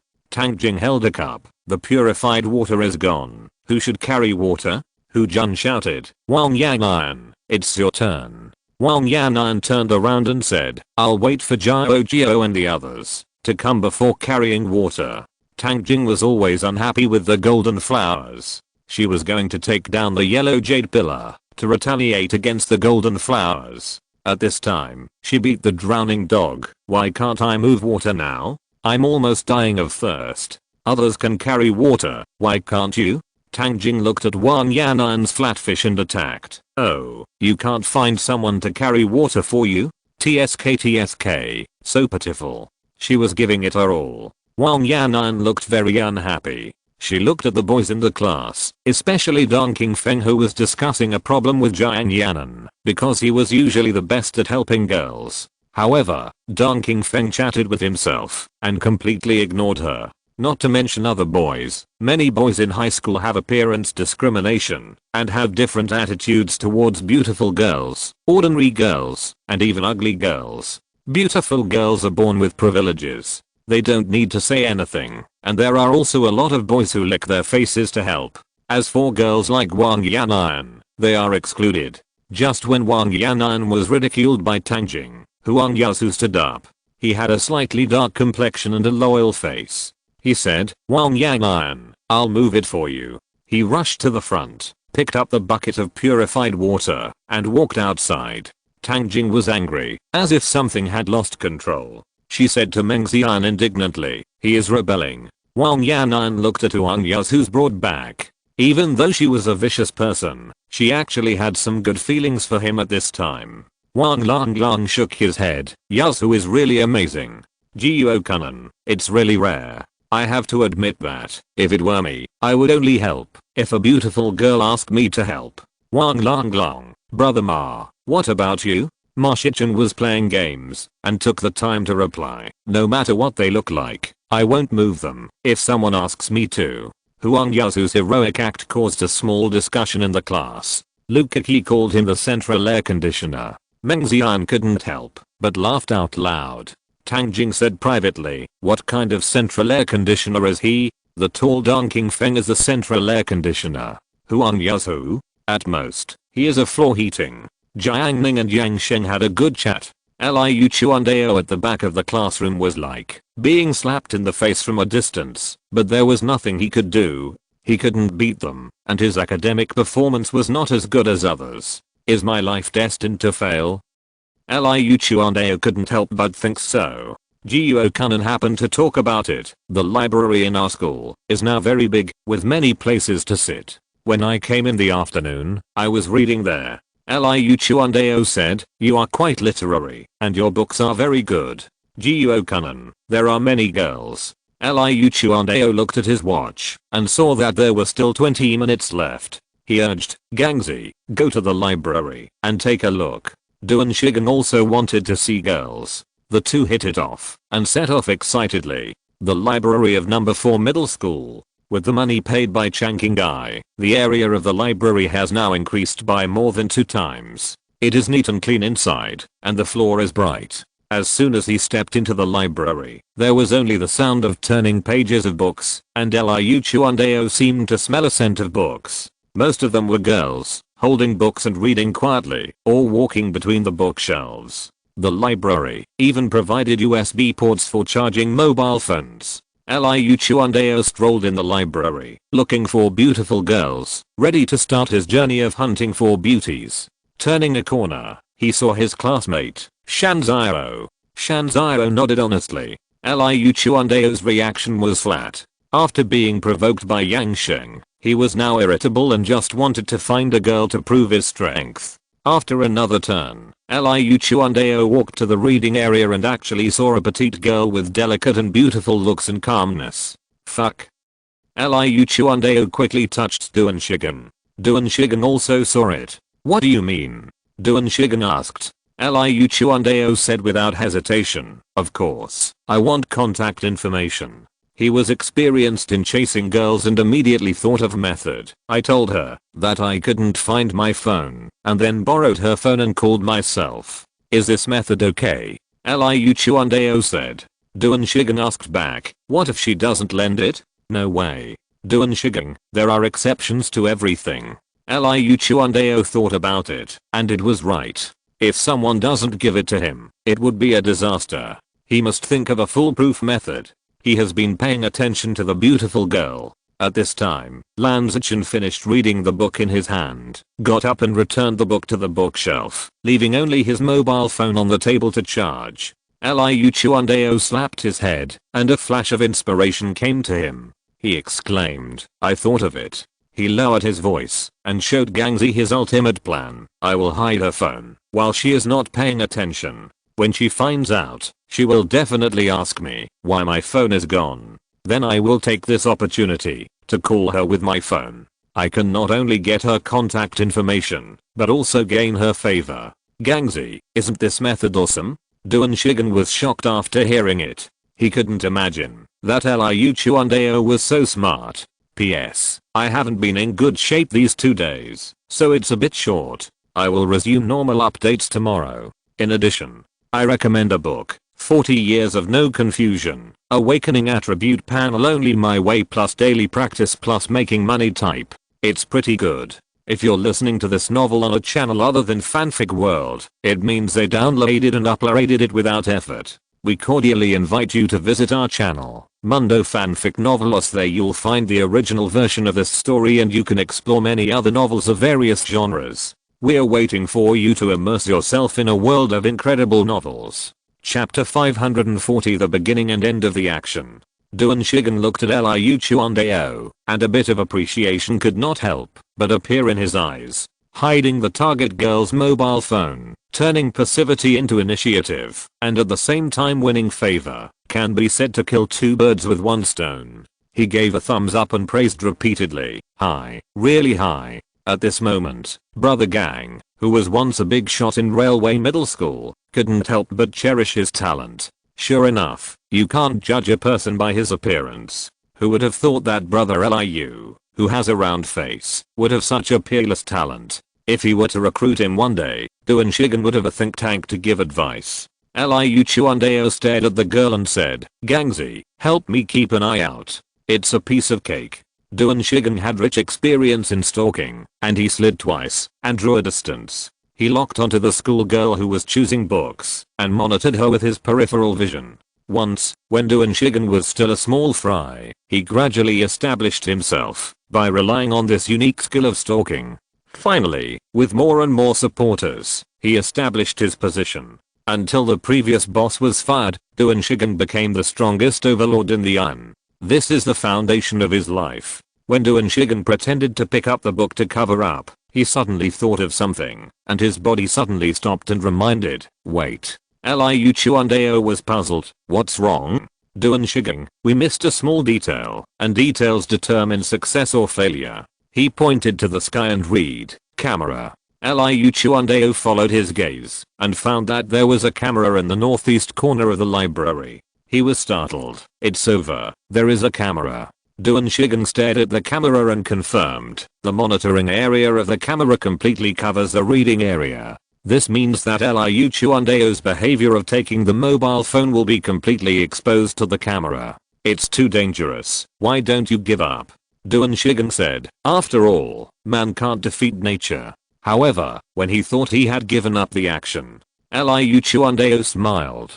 His smile was very light at this moment, but it was also very unrestrained, brilliant, and half smiled. It had nothing to do with the current situation, and it had a natural sense of distance. Duan Shigen could never enter that world. Liu Chuandao put his hands behind his back and said calmly, how can you see the rainbow without going through the wind and rain? You can't get the tiger cub without going into the tiger's den. The fragrance of plum blossoms comes from the bitter cold, and the sharpness of the sword comes from the grinding. He cited 3 illusions in a row. Liu Chuandao originally planned to cite a few more, but he was not educated enough, and couldn't remember them. In the end, Liu Chuandao grabbed the sky with his empty hands, as if he was controlling this world. The world's martial arts can only be broken by speed. As long as I get her phone back, before she checks the camera, then the existence of the camera will be meaningless. After hearing this, Duan Shigen suddenly realized,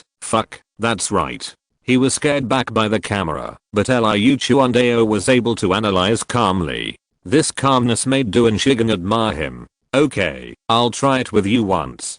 Duan Shigen was full of enthusiasm. After making a thorough plan, Duan Shigen focused on following. Just do it. Liu Chuandao picked up a copy of Robinson Crusoe and walked to the reading area with a swagger, sitting down carelessly. He and Gangzi confirmed their rise, and it was the right opportunity. Liu Chuandao waved his hand and unplugged the mobile phone that was charging on the table, then naturally stood up, walked to the bookshelf area, found a remote location, and put the mobile phone on the bookshelf. Haha, the plan is perfect. Liu Chuandao was ecstatic. He even imagined that, after helping the girl find the phone, the other party was so grateful that she couldn't help but promise her body. The girl was quite beautiful, delicate and moving. When the girl became his girlfriend, he would take the girl to walk through class 8. What would Jiang Yanan, Shen Qinj, and Yang Sheng, who once looked down on him, do? Just thinking about it, Liu Chuandao was so happy. He is the best flirt in class 8. Dong Qingfeng, Huang Zanfei, Jiang Ning, who are they? Get out of my way. Thinking of the scene of the beauty leaning on his arms, the oil on Liu Chuandao's flat nose actually glowed with cold light, which embellished his face. After finishing this matter, Liu Chuandao gave him an okay look, and then he went to the reading area and found a seat to sit down. Everything is ready. The show begins. Lan Zichenshou's fortress besieged. With a calm temperament on her delicate face, she moved to the reading area. However, when she walked to the desk, she was shocked to find that the mobile phone she had placed on the desk to charge had disappeared. Lan Zichen's calmness was gone, replaced by panic. That's not right. The phone was still charging just now. The phone disappeared while I was changing the book. Lan Zichen looked around subconsciously, but still could not see the shadow of the phone. She instinctively asked Liu Chuandeo beside her, "Classmate, have you seen my cell phone?" Liu Chuandeo slowly emerged from behind the book. He held back his smile at this moment and said in confusion, "What cell phone?" Lan Zichen asked. "It's a cell phone with a pink shell. I just put it here to charge." Liu Chuandeo shook his head. To make it more realistic, he pretended to scan around. Lan Zichen was anxious. Cell phones are very important assets for high school students. Just when he was at a loss, Liu Chuandeo took out his cell phone and took the initiative to say, "How about this? Tell me your cell phone number. I'll call you, and I can find it when I hear the ringtone, right?" Lan Zichen was in a hurry and naturally didn't think that the other party deliberately asked for her cell phone number. She agreed at first, and then suddenly remembered, "My cell phone is silent." Although number 4 middle school did not collect cell phones uniformly, if a classmate's cell phone rang, it would be confiscated. Students with a little bit of brains would default to silent mode.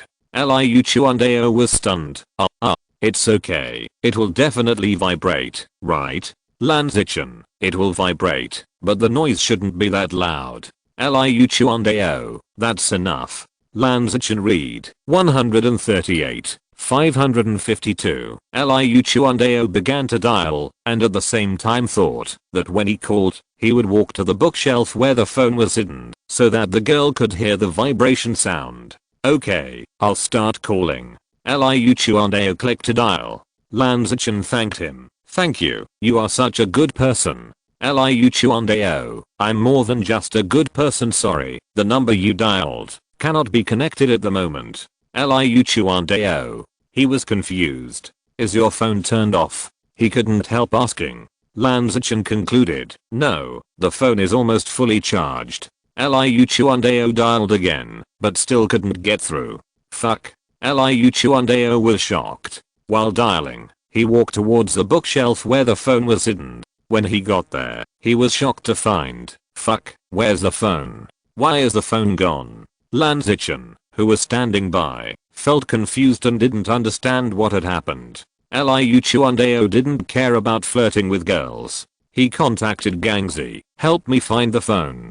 Duan Shigen was also confused. Lan Zichen saw the two people's panic. At this time, she didn't understand the real situation. She just thought the two boys were quite enthusiastic. Instead, she said, "There are cameras in the library. Let me check it." Liu Chuandeo's face changed suddenly. Lan Zichen walked to the front desk. "Hello, teacher. My phone that was charging on the table is gone. Can you please adjust the camera?" 10 minutes later, Liu Chuandeo got what he wanted and exchanged contact information with the girl he liked. Lan Zichen's face was red with anger. The previous calmness was gone. She said with red eyes, "You should compensate me for my phone as soon as possible. Otherwise I will tell the teacher that you stole it." Liu Chuandeo opened his mouth and wanted to argue, but didn't know where to start. Duan Shigen stood up and threatened, "You brought a mobile phone to school without permission, which was wrong in the first place. The school will not side with you." Lan Zichen, "I'll call the police." Seeing that the girl was so determined, Liu Chuandeo had to compromise. Okay, I'll pay. He had to pay. He was the most suspicious now. After all, he was caught by the camera and took someone's mobile phone. Once the school was investigated, he might be expelled. Liu Chuandeo left the library dejectedly, and Duan Shigen accompanied him. Damn it, what kind of thing is this? Shanzio caught up with him from behind, and the silly smile on his face disappeared, replaced by the indignation of an honest man. Too much. You just want her contact information. What's wrong with you? Liu Chuandeo, who was in a low mood, heard this and cheered up a little. Yeah, hey, who knew that the phone was stolen? Shanzio analyzed rationally. Do you remember the things that were stolen from you in the classroom before? It is very likely that the same person did it. Hearing his analysis, Liu Chuandeo got angry and shouted, "It's him, it's him, it's him." After his cigarettes were stolen, Liu Chuandao squatted in the classroom all night, but still got nothing. It was a life and death battle between him and the thief. It must be him who took the phone. Liu Chuandao asserted. Shanzao, this is too bad. Liu Chuandao, damn it, wait a minute, I have to make him pay the price. I want him to die. Liu Chuandao said viciously. He had never felt such a great shame and humiliation as he did now. Shanzao said naively, with your IQ, you can definitely do it. Liu Chuandao regained his confidence and said calmly, I have thought of another good way to catch this thief. When I catch him, he will spit out everything. Shanzao humbly asked, what method? During the break after the second evening self-study class, Shan Kaikun shouted in the classroom, Brother Nan, go to the playground to run, and prepare for the Yuzhou Marathon. Wang Long Long, wow, you are going to participate in the marathon? It's very difficult. Wu Zhaoqi patted the basketball and interrupted, the Yuzhou Marathon does not restrict nationality this time. It is guaranteed that there will be many foreigners. Those races are born for long distance running. Everyone understands what he said. Hujun, isn't it consumables? Wang Long Long, ha ha ha. The back row fell into a sea of joy. Song Sheng added inappropriately, you and I are both consumables. Suddenly, the atmosphere became less harmonious. Shan Kaikun tightened the laces of his running shoes and stepped on the spot. He exuded the youthful vigor. How do you know if you can do it if you don't try? Wang Long Long encouraged. It's good. This time, Changqing Liquid is sponsored. The prize money is absolutely terrifying. The champion may be 100,000 or 500,000 yuan or more. Zenkai smelled it. That much? I see that in many small cities, the marathon champion only gets 10,000 yuan. Wang Long Long, Changqing Liquid will hold a press conference soon. The marathon is probably just a warm-up. It must not be cheap. Zenkai, then I'll sign up. Shan Kaikun, the registration fee is 100. Zenkai was stunned. Registration costs money? What do you think? Shan Kaikun and Jiuo Kunan rushed to the playground. While training, they chatted up schoolmate Lan Zichen. Building 3, East Corridor.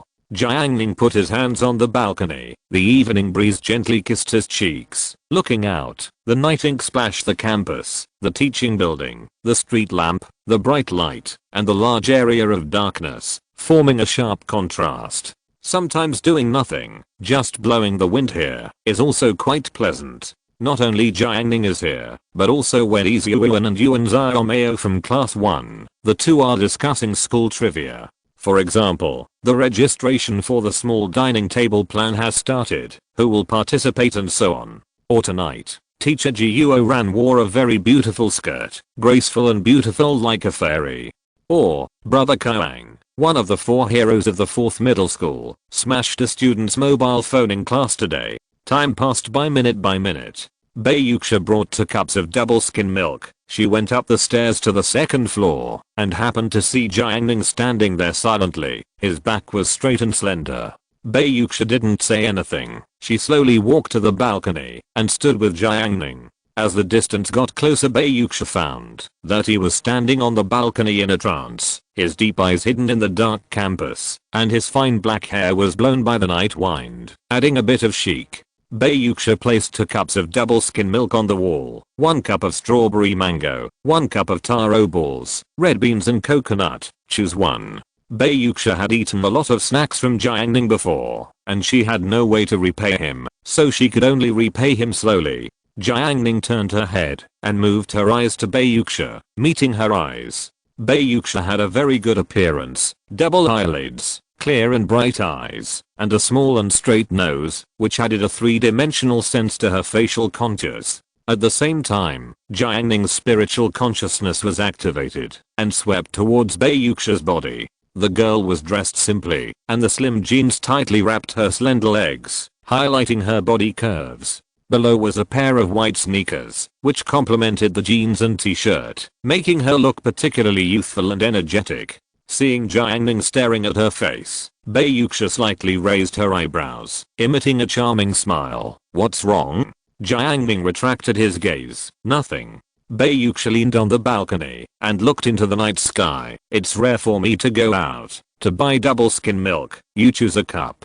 Jiang Ning asked back, do I still need to choose? Bayuksha said softly, raised her face slightly, stared at him, and expressed her confusion. Jiang Ning smiled deliberately, as long as it's bought by you, I like it.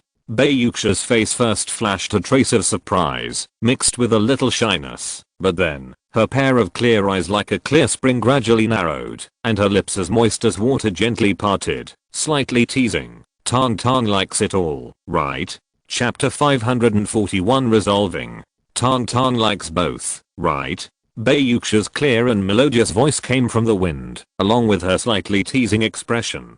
Facing the aggressiveness of the beautiful female classmate, Jiang Ning was surprised. When did the calm Bayuksha dare to be so bold? Jiang Ning put his hand down from the fence and replied calmly, Tang Tang likes fruit double skim milk. Bayuksha, so you want it? Jiang Ning, I want strawberry mango. After hearing this, Bayuksha smiled. No need to choose. Both are for you. What about you? Jiang Ning asked back. Bayuksha pursed her lips. I actually bought 3 cups, myself. Before she could finish, Jiang Ning interrupted. No, you didn't buy 3 cups. Bayuksha looked at her calmly. Her small and upturned nose had a sense of elegance and generosity. She said lightly, Jiang Ning, I know everything. In the end, Jiang Ning chose a strawberry mango one. He carried the double skim milk back to the classroom. In the chaotic and noisy classroom, Chen Qian was studying, new classmate Zhao Qian Qian was putting on makeup, and Zhu Yuantang was sleeping. After Jiang Ning sat down, Zhu Yuantang seemed to have installed a switch on her, and she started with one click. Her physique is very special. When others wake up, they often need to be confused for a while, before they can be completely awake. She can actually switch seamlessly and directly switch to greedy mode. Where did you buy it from? Zhu Yuantang tried first. Jiang Ning slowly took off the spoon. Don't ask. Zhu Yuantang, strawberry mango, how do you know that I like this the most? She was secretly happy in her heart. Sure enough, he bought it for me. Otherwise how could it have this flavor? Zhu Yuantang said happily. I'll taste the fruit for you to see if it's fresh. Jiang Ning, no, I'm going to eat it myself. After being directly rejected, Zhu Yuantang's eyes were shining, pretending to beg, pitiful, staring at Jiang Ning closely, trying to arouse his sympathy. However, Jiang Ning turned a blind eye and said, I haven't eaten it for a long time. Zhu Yuantang's method of pretending to be pitiful failed, and she snorted, forget it if you don't give it to me. She said to herself, I don't really want to eat it, and eating too much double skim milk is not good for my health. Jiang Ning tasted it and said, it's delicious. Zhu Yuantang turned her head away, and said to him with the back of her cute head, do I care? The preparatory bell rang, and the classmates in the class gradually gathered. Wu Zhaoqi shot a basketball and dribbled into the classroom. The new monitors in Yaoling was ready to move the stool to the podium to guard class 8. At this moment, Shan Kaikun walked in from the back door. He stepped onto the podium step by step with anger on his face. Deng Qingfeng asked, Shan Kaikun, your things were stolen? Yu Wen, Jiang Yanan, and Shen Qinzhou thought so. After all, every time a similar situation occurred, it always meant that someone's belongings were lost. The person who lost something first asked everyone on the podium who saw his things. When the questioning was fruitless, he cursed the thief, swore that he would put the things back, and let him steal again, and finally walked off the podium cursing. Shan Zhao, the left protector on the podium, still looked honest, but he was very confused in his heart. He clearly didn't touch Shan Kaikun's things. In addition to Shan Kaikun, Jiuo Kunan, who was standing next to him to support his good brother, also stood on the podium. He took the opportunity to please Xin Yaoling. Shan Kaikun spoke, staring at the tiny Liu Chuandao imprisoned in the prison. Liu Chuandao, are you fucking sick? He went to the evening self-study to run during the break, and met Lan Zichen, a junior. Shan Kaikun had been pursuing her for a long time, but today, the girl he liked was actually very sad. After he asked the reason, he found out that Liu Chuandao had lost his phone. Lan Zichen didn't have her phone. so Shan Kai-kun couldn't contact her, which made him very dissatisfied. Moreover, Liu Chuandao actually lost his phone in order to pursue Lin Zichen and ask her number. Shan Kai-kun was so excited that he was ready to find Liu Chuandao to argue. Liu Chuandao's cell phone was stolen, and he was feeling aggrieved. He had a gloomy face in the past 2 classes. It is no exaggeration to say that even Jinhua next to him was afraid of him. What's more, you are just Shan Kai-kun.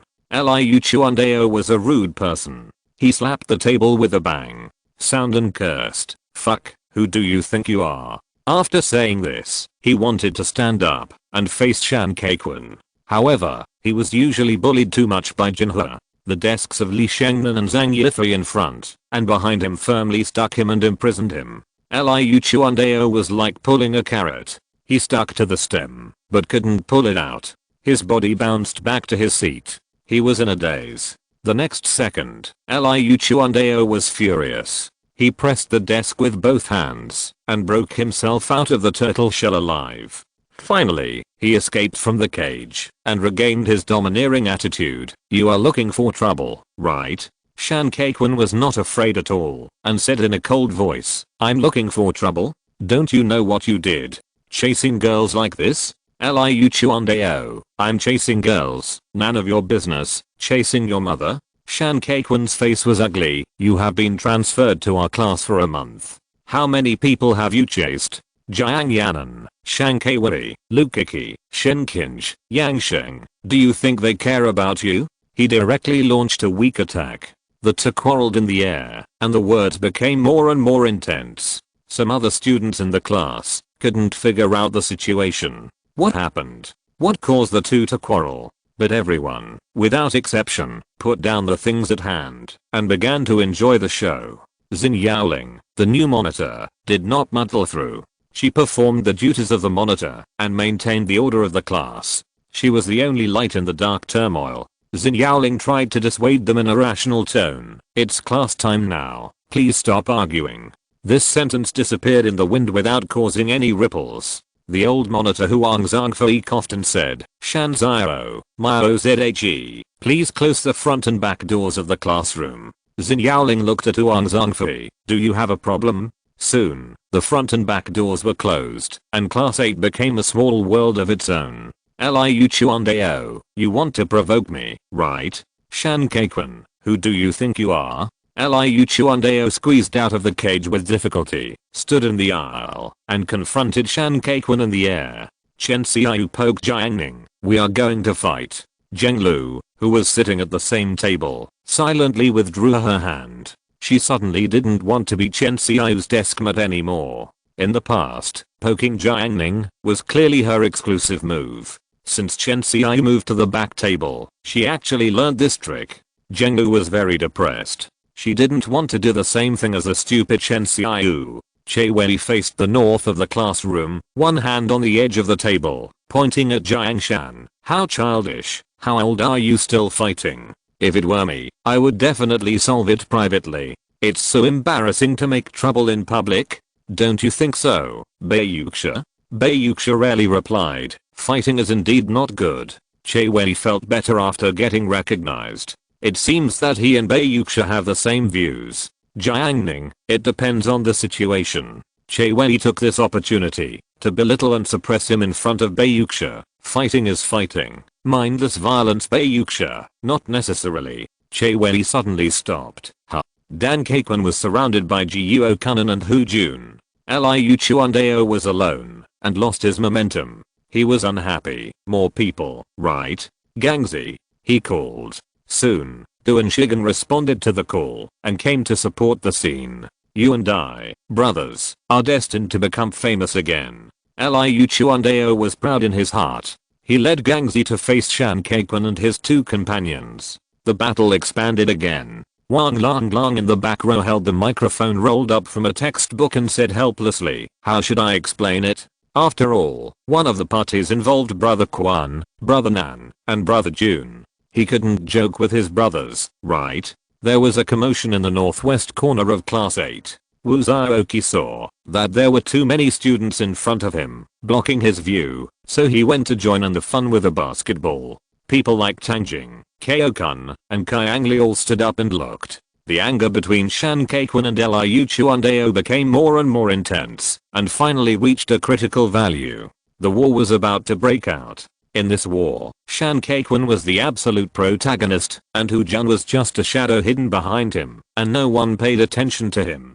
Coincidentally, Jiang Yanan took a quick glance, and found that a purple-colored insect with many legs was sticking out from Hu Jun's sleeves. Big centipede? Jiang Yanan was shocked. She rubbed her eyes and looked again. The big centipede disappeared. She thought she was just having an illusion.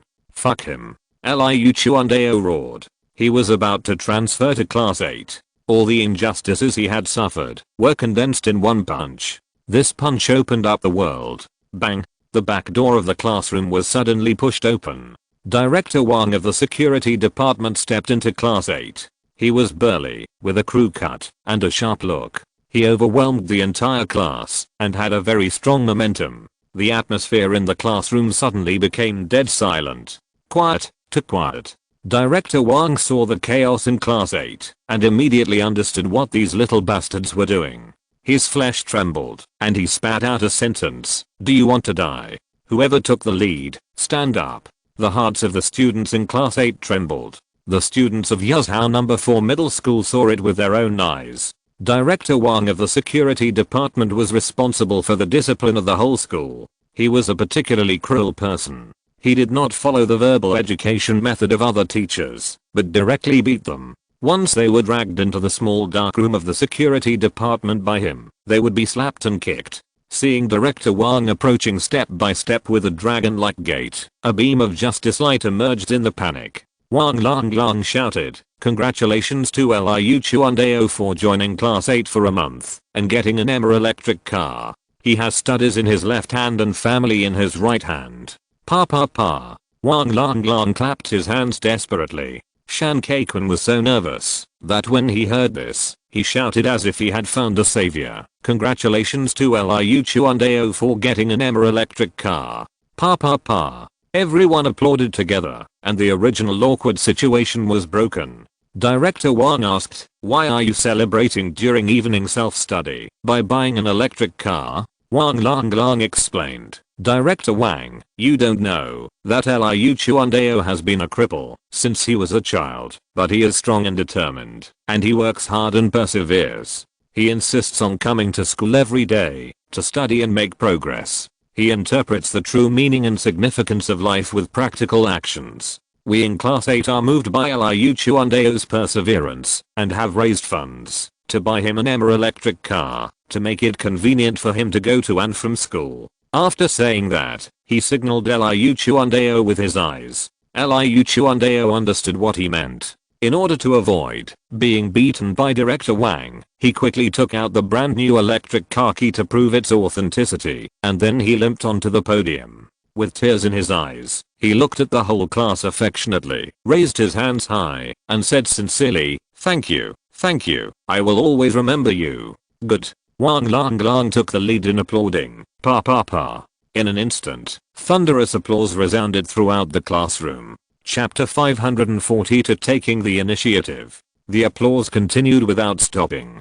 Director Wang's sharp eyes swept across class 8's classroom. Wherever he looked, there were people applauding. He was not a fool, and would not be easily deceived. They were definitely not celebrating the purchase of a new car. However, facing a class that was united as an iron barrel, Director Wang could not directly attack them. There must be reason in everything. He used to punish students because they made mistakes first, otherwise the parents would not be happy. When Director Wang hesitated, he suddenly saw Wu Zhaoqi and the basketball in his hand. Director Wang scolded, "Why are you holding the basketball?" The applause gradually stopped. Wu Zhaoqi was about to speak, but Wang Long stood in front of him silently and said, "Although Liu Chuandao's legs are lame, his dream of sports has never faded in his heart. He has a dream, since he was a child, that is, playing basketball. Wu Zhaoqi is here to support him."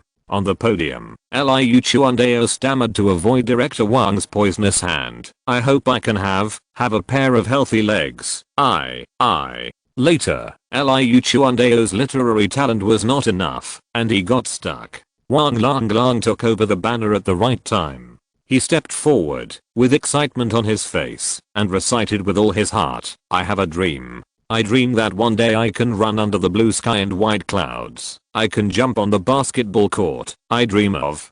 Director Wang took a deep breath, his fingers trembling, and pointed at a few people. Okay, you can do it. Don't let me catch you. Director Wang said this, and turned to leave the classroom. Shan Kaiquan and others all breathed a sigh of relief. Fortunately, otherwise the consequences would be disastrous. Shan Kaiquan returned to the back row and patted Lang on the shoulder. Let's go to Sister Ma's BBQ after the evening self-study. See you there. Not only Shan Kaiquan, but also Liu Chuandao ran to the back row to thank Wang Lang. Duan Shigen looked at Wang Lang differently. This young man has a bright future. If he can be recruited, he will definitely be a great general. Xin Yaoling, the new monitor, slowly came back to her senses. She has been a leader among her peers since she was a child. She is capable, responsible, and a natural leader. But at this moment, facing Wang Lang's solution, Xin Yaoling felt deeply frustrated and powerless. If it were her, it would be impossible for her to think of the way Wang Lang used it. Xin Yaoling's mood was unusually low. A storm was finally resolved. The last evening self-study was the first evening self-study after the 5-day holiday, and everyone was still a little impetuous. Yuzhou No. 4 middle school did not directly confiscate mobile phones, so many students could not resist the temptation of mobile phones. In 2014, the smartphone market was expanding rapidly. Many people had just come into contact with smartphones. Compared with the previous keypad phones, MP4s and other devices, this thing is more attractive than one level. Some students even use it for 15 hours a day. After editing the photo, Meng Xian posted it to her circle of friends. It was taken in a unique barbecue restaurant that had just opened in the city. She had a sweet smile in the photo. As a beautiful girl, she grew up in an environment where she received almost all the kindness, praise, and envy from others. Meng Xian was in a peaceful and good mood. Because she was in a good mood, the corners of her mouth slightly raised. However, when she was browsing her circle of friends, she saw Lukiki's dynamic. What caught her eye was the photo Lukiki took in a Japanese restaurant. Whether it was the dishes or Lukiki's selfie, it was more advanced than Meng Xian's. That photo had a bit of the internet celebrity style of later generations. Although it was later everywhere on the streets, it is undeniable that this style of photo is indeed very popular among girls, otherwise there would not be so many imitations. Meng Xian gritted her teeth secretly. In terms of appearance, she was prettier than Lukiki, but in terms of photography skills, she was far inferior to Lukiki. Every time she showed off her petty bourgeois life, she was always suppressed by Lukiki, which made Meng Xian almost have a psychological shadow. When she was thinking, her deskmate Tang Jing sent her a message. I can't wait any longer. I want to take down comrade floor heating as soon as possible. Do you have any ideas? Today, Huang Yasu brought water to Wang Yan'an, which shortened the distance between the two. If Tang Jing continued to sit and wait for death, she was afraid that the relationship between Huang Yasu and the other party would deepen again. By then, it would be difficult to drive Huang Yasu to deal with Pang Zhao and the others. After hearing this, Meng Xian fell into deep thought. She had been able to fish for Kao-kun for more than half a year, so she naturally had some skills. However, she was well aware of the principle of keeping a low profile, and did not provide assistance to Tang Jing. Tang Jing was left alone to think about bad ideas until the end of get out of class. Tang Jing's eyes lit up, and she thought of an idea. Aren't you and Kao-kun on duty today? You can just go and leave it to me, she said. Meng Xian, is there such a good thing? Cleaning is a dirty job that Meng Xian is unwilling to do, but as long as she is a student, she always has to clean. No matter how charming she is, it is impossible for boys to help her every time. Now Tang Jing is doing it for her. Meng Xian, okay. Tang Jing, you said you are not feeling well, let Kao-kun accompany you.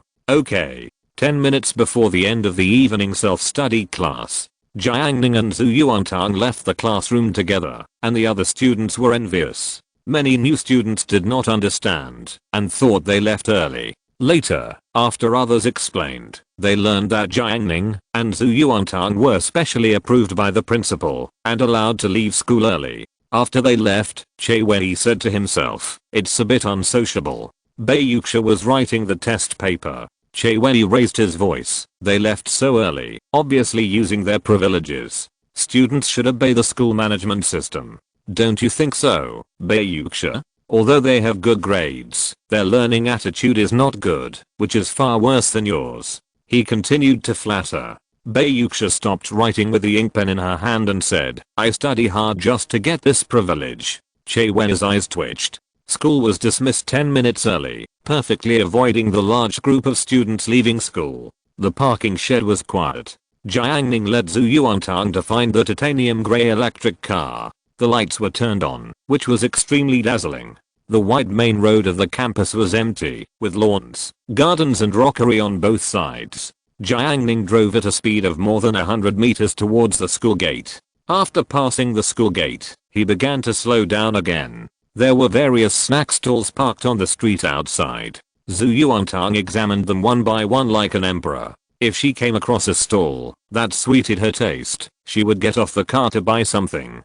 Tonight, she happened to come across a stall selling grilled squid. The grilled squid was fresh, spicy, and delicious, with chewy meat, sprinkled with a layer of chili and cumin powder. The taste was still quite tempting. For ordinary students, grilled squid is a very expensive snack. The fried skewers and grilled sausages you usually buy cost 1 yuan, and the chicken fillet and meat on the bone cost about 1.5 yuan, but a string of squid tentacles costs 2.5 yuan, and the pieces are not big.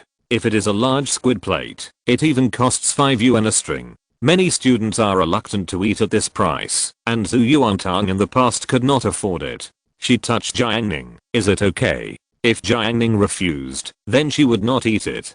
Jiang Ning saw the grilled squid on the street, thought of the taste, and missed it a little. Okay. The owner of the grilled squid stall was a big sister in her early 30s. When she saw a customer coming, she stood up quickly. Jiang Ning shouted, "4 strings of squid tentacles, 2 strings of squid plates. These cost 20 yuan." And Zhu Yuantang felt a little distressed. "I can't finish it, Jiang Ning. It's okay. You eat 1 string, I'll eat 5 strings. Zhu Yuantang pouted her little mouth, and her face looked like a little bun. The grilled squid took a long time to make, and the female boss was afraid that the two would get impatient, so she tried to start a conversation. Since they were students, the topic was naturally related to study. "You left school quite early," Jiang Ning said frankly. "I left early." The female boss was stunned for a moment, and then she looked towards the school gate and suddenly realized, "No wonder I said the bell for the end of get out of class hadn't rung yet."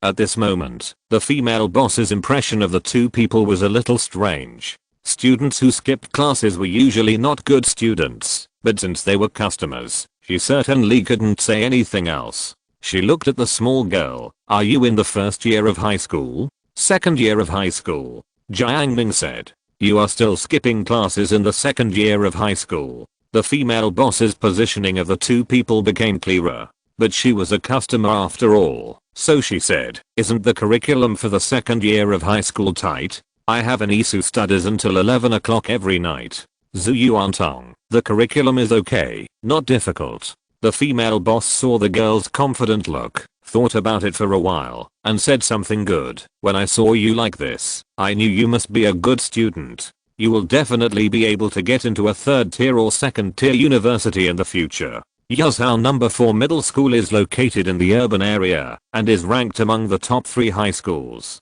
In previous years, the undergraduate pass rate was as high as 50% to 60%, and some of them were admitted to 3rd tier universities, so the female boss felt that she was definitely exaggerating. Zhu Yuantang was slightly dissatisfied after hearing this. "I bought food for your family, why don't you let me have my way?" Class 8. Huang Yasu finished sweeping the floor, poured all the garbage into the trash can, and closed the lid.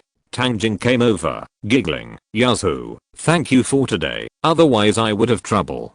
Huang Yazoo didn't care. You're welcome, you're welcome. The two were talking. Huang Yazoo put on his school bag and shouted to Chen Kan in the corridor outside, I'm leaving. Chen Kan didn't even turn his head. Okay. Huang Yazoo left the classroom with peace of mind. Tang Jing followed him, chatted with him, and drew closer. Cleaning is just the prelude. Tang Jing's real killer move is still to come. She stood in front of the carport, waiting for Huang Yazoo to push the car. After Huang Yazoo pushed the cart out, Tang Jing continued chatting. Yazoo, you are such a nice person. I have never met anyone like you. An honest smile appeared on Huang Yazoo's slightly dark face. He was seldom praised so directly by girls. He seemed very embarrassed and uncomfortable speaking. Others are also very nice. Tang Jing looked at the increasingly empty main road of the campus and slowly followed Huang Yazoo. Oh, other boys'll run away after class. They are not as good as you. In terms of responsibility, they are far worse than you. For boys, responsibility is the most important thing. When I get married in the future, what I value is responsibility. It is much more important than appearance. Huang Yazoo didn't know how to reply. He pushed the cart, and the dim street lights shone on his honest face. After a long pause, he said, I used to do a lot of work at home, picking peanuts and breaking corn. This is nothing. Tang Jing suddenly sighed. Oh, Huang Yazoo didn't understand. Why are you sighing? Tang Jing, who is usually sharp-tongued, pretended to be particularly sentimental. I've never met someone like you. I feel a little distressed. Huang Yazoo, what's there to feel sad about? We have been like this since we were young. They walked and talked along the way. When they were outside the school, Tang Jing saw a snack stand next to them. Without waiting for Huang Yazoo to refuse, she said, wait for me. She bought 2 servings of grilled cold noodles and added sausage and pork floss, which cost a total of 10 yuan. Tang Jing gave one portion to Huang Yazoo and said with a smile, thank you for helping me clean up. I'll treat you. Huang Yazoo quickly refused. Although he was at the age of growing up, he never bought snacks outside after evening self-study. He would go home to eat leftovers. Tang Jing pushed it to him. I've already bought it. If you don't eat it, I'll throw it away. Huang Yazoo had no choice but to accept. Tang Jing held the box and used a bamboo stick to pick up a piece of golden grilled cold noodles. It was paired with a special sauce and tasted very smooth. She took 2 bites and saw that Huang Yazoo was only holding the grilled cold noodles and never ate them. She wondered, why don't you eat it? Huang Yazoo said honestly, I'll take it home for my sister to eat. Tang Jing, you are very good to your sister. Huang Yazoo, I'm the eldest in the family. It's my duty. You are very responsible. I admire boys like you. Tang Jing said this. She made up her mind and made a huge sacrifice. She picked up a piece of grilled cold noodles. Come, try it. Huang Yazoo waved his hands hurriedly, extremely panicked. No, no. Tang Jing's plan failed. She reflected that the progress was too fast and Huang Yazoo could not bear it. But it's better this way. If I can subdue him, I can use him better. When Tang Jing finished eating the grilled cold noodles, they arrived at the intersection outside the school. Tang Jing was walking and suddenly pretended to be very anxious. Oh, I forgot that my deskmate had something to do. They left first. How can I get home? She looked at Huang Yazoo and made a delicate and confused look, a complete helpless girl. Tang Jing's purpose tonight was to take Huang Yazoo's car. Is there anything better than riding the same bicycle to bring people closer? As long as she successfully got on the car tonight, Tang Jing could use this method to be invincible after every evening study. Yazoo, can I take your car? Tang Jing begged pitifully. Although Tang Jing's appearance is not outstanding, it is considered to be of average appearance. For many ordinary boys, it is already good to have a girl like this as a friend. Many beautiful girls after Makup in later generations have the same appearance. What's more, Tang Jing is still the most beautiful 16 or 17 years old for women. She thought that Huang Yazoo would never refuse. In fact, as she expected, Huang Yazoo did not refuse, but he looked at the back seat of the bicycle and was in a dilemma. My back seat is an iron frame. I'm afraid it will be uncomfortable to sit on. After all, among high school students, Few people have a special cushion installed on the back seat of their car, like Jiang Ning's mountain bike. Tang Jing, it's okay, it's okay. Huang Yazu was still struggling. Tang Jing was just about to force her way into the car. Suddenly, Huang Yazu stopped. He took out the car keys and put them on the back seat. He said decisively, "Why don't you ride my bike home?" Tang Jing was stunned by his train of thought. She had never thought that Huang Yazu would respond in this way. She couldn't help but ask, "I ride your bike, what about you?" Huang Yazu tightened his backpack, looking ready to go. His slightly dark face glowed with determination. "I'll run home." Tang Jing. Before she could say the next sentence, Huang Yazu started the bike. He stepped on the ground and rushed out in an instant, quickly running more than 10 meters. Tang Jing was anxious. She hurriedly shouted, "Wait a minute." Huang Yazu ran forward without looking back. There was no way. Tang Jing got on the bike in a mess, and she pedaled hard from behind. But Huang Yazu ran faster and faster, and she couldn't catch up with him, no matter how hard she pedaled. Chapter 543, Testing New Tactics. It was October, autumn. The moonlight was like mercury, scattered on the streets, and could have been covered with a layer of silver gauze, but it was disturbed by the dim lights. The wind blew, bringing the coolness of autumn. At number 4 middle school, Sister Ma was having a barbecue. The open space in front of the store was bustling with people. Shan Kaikun, Jiuo Kunan, Wang Longlong, Ma Shicheng, Hu Jun and his party raised their voices to point out the world and the fireworks of the world. Several boys ate meat and drank coke in big mouthfuls. So happy. "I want to thank you today." Shan Kaikun picked up the cup and said respectfully. He had a conflict with Liu Chuandao during evening self-study. Brother Nin and Brother Jun came to help without saying a word. Later, Director Wang appeared, and Wang Longlong turned the tide. Wang Longlong, not much to say, it's all in the wine. Cheers. After 3 rounds of drinking, a few young people came to the table next to him. Shan Kaikun took a look and found that they were old acquaintances, Shenzhou, Deng Xiang, Gong Zuan, and 2 other men and women he didn't know. Seeing Deng Xiang wearing edge sneakers, Shan Kaikun recalled that when school started, he asked Gong Zuan for contact information, and then was found in the class by Deng Xiang. He would have been scolded, but Jiang Ning took action to resolve the matter. In the past, Shan Kaikun was inevitably a little scared when he saw Deng Xiang. After all, he was outnumbered and could beat him up at any time. However, now, Shan Kaikun just looked at him twice more and had no reaction. Long-term physical exercise not only made his physique stronger, but also greatly improved his self-confidence by constantly insisting on breakthroughs in the pain of hard training. Deng Xiang glanced at Shan Kaikun and recognized him as well. He smiled indifferently. He didn't know about Shan Kaikun's changes, and his impression of him was still the same as before. When he led people into class 8, he saw the boy's stubborn look. Back then in Teeshang, he scolded this kind of stupid boy a lot.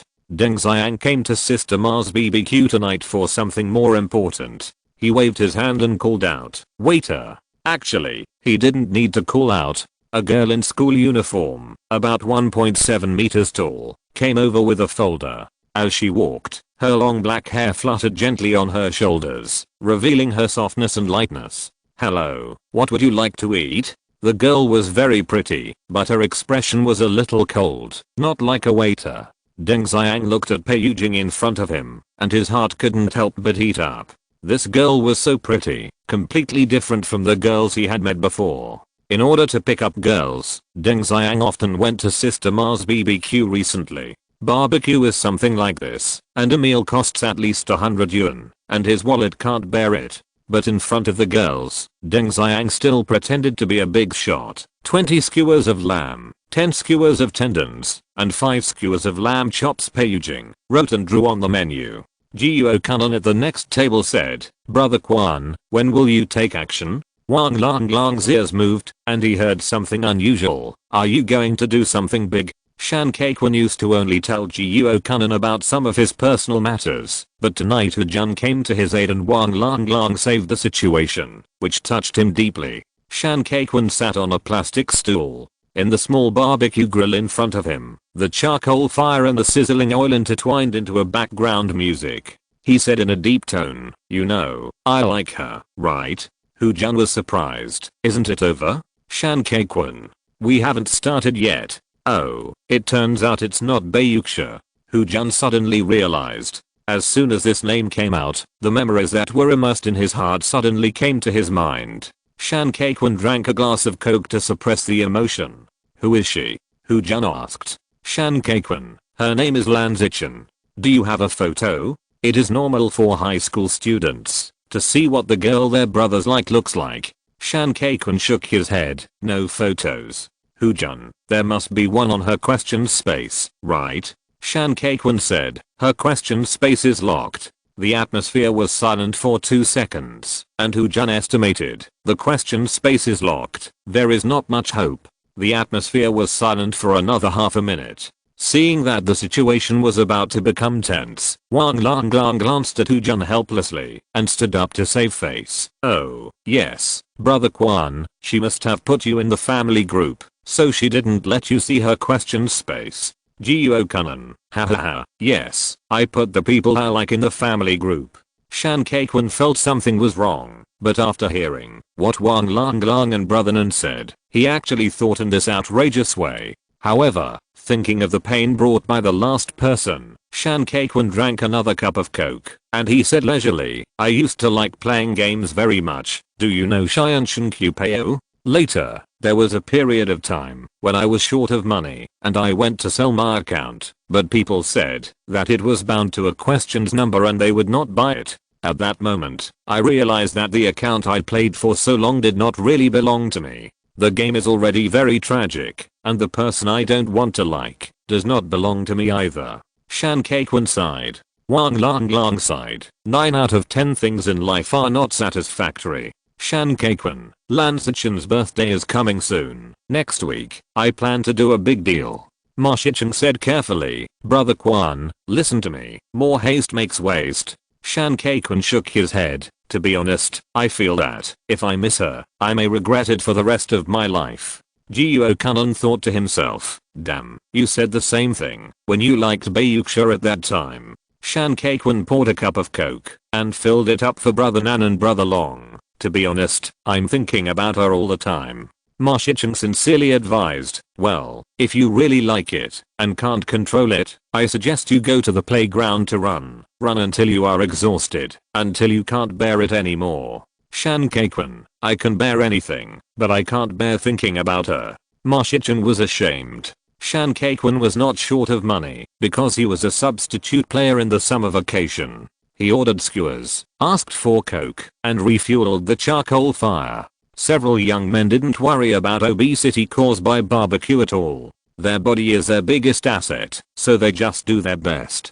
Deng Xiang, who was at the next table, although he looked decent, full of famous brands, and was very worldly, but in terms of financial resources, he was still not as good as Shan Kei-kun and others. Deng Xiang shouted, check out.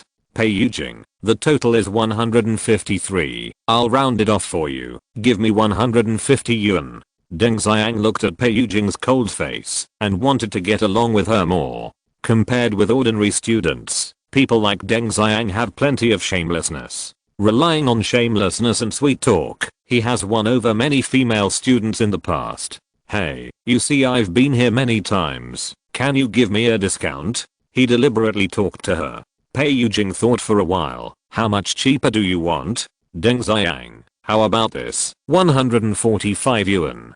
Pei Yujing can make the decision for herself to give a discount of 5 yuan. There is still no expression on her face. Okay. After hearing this, Deng Xiang took out his wallet, took out a 100 yuan bill and a 50 yuan bill, handed them to Pei Yujing, and said lightly, no need to change. The remaining 5 yuan is my treat for milk tea. Pei Yujing thought to herself, is there something wrong with this person?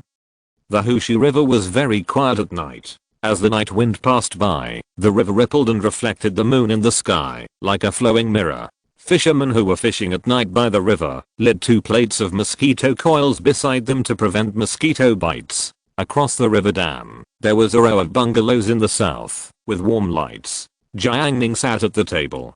He didn't stare at the computer in a daze, but clicked on one of his favorite flashing websites, Jiffin Forum. But now, his mind is not here. Xiao Xuanshan told him that an official department is going to select a site recently. The sales of Changqing liquid, led by Xiao Xuanshan, are now spread all over the world under the secret and iron-fisted guidance of Jiang Ning. Of course, some minor troubles were encountered in the process. For example, a certain country known as the Foreign Capital Graveyard had imposed a sky-high fine on Changqing liquid a few months ago, but after Jiang Ning strangled a group of Xianlang people, the problem was solved. In the first 3 quarters of 2014, the GDP of Changqing has surpassed that of Yazhou City. This powerful energy has guided the direction of some things.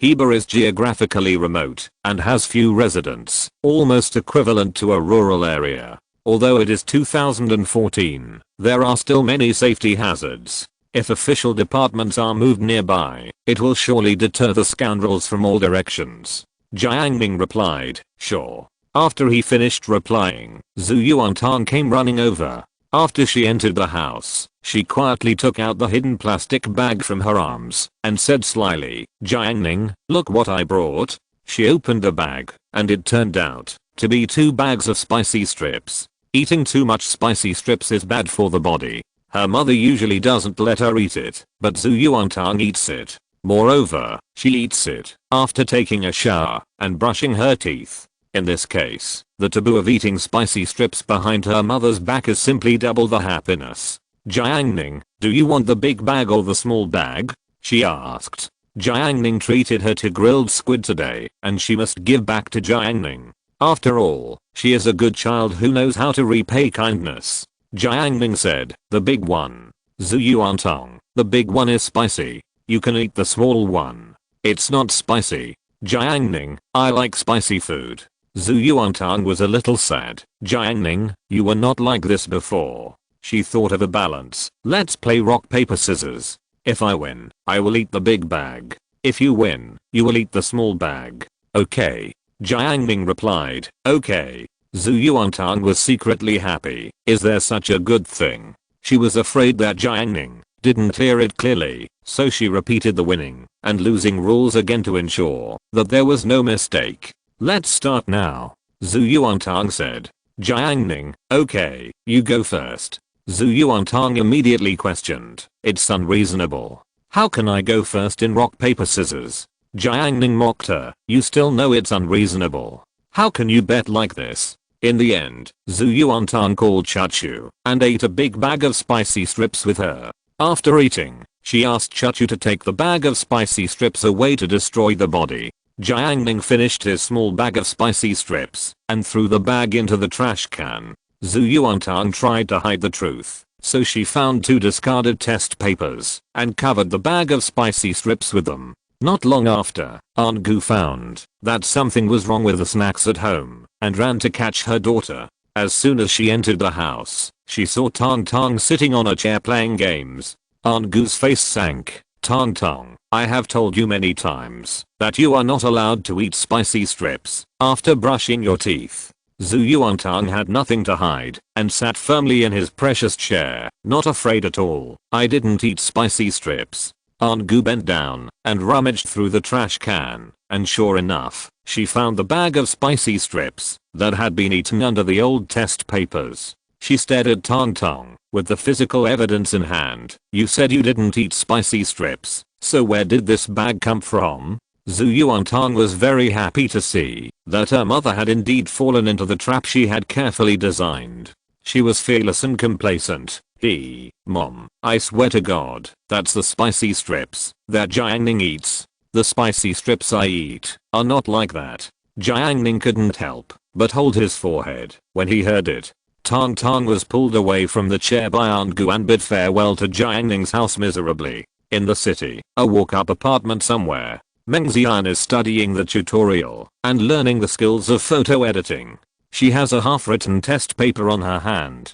Compared with writing test papers, photo editing is more fun. Meng Xian is a very sober girl. When she was in elementary school, she was the big sister who dominated the school. She was so glorious that everyone was afraid of her. However, after entering middle school, she realized that the times had changed, so she stopped mixing in the arena and gradually became a good student. because in this way, she can get greater benefits. With her beautiful appearance and outstanding emotional intelligence, Meng Xian enjoys the pursuit of many opposite sexes and is very proud. After high school, she conquered Kao-kun, who was unruly, self-proclaimed extraordinary, and had an outstanding family background. From then on, she had been to various restaurants and snacks and fruits. Meng Xian knew very well how to use her own advantages. However, after meeting Lu Kiki, Meng Xian felt that she was it. Lu Kiki was not as good looking as her, and her academic performance was not as good as hers, but she could make more money than her.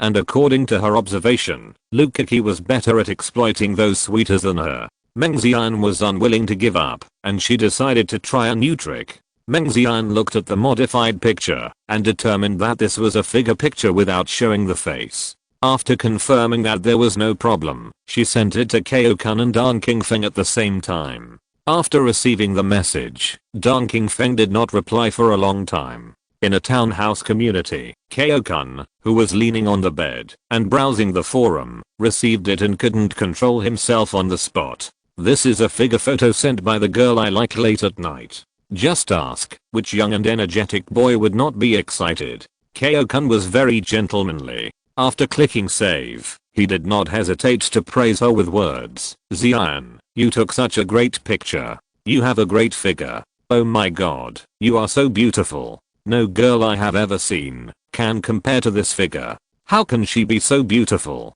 I can't breathe.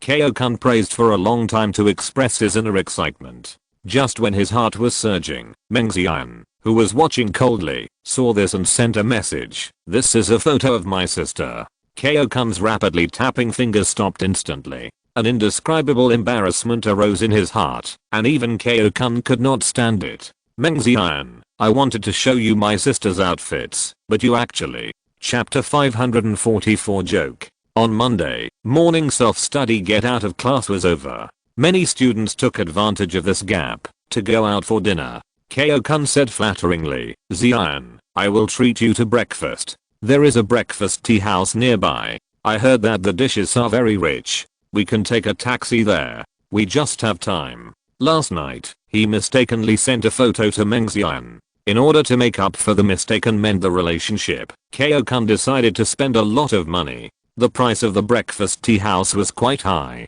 It was estimated that the two of them would spend more than 100 yuan. Meng Xian reluctantly agreed, but her attitude was still cold. Okay. Just like that, she did not bring her good sister Tangjing, and went out with Kao-kun for breakfast. Lu Kiki in the back row called out, Wen, Yanan, come quickly. After Yuan and Jiang Yanan came, Lu Kiki took out 2 bags of bread from the hole in the table. Eat it. Yuan saw the golden bread in the bag, which was shaped like a crescent moon, and was surprised. Kiki, there is more today. This bread looks very full, with layers of crispy on the sides. You don't need to taste it to know that it must be soft and crispy. Jiang Yanan identified it and said, is this a freshly baked croissant? This kind of freshly baked bread in a dessert shop is much better than the packaged bread sold in small supermarkets outside, both in taste and nutrition. Lu Kiki pressed her temple and said helplessly, yes, someone gave it to me. Yuan was a little envious. She thought she didn't look much worse than Lu Kiki, but no boy had ever given her these delicious things. However, when Yuan's eyes crossed the classroom and fell on Huang Zhangfei, she was relieved. Jiang Yanan was puzzled. Why don't you eat the bread he gave you? Why do you always give it to us? Yuan was also puzzled. Lu Kiki looked down on him and said, the bread he gave was the bread that the dessert shop couldn't sell that day. It was discounted. Although it's edible, I just don't like it. Jiang Yanan, it's nothing. The bread in their shop can be kept for 2 or 3 days anyway, and it's cheap. Lu Kiki, since it's a gift, it can't have this cheap feeling. Yanan, can you understand? Lu Kiki said this, glanced at Shan Kaikun and Wang Lang in the back row, and explained to them, don't do this when giving gifts to girls in the future, understand? It's too cheap. So Lu Kiki never eats these discounted breads, and all of them are recycled and given to sisters. After listening to this, Shan Kaikun felt that there was some truth in it and agreed. Indeed.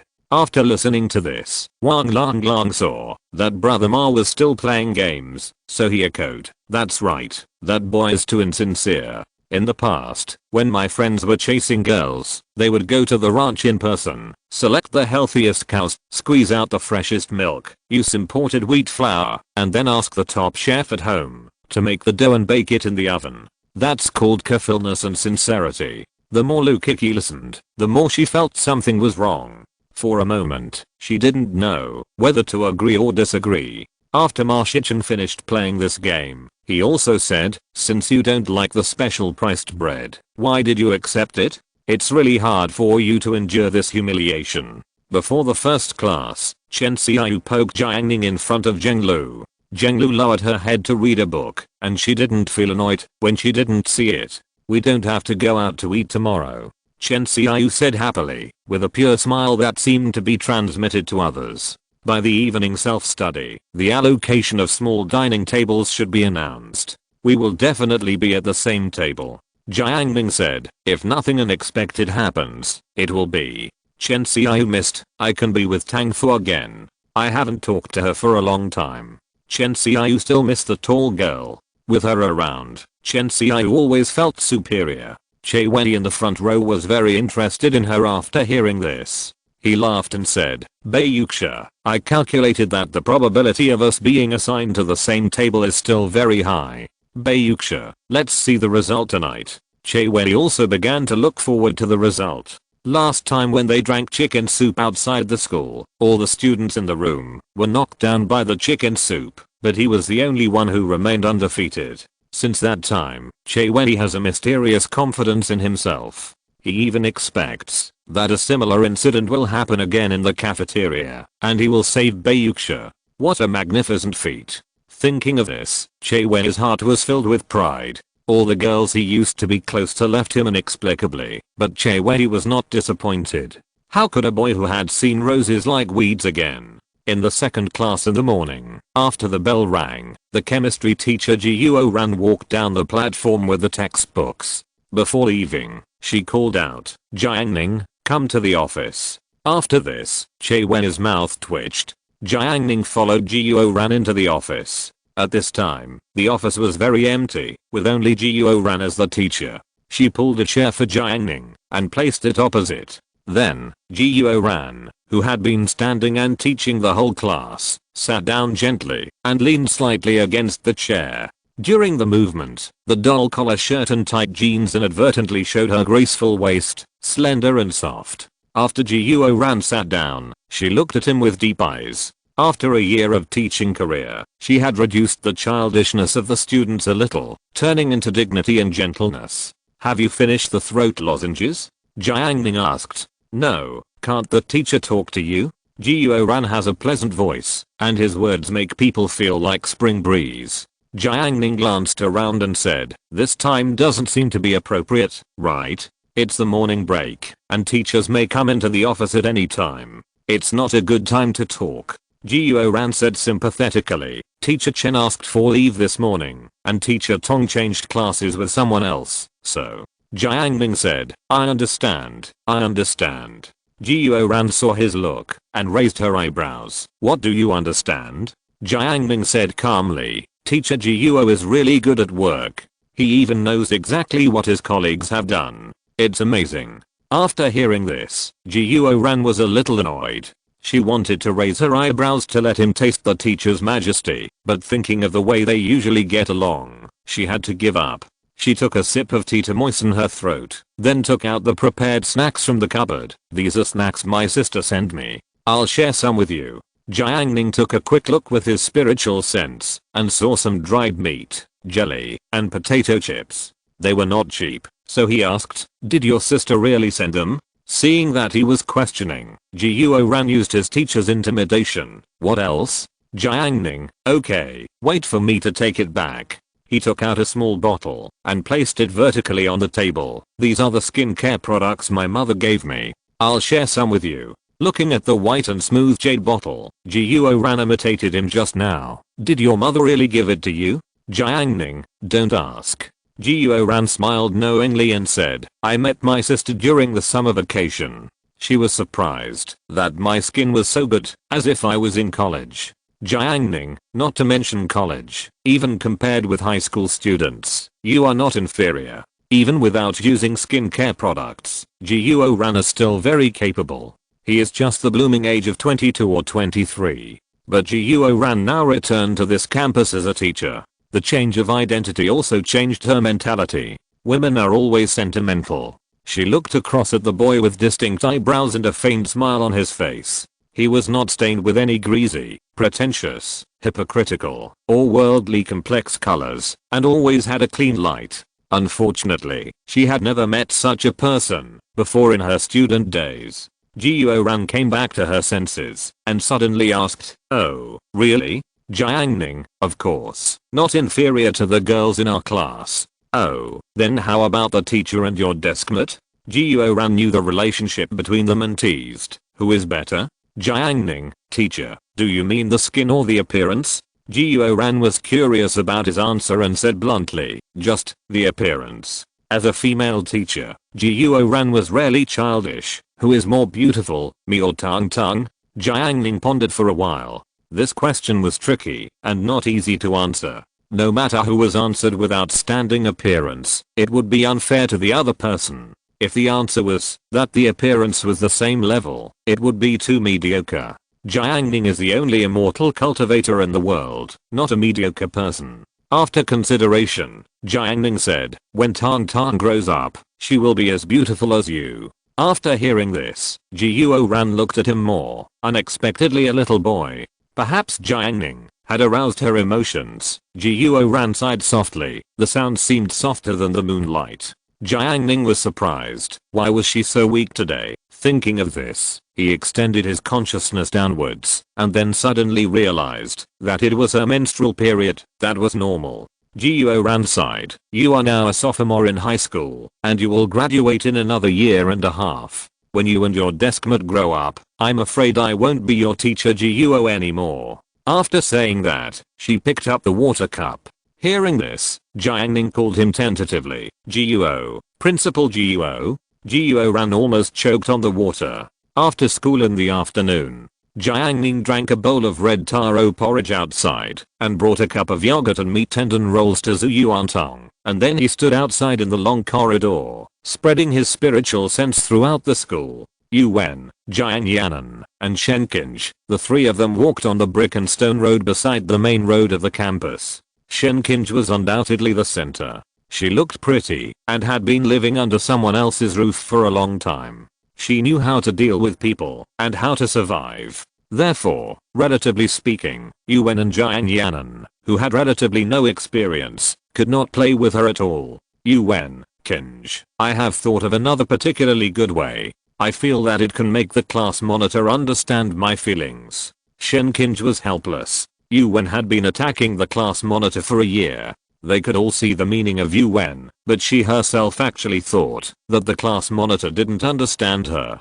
Shenkinj wanted to tell Yuan to stop torturing the monitor, but as a good sister, she couldn't say such words anyway. Once she said it, a rift would inevitably arise between the sisters. Shenkinj and Jiang Yanan listened to Yuan's story and occasionally gave some advice. Halfway through the conversation, Shenkinj reminded, when, your shoelaces. Oh. Yuan squatted down to tie her shoelaces. On the lawn next to them, several boys were chasing and playing enthusiastically. The three girls were used to it, but the sound in their ears suddenly became louder. The footsteps suddenly approached, and a huge force hit them. Shenkinj had no time to react at all. She lost control of her body and fell to the side, hitting the black-clothed boy who was running out of the street lamp pole. He ran several meters by inertia before he stopped. He thought it was not good and turned around to see a very slender girl frowning and showing a painful expression. The boy ran over and apologized hurriedly. I'm sorry, I didn't have time to turn just now. I'm so sorry."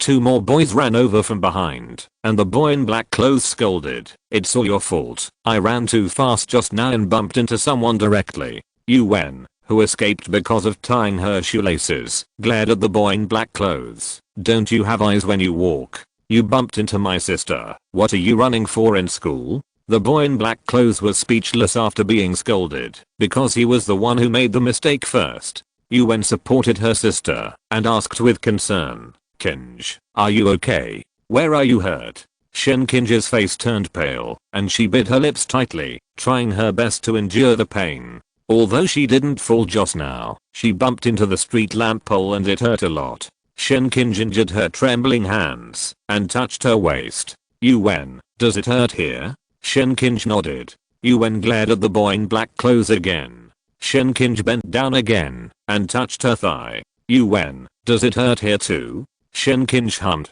When she touched her knees again, it was also painful. Yuen warned the boy, "You're done. Jiang Ning, let's go to the infirmary." When they arrived at the infirmary, Yuen told the doctor that Shen Kinj had severe pain in several places. After the female doctor examined her body, she found that there were no signs of injury in these places, which she found very strange. Shen Kinj was embarrassed. She showed her swollen wrist. "My hand was swollen just now, so it hurts wherever I touch it." The female doctor was silent. In fact, Shen Kinj's situation was all within Jiang Ning's attention. Perhaps it was because in the previous life, he gave so much to Shen Kinj, but in the end he didn't even get a thank you. The past that accumulated deep in his heart and was unbearable to look back on made Jiang Ning fail to stop this thing that could have been stopped with a slight move. With his cold eyes, Shen Kinj was sent to the infirmary by Yuen and Jiang Ning.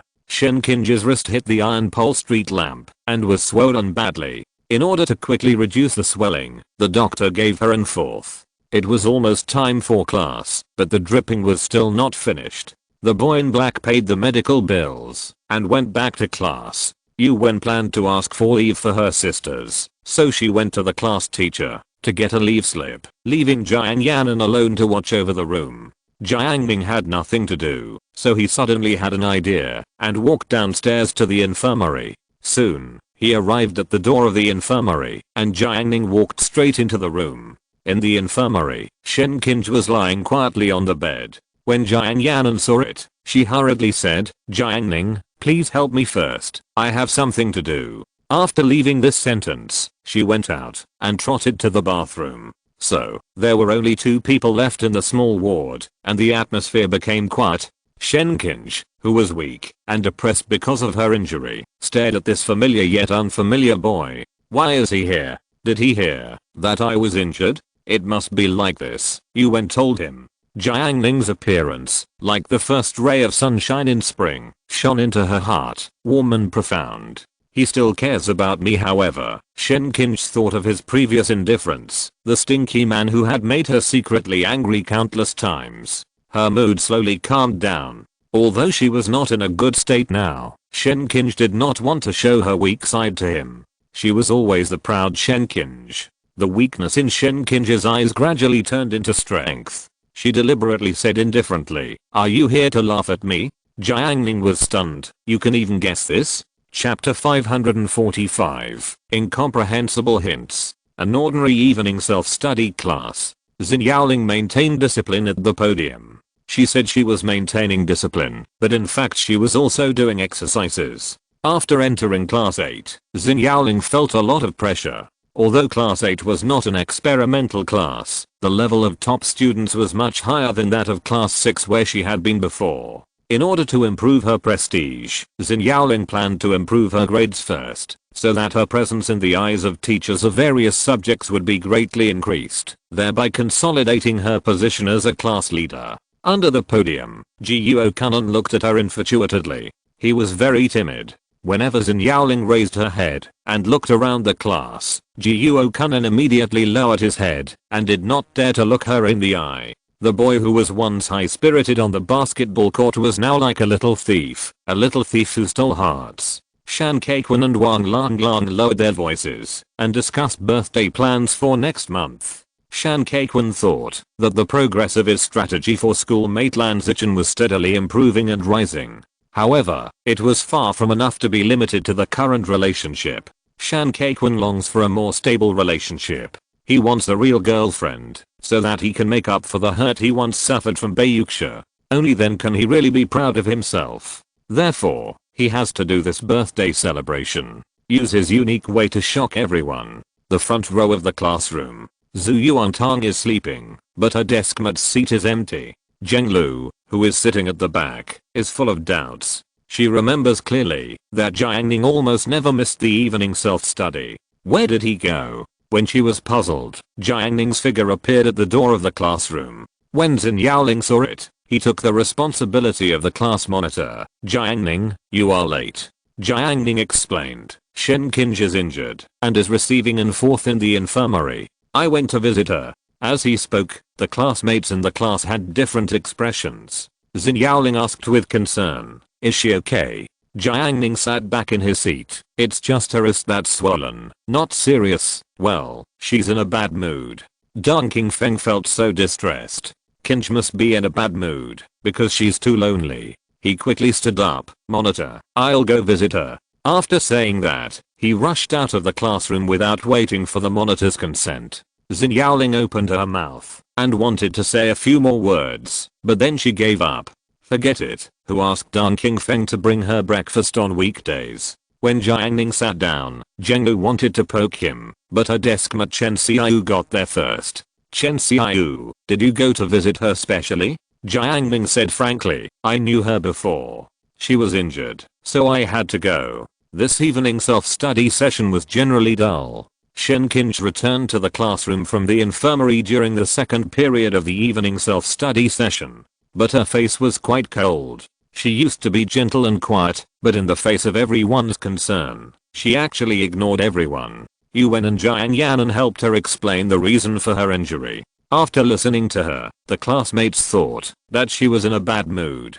because she suffered an unexpected disaster and expressed their understanding. Only Jiang Ning knew the real reason. In addition, the school notified that the small dining table plan had too many applicants, and the school urgently purchased tables and chairs, and the opening was temporarily postponed for one day. The seating distribution of the small dining table will be announced tomorrow morning, which makes Che Wei very sorry. However, as a chess player, what Che Wei lacks the least is patience. Just like the princes who were about to wear the yellow robe in ancient and modern times, Che Wei knew that as a chess player, he must not be impatient. The bell for evening self-study was like the most beautiful music, echoing deeply in the campus. Jiang Yanan and Yuan had made an agreement, and she and Shen Qinj walked out of the school gate together. Yuan secretly implemented her plan. Outside the teaching building, next to the street lamp, Yuan tried her best to stand out gracefully. Her eyes were full of waves, and she looked affectionately at the lighted classroom of class 8.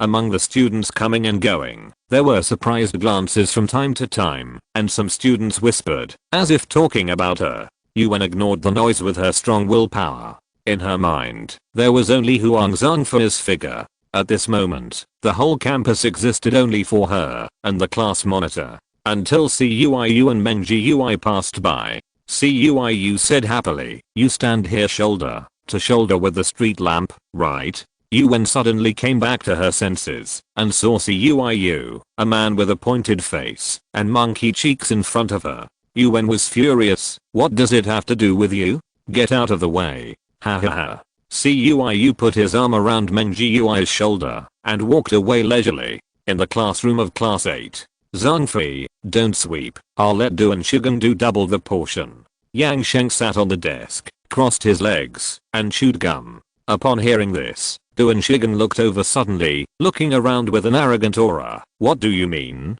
Are you ordering me around? If it were an ordinary student, he would be intimidated by his fierce appearance and would most likely weaken his tone. However, Yang Sheng said leisurely, oh, is this the big brother of Tizhan? Can't he even admit defeat? Duan Shigen's face changed when he heard that. For a big brother like him, integrity is very important. When he was in Tizhan, he kept his word and did what he said to whoever he would do. He made a bet with Yang Sheng that if he lost 20 times on duty and still cheated in front of a woman, Duan Shigen would look down on himself. It's just that he really couldn't stand the humiliation of being driven by others like this. Duan Shigen's principle is, if I lose to you, I can work, but you can't insult me. Just when he was embarrassed, Huang Zhengfei in the back row of the classroom said, it's okay, there are only 2 rows of seats anyway, and they will be gone after we sweep them.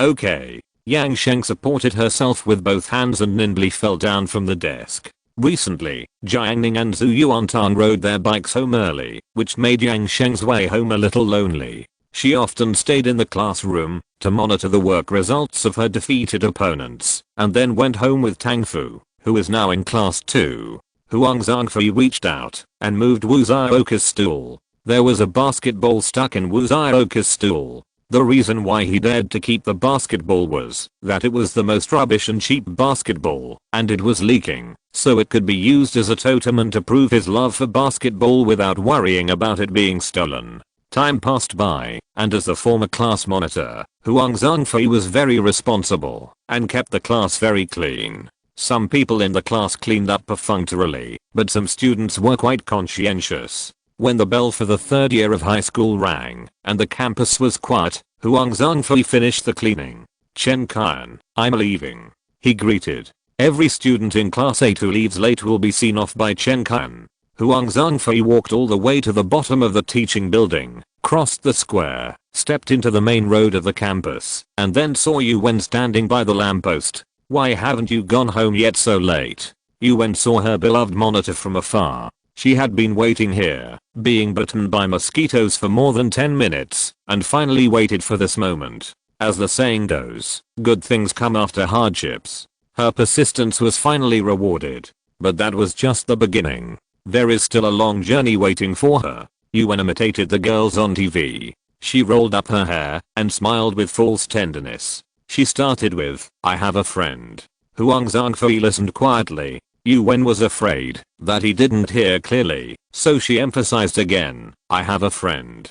She likes a boy. She has liked him for a long time, from last year to this year. It's that boy's turn to be on duty tonight, so my friend stayed in the classroom waiting for him, and I'm waiting for my friend here. Oh. Huang Zhangfei nodded, turned around naturally, glanced at the teaching building, and said, it seems that the boy has a lot of work assigned to him, and he hasn't finished it yet. Seeing that he was not understanding, Yu Wen took the initiative to hint, is there a possibility that he has finished it? Huang Zhangfei, then he should be here soon. I'll wait with you for a while. Night. In the boys' dormitory, after eating cakes, drinking milk tea, and soaking their feet, everyone went to bed. It was already 10:30. The lights in the dormitory were off, and the lights of mobile phones were still flashing. Everyone was playing their own games, so the atmosphere was a little quiet. At this time, Jiuo Kanan said, fuck, the girls in this forum are so beautiful.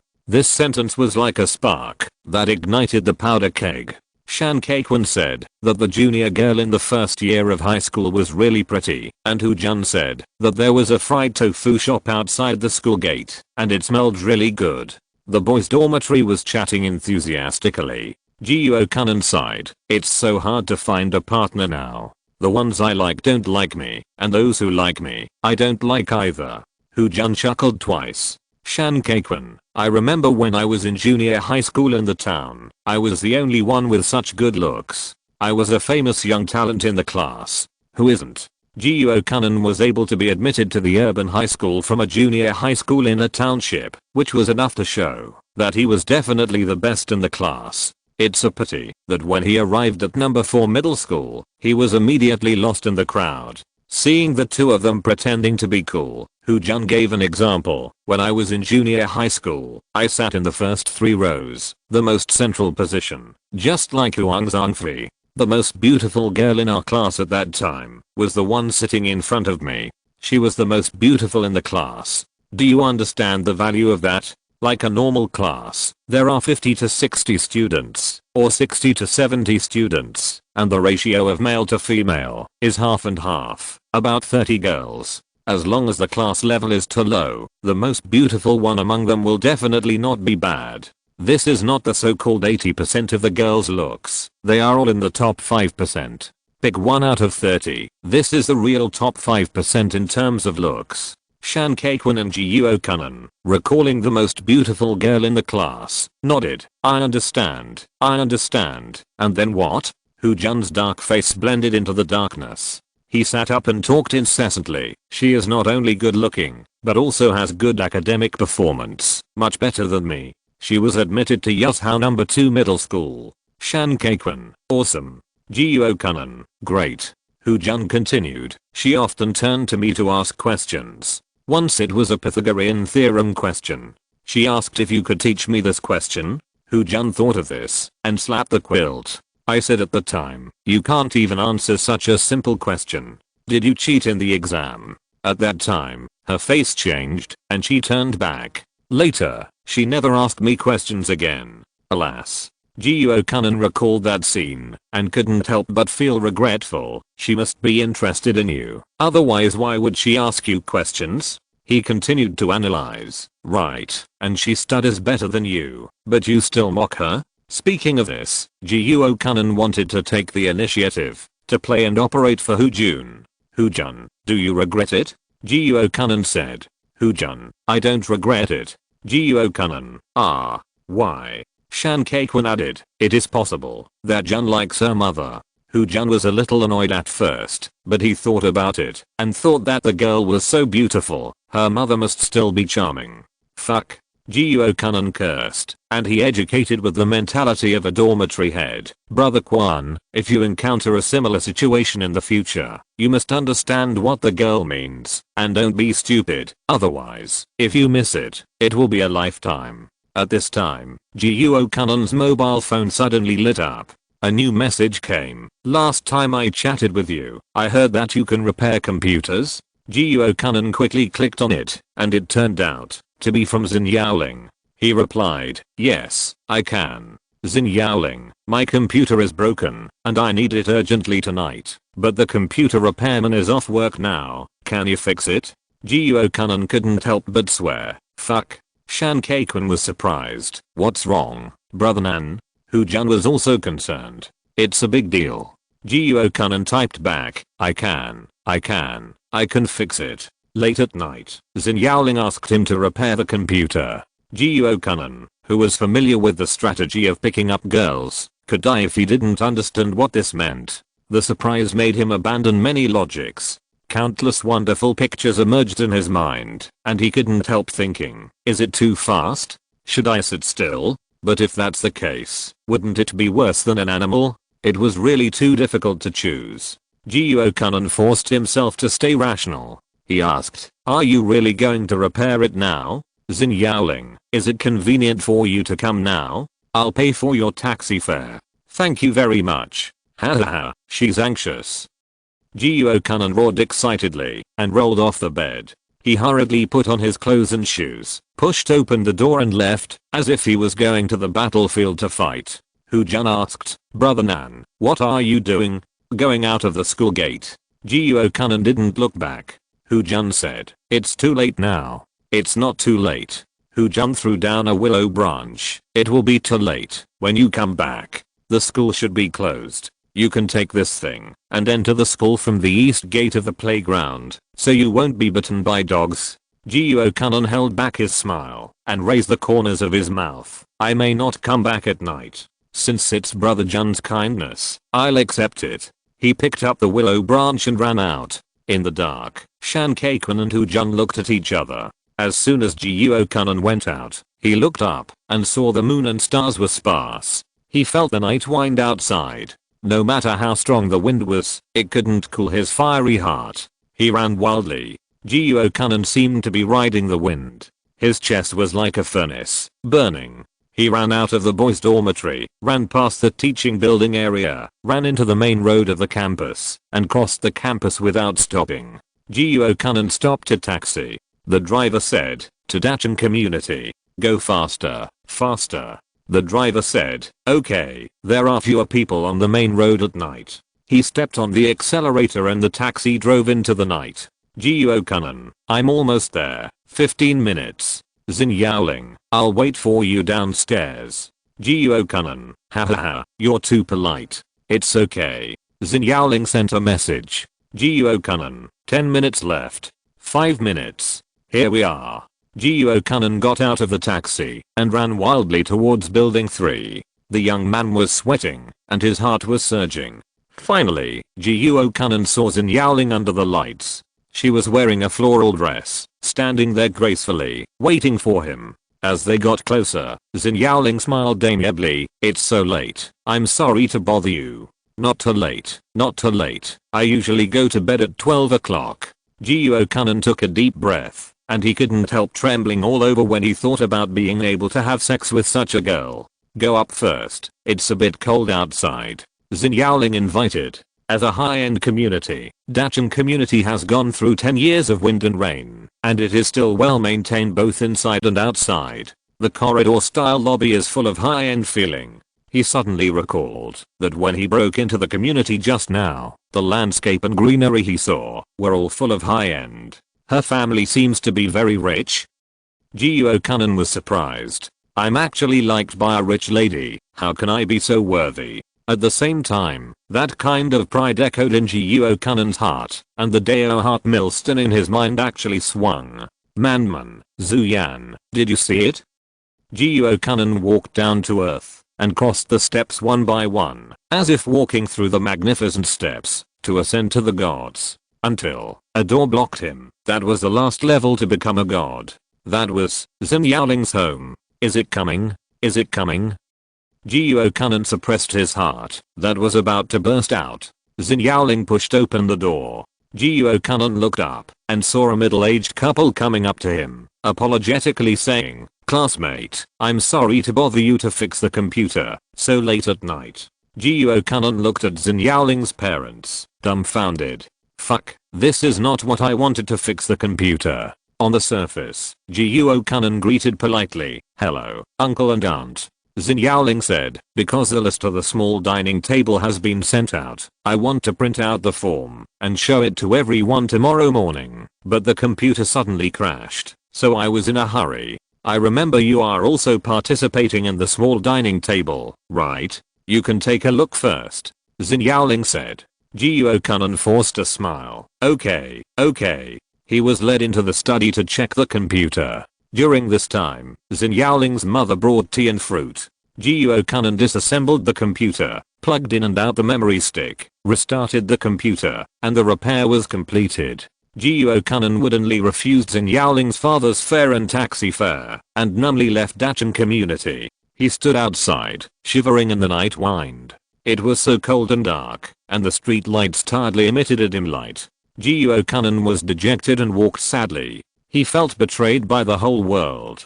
He said in a sad tone, "It turns out that I really have to repair computers." Chapter 546, Fate, continued. In the morning self-study, the sound of reading can be heard. The new monitors in Yaoling walked up to the podium and showed a stack of A4 paper. "Classmates, the seating chart for the small dining table is out. Tomorrow, everyone will go to the cafeteria to have breakfast in order." She handed out the chart. Huang Zhengfei asked, "Did you print this yourself?" Xin Yaoling, "Yes, for the convenience of everyone to see." Huang Zhengfei, "You are thoughtful."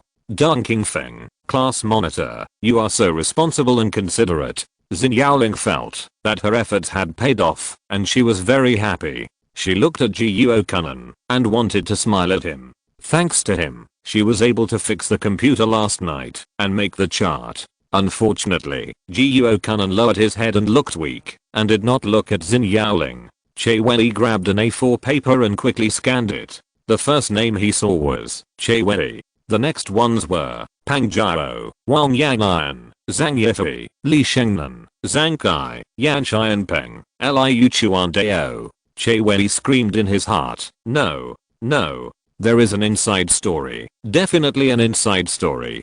He hurriedly scanned down, looking for Bai Yuxia, and he saw her in the third group. Bai Yuxia, Chen Xiaoyu, Chen Xiqing, Zheng Lu, Tang Fu, Shang Keiwei, Zhu Yuantong, Jiang Ning. Che Wei was very worried. There is an inside story, right? Why? Che Wei raised the A4 paper. Xin Yaoling, "Are you sure you didn't make a mistake?" Xin Yaoling, "No, I checked it several times." Che Wei, who was originally gentle and gentlemanly, has recently encountered many ordinary middle school students who can't bear the pain. His temperament has been distorted a lot, and he asked bluntly, "Show me the original." His voice was loud, attracting many students' sidelong glances. Xin Yaoling felt uncomfortable. She worked hard to make a table and print out the results, but was denied by others. What's more, Che Wei used to be in the same class with her. She didn't expect him to help each other, but at this moment, he actually added insult to injury. Xin Yaoling has a strong personality and will not allow herself to be bullied. She took out her mobile phone and opened the message page with her class teacher Shan Qingrong. Whether I'm wrong or not, you can see for yourself. The former class 6 teacher found that the atmosphere between the two was not right. He laughed dryly and wanted to dissuade them, but he didn't know how to start. Che Wei took the phone without hesitation. As he saw his name, his face gradually became embarrassed. He returned the phone without saying a word. Despite some minor changes, the overall atmosphere was still relatively harmonious. Because of Che Wei's heaven-defying opportunity to snatch the 4 golden flowers, as the saying goes, there must be gains and losses. He got pain here, and others would get happiness there. Duan Shigen gloated, the preacher is really my lucky star. He actually took Pang Zhao and the others away. I can finally have a peaceful meal. The last time they divided the table, he was at the same table with Li Shengnan and Wang Yan'an, and he was miserable. Shan Kequan rubbed the dejected Nanjie and wondered, what's wrong? You were listless when you came back yesterday. I asked you what you did, but you didn't tell me. He encouraged, cheer up. See, you and Xin Yaoling are at the same table. Jiuo Kunan said weakly, I'm tired. The sun was rising, and the sky was full of rosy clouds. In the blink of an eye, the sun had set. During the evening break, Wu Zioki went out with a basketball. Shan Kequan and Jiuo Kunan were running on the playground, and they discussed the confession plan. Jiang Ning was holding a comic book and watching quietly. Shen Qinzhi walked out of the classroom like a proud swan. After seeing this, Zheng Lu pondered for a few seconds, and she poked Jiang Ning, let's go for a walk on the playground? Jiang Ning put down the comic book, okay. Walking on the square, there were groups of students around them, and the voices were one after another. Zheng Lu quietly accompanied Jiang Ning. She tiptoed, her steps were light, and she deliberately made the distance between each step even. She wore a grey sun protective jacket. This women's sun protective jacket had a waist-tightening design. The girl's body wrapped in the clothes was not bloated at all, but had a dreamy and curvy shape. As she jumped, a slightly swaying visual effect appeared, which was breathtaking. Under the night sky, the playground became a deep picture. The colorful runway was like a winding ribbon, which was particularly eye-catching. The moonlight and street lights illuminated many figures. Many students were running on the playground. Their shadows danced with them, and laughter and joy were heard everywhere. Zheng Lu did not walk along the runway. She walked to the other end of the playground. There was a wide lawn, like a green ocean. Let's go here. Zheng Lu sat down, and Jiang Ning also sat on the ground. He looked into the distance. The teaching building, trees, and lawn were all immersed in the moonlight. It's great. Zheng Lu whispered. It's very good. Jiang Ning squinted slightly and enjoyed the kiss of the wind. Zheng Lu's whisper floated over. The wind is so gentle. There was little conversation between the two of them, just sitting there quietly, looking into the distance. The break was long, but also short. Soon, the bell rang. The playground became empty again. It was time to go back. Jiang Ning stood up slowly, and Zheng Lu followed. However, Zheng Lu sat down again halfway through, rubbing her ankle. I think I sprained it. What about you? Jiang Ning asked. She struggled to get up and took 2 steps before frowning and biting her lip. It hurts. Jiang Ning, class is about to start. Zheng Lu raised her face. The moonlight made her look hazy. How about you carry me on your back? Her voice was like a jumping note, deep and beautiful. Okay. Jiang Ning took her wrist, turned around and carried her on his back. As soon as she pressed on him, Jiang Ning immediately felt as if 2 balls of soft jelly were gently spread out and then stuck together tightly. Zheng Lu exhaled, much better. Don't be so stubborn. If you sprained your ankle, Jiang Ning, you should have told me earlier if it's such a big thing. Zheng Lu leaned on his broad and flat back. I was thinking of enduring it. Is it serious? She asked again. Girls always care about these things. Jiang Ning, very light. Zheng Lu, really? Some people say I'm fat. Jiang Ning, knowledge gained from books is shallow. You have to practice it to know it. In his observation, Zhenglu's figure is getting better and better every day. She has a slim waist, a perky butt, long legs, a tight figure, and almost no fat. It's probably the benefit of her long-term yoga practice. Jiang Ning carried her across the lawn. Zhenglu's hair fell on his neck, and it was a little itchy when the wind blew. "Are you tired?" "A little." "Oh." Zhenglu didn't know if she would have a second chance in this life, but she always seized every opportunity. She buried her face and blew a hot breath in Jiang Ning's ear. "I'll blow it for you.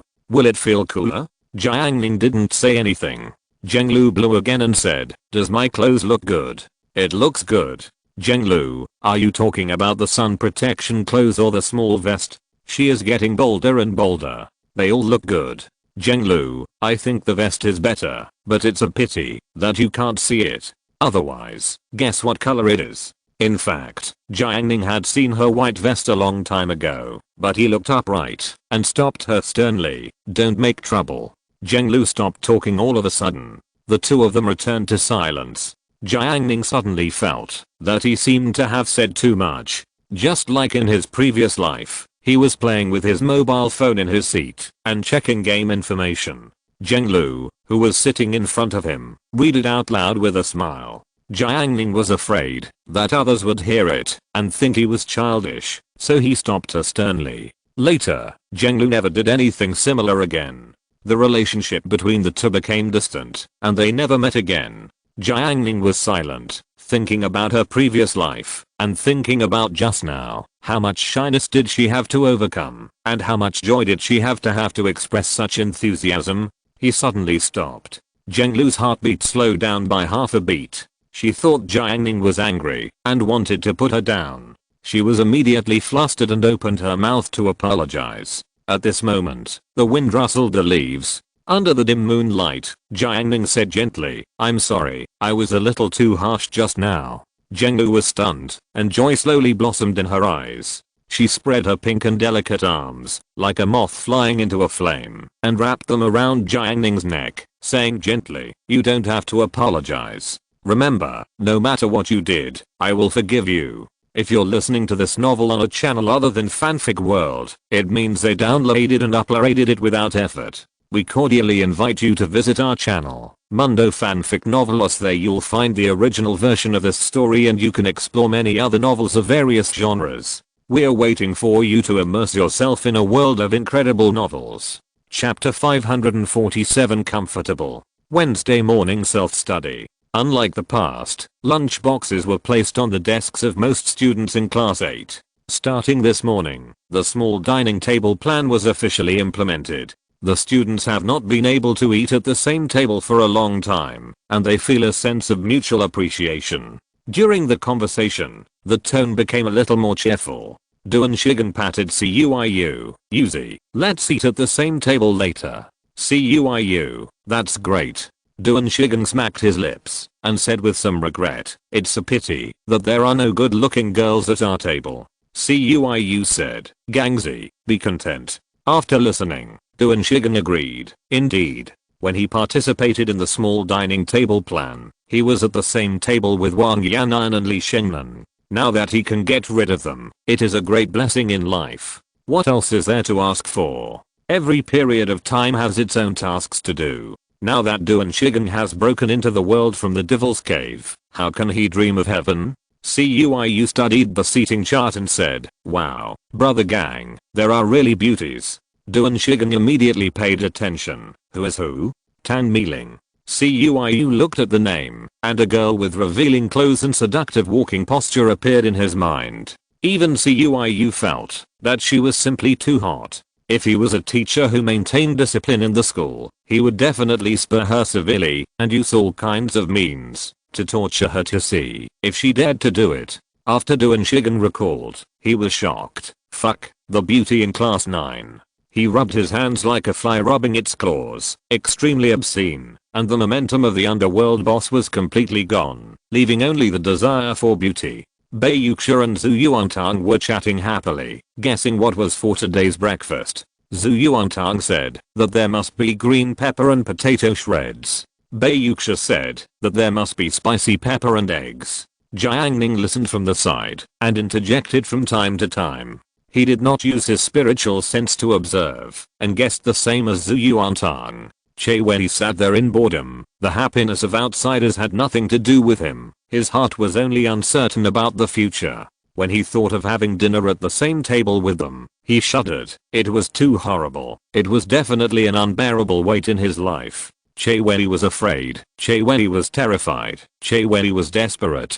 But what Che Wei was best at was surviving desperate situations. Since there were rules for separating tables, then I will break these rules. Che Wei searched around, trying to find someone who could change seats with him. As long as he changed seats, wouldn't he be able to rest easy? Che Wei nudged Zhao Kai and Qian next to him and the island negotiated. Brother, why don't you go to the cafeteria to eat too?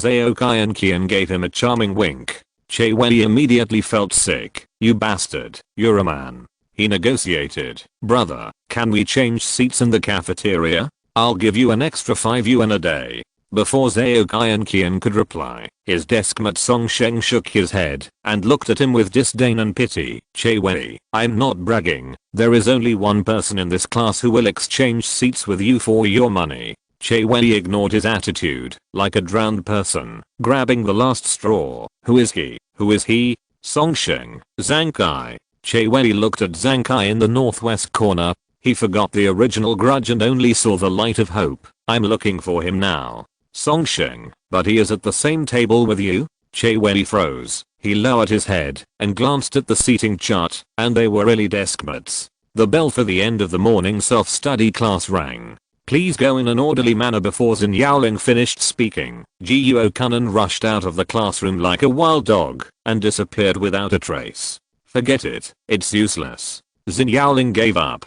Brother Nan, wait for me. Shan Keiquan followed closely. Without Huang Yasu at the same table with them, they needed to work harder to grab food so that they could eat first.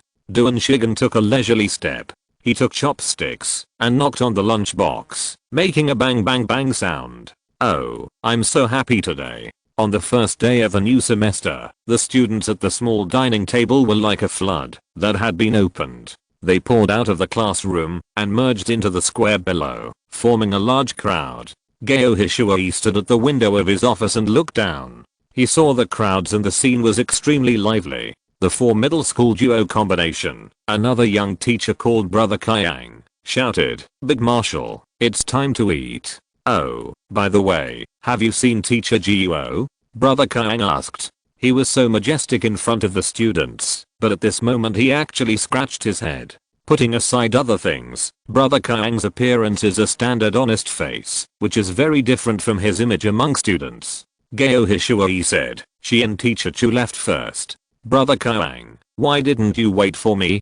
Didn't we agree to go together? Gao Hishui thought, you made the agreement unilaterally, didn't you?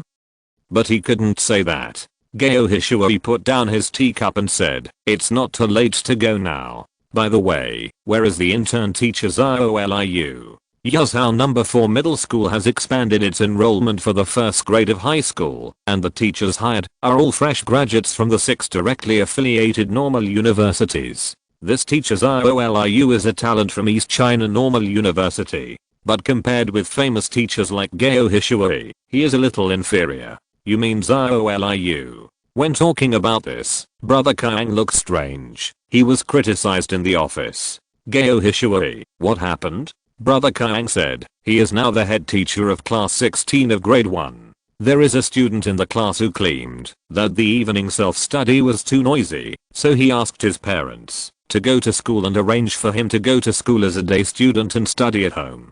Zhou agreed. Last night, the head of the grade 1 caught the student in an internet cafe outside. After calling the student's parents, he found out that the little bastard had studied at home for 2 days, said that there was no atmosphere, and wanted to go back to school, and his parents agreed. As a result, the little bastard deceived his parents, did not come to school for evening self-study, and played outside for more than a month. Gao Hishui was stunned, and did not speak for a long time. Brother Kang sighed. Zhou is still too young. There were so many students in the cafeteria, and the voices were noisy. At a glance, it was a sea of people. Hurry up and find our table. It's still number 29. The position has not changed. Jiang Ning stepped forward. Let's get our lunch now, otherwise there will be too many people. Chen Xiai reminded. I'll go get the steamed buns.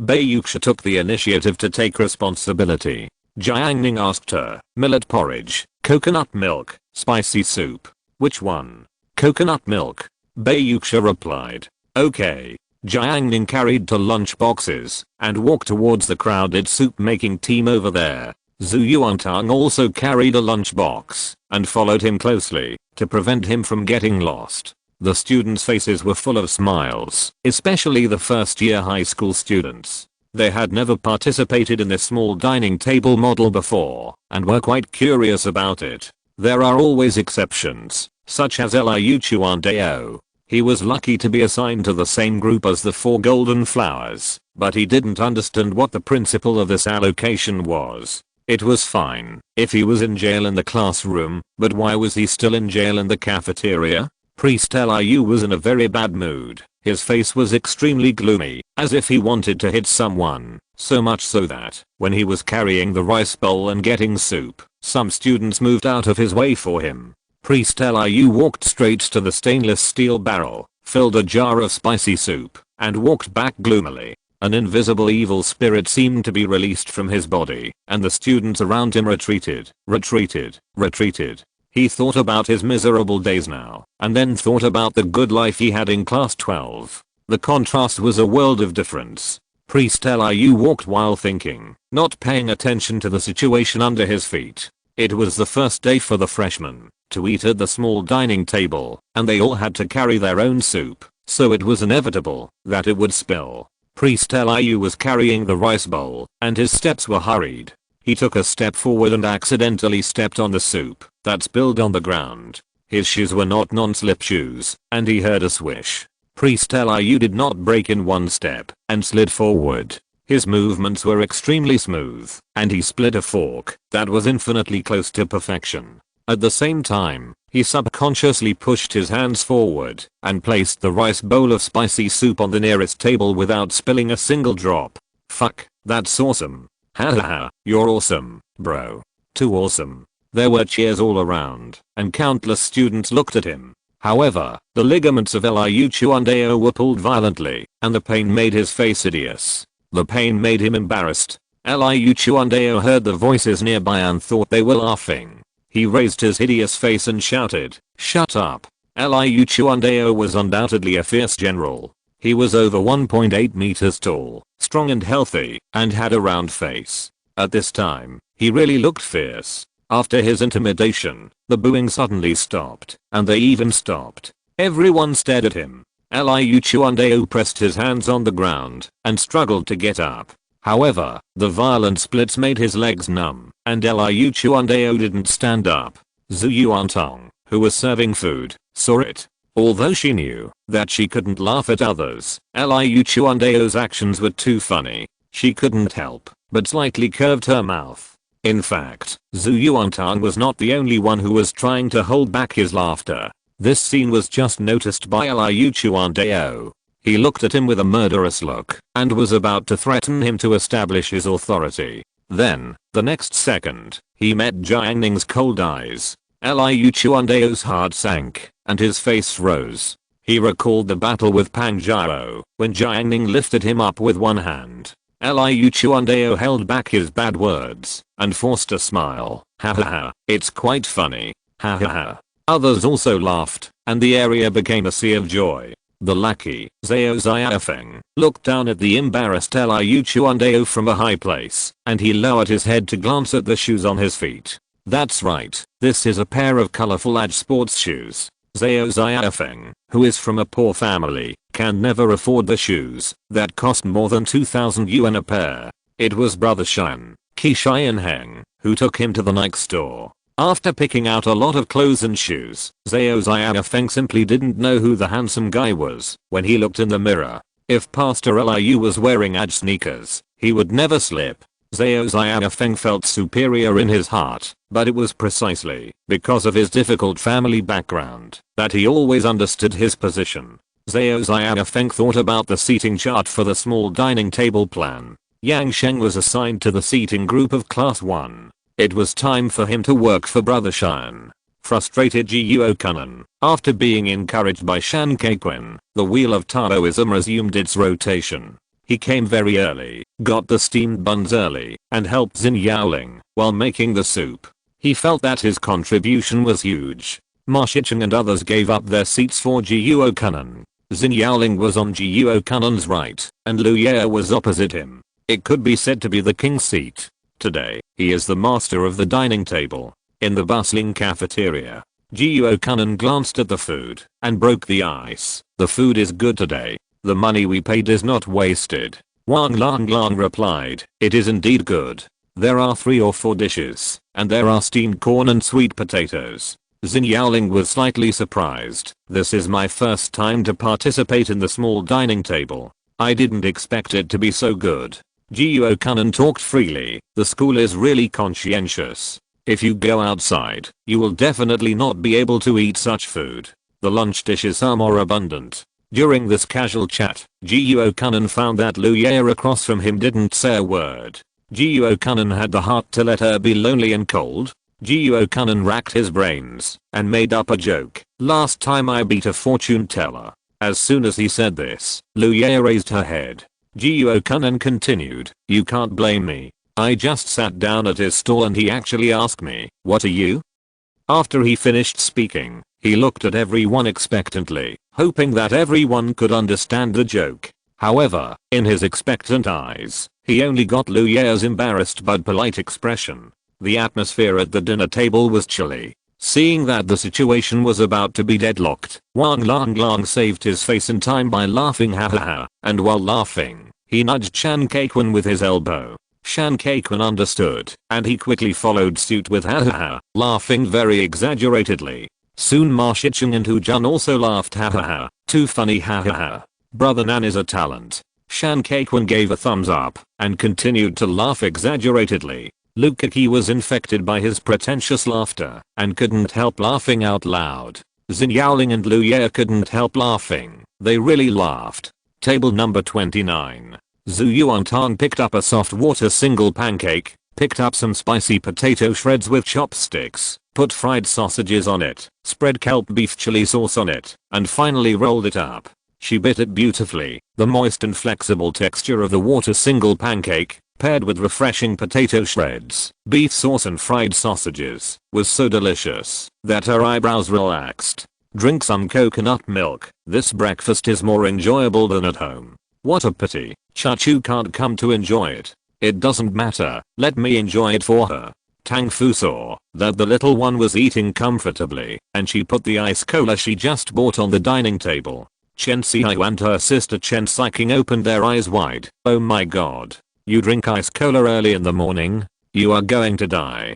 Tang Fu looked at the identical twins and slowly raised her lips. Ice cola in the morning is exciting enough. Besides, what do you think I am? I'm a sports student. Tang Fu's sports performance is explosive and the entire number 4 middle school. Chen Xiao and her sister were still shocked. Intoxicated by the surprised eyes of the twins, Tang Fu opened the pull ring of the can, and the bubbles of the ice cola made a hissing sound. Seeing the few dinner partners present, they either had millet porridge, coconut milk, or spicy soup.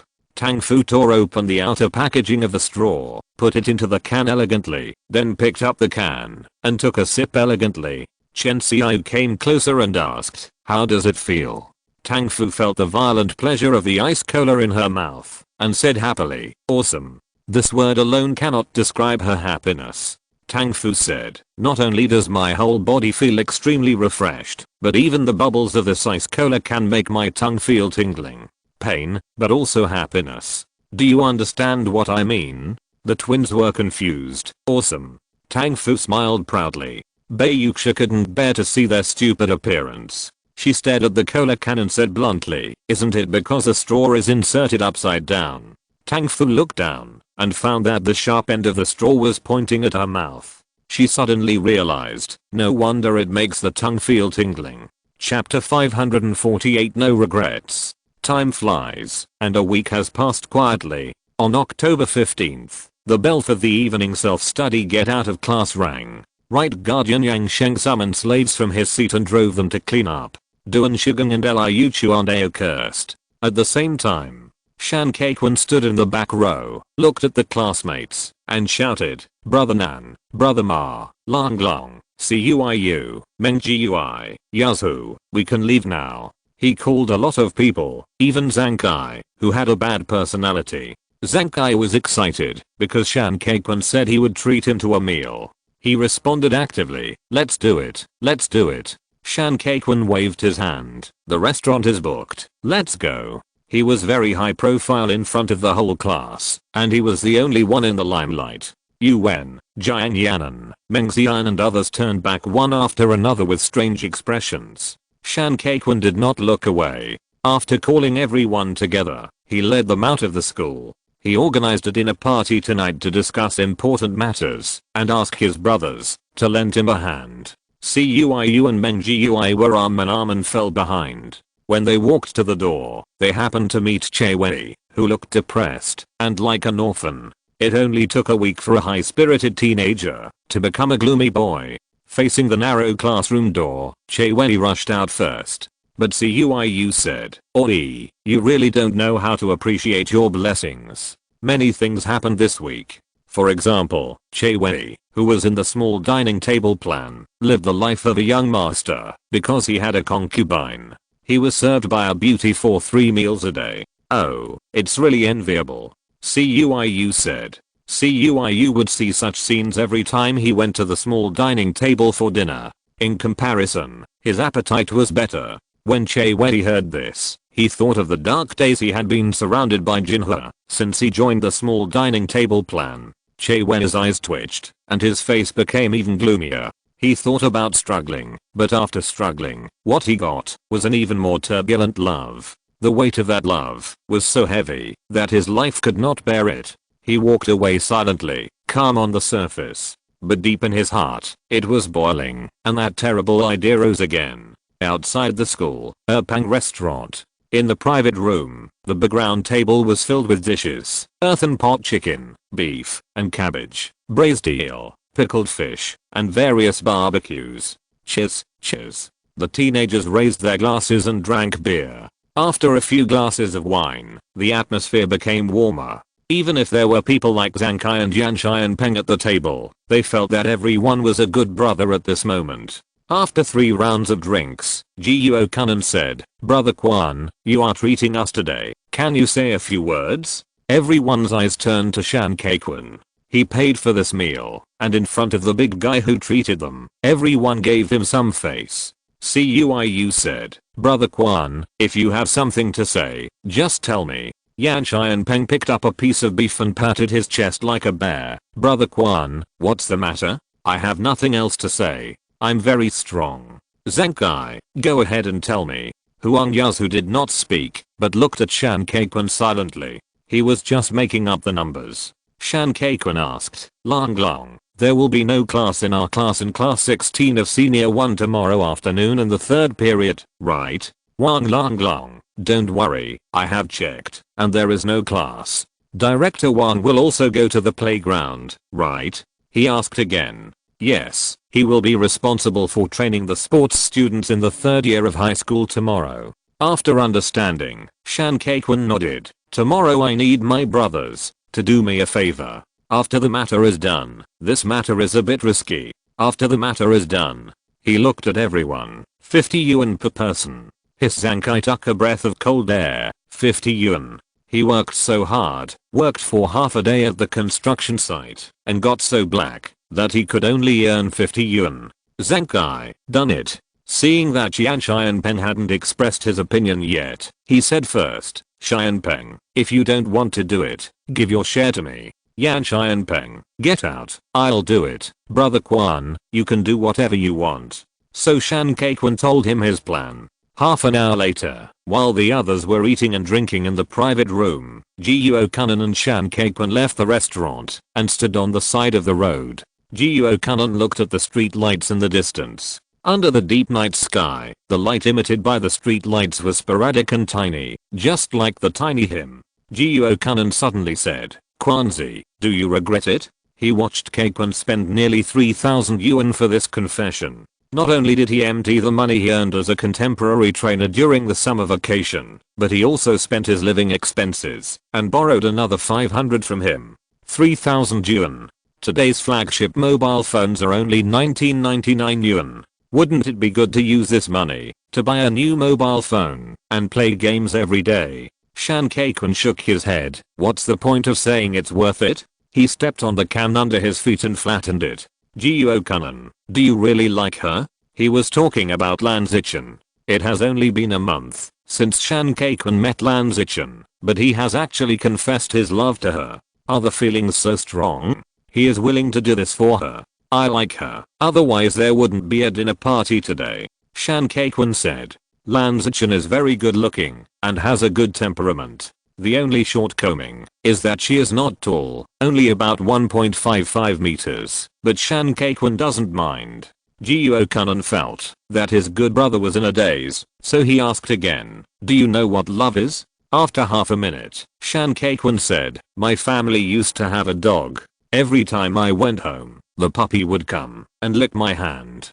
Jiuo-kun smiled. Coming from the countryside, he could empathize with what his good brother said, but it seemed a bit off topic. He corrected, I mean the love between people. Shan Kei-kun continued, although I hated the dog at that time. Jiuo-kun was silent. Shan Kei-kun patted his shoulder. From childhood to adulthood, I have always been ordinary, especially after entering number 4 middle school. Brother Ma has skills, Huang Zhongfei is handsome, and Jiang Ning can fight. In comparison, I'm far inferior to them, so I want to play a big game. At least when I'm old, I can look back and brag to others that I did something when I was in school. Jiuo-kun thought of tomorrow's scene. It is indeed big enough. At night, Heba Bungalow. Jiang Ning and Zhu Chuchu are playing a 2-player game. This game is Mario 3D World. Jiang Ning controls the Mushroom Boy, and Zhu Chuchu chooses a princess, overcoming difficulties and collecting stars along the way. It is another cooperation. Zhu Chuchu can't hold it anymore and is depressed. Why do you always lift me up? Jiang Ning, don't you like it? Zhu Chuchu, I want to move by myself. Okay. Jiang Ning put her down. Zhu Chuchu controlled the character to beat up the little monster Ban Lizzie. Zhu Yuantang ran in from the door. She was usually active, but she was particularly silent today. She covered her ears with one hand. Her fair and cute face was unhappy, and her usual honey-like smile disappeared. Zhu Chuchu, Tong Tong, what's wrong with you? Jiang Ning, why are you covering your ears? Zhu Yuantang said solemnly, because this is a demon ear. Once the seal is lifted, all living things will be destroyed. Zhu Chuchu was speechless, and a little smile was like delicate silk, gently covering her cold face. Jiang Ning, are you sure it wasn't twisted by Aunt Gu? Zhu Yuantang was ashamed and angry, as if her tail was stepped on. This is the demon god's ear, she can't touch it. After the voice fell, Zhu Yuantang found that Chuchu had a strange look in her eyes, as if looking behind her. Zhu Yuantang turned stiffly and saw her mother's kind face. Zhu Chuchu asked, Auntie, what did Tong Tong do wrong? Auntie Gu turned to Chuchu and said in a gentle tone, she tore a big hole in the mosquito net. Zhu Chuchu nodded her head and comforted her. Auntie, the mosquito net is torn, just sew it up. I happen to be free now, I will sew it for her. Tong Tong didn't mean it. Zhu Yuantang's eyes were full of gratitude. It turned out that it was not in vain to be kind to Chuchu. At the critical moment, she would plead for herself. Just when she was beginning to hope, Auntie Gu said, she said she didn't tear the mosquito net. Zhu Chuchu was puzzled. Huh? If she didn't tear it, why did you want it? Auntie Gu, she said it was a mosquito bite. Thursday afternoon, the second class. During the break, the students in class 8 looked back frequently and saw that the back row of the classroom was piled with boxes of various sizes, all in gift box packaging, and some were tied with bows on the surface. Yuan and Jiang Yanan came to the back row to join in the fun. They looked at the piled up gift boxes. Who bought these gifts? There are so many. Jiuo-kun kept the secret for his good brother, but Cuiu next to him pointed at Shan Kei-kun. Jiang Ning looked at Shan Kaiquan and found that he was dressed clean and handsome today, with a white shirt, black casual pants, and his hair was fresh, neither greasy nor frizzy. Moreover, he sat upright and was unusually calm, a temperament that was very rare. Jiang Ning was surprised. Shan Kaiquan, what are you buying gifts for? She joked. Are they not for girls? Shan Kaiquan smiled. You'll know in the next class. Okay. Jiang Ning didn't ask any more questions, but her natural gossip made her look forward to it. Not only Jiang Ning, but also the new class monitors in Yaoling also asked about it, as well as Meng Xian and Lu Kiki, who were all quite surprised. Shan Kaiquan remained motionless, waiting for that moment to come. The bell rang, and time passed by.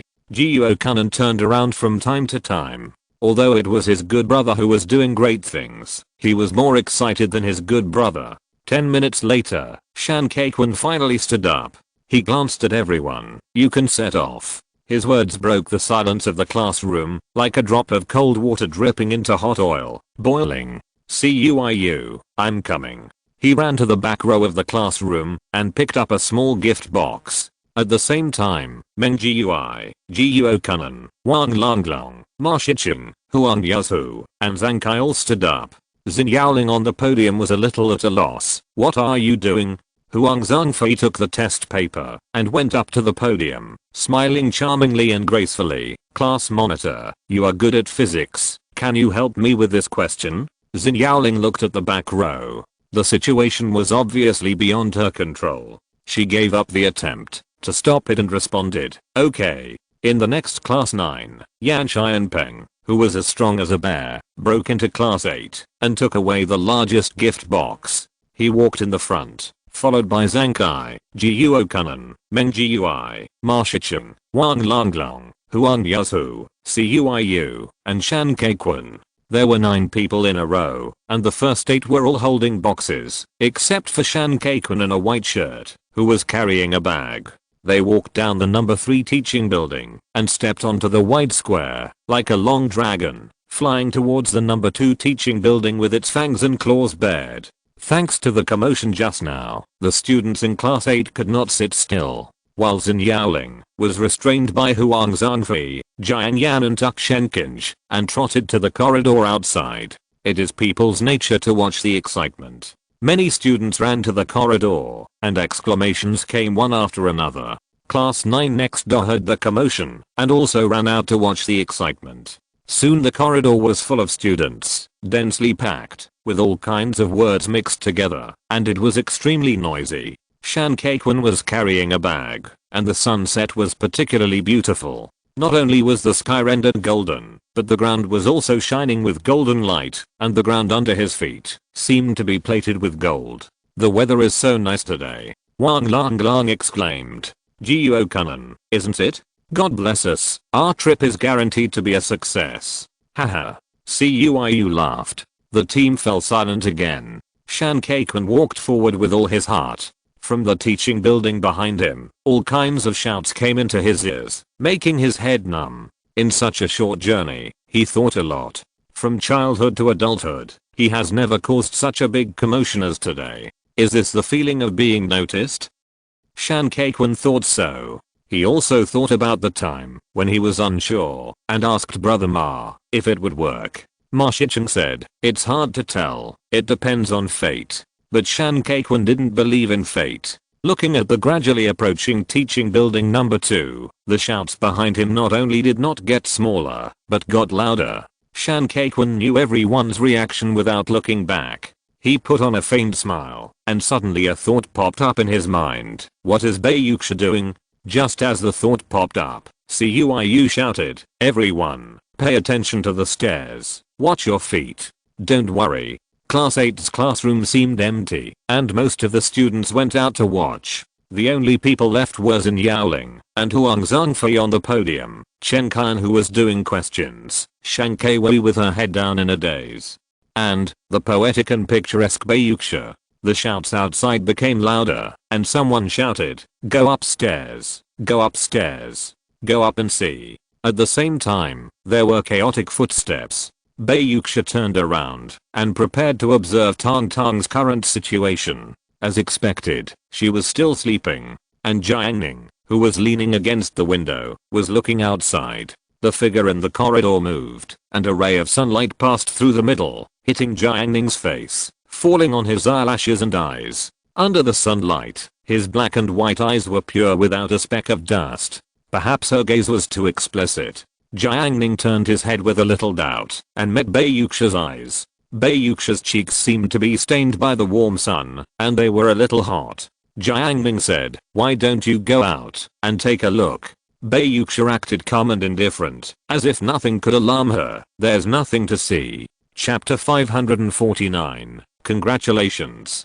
2 is now the building where the first grade of high school is located. It was during class time, and a group of uninvited guests holding gift boxes suddenly appeared in the empty corridor. They walked silently, with only the sound of footsteps, as if they were performing some grand ceremony. In fact, this action was an adventure and a gamble. If they were caught by the school, they would definitely be punished. But the word fear does not exist in the dictionary of young people. Just now, when they passed the square, the cheers and exclamations of the familiar people behind them had already made them feel how glorious and sensational their feat was at the moment. They were all walking on the supreme road. The setting sun of autumn shone on the outer wall of the teaching building and then sprinkled into the corridor, illuminating the stairs near the corridor. They climbed up step by step, and the light sprinkled on them, blending and changing with the shadows. As they climbed the stairs, they stepped into a place that even the setting sun could not reach. That was the end of the corridor. Soon, the team turned a corner, continued to go up, and once again stepped into the embrace of the setting sun. Yan Xianpeng, who was leading the group, held a big gift box and walked steadily. He knew that the gift box contained a birthday cake specially customized by Shan Kaikun. He wondered if he could get a piece of cake to try later.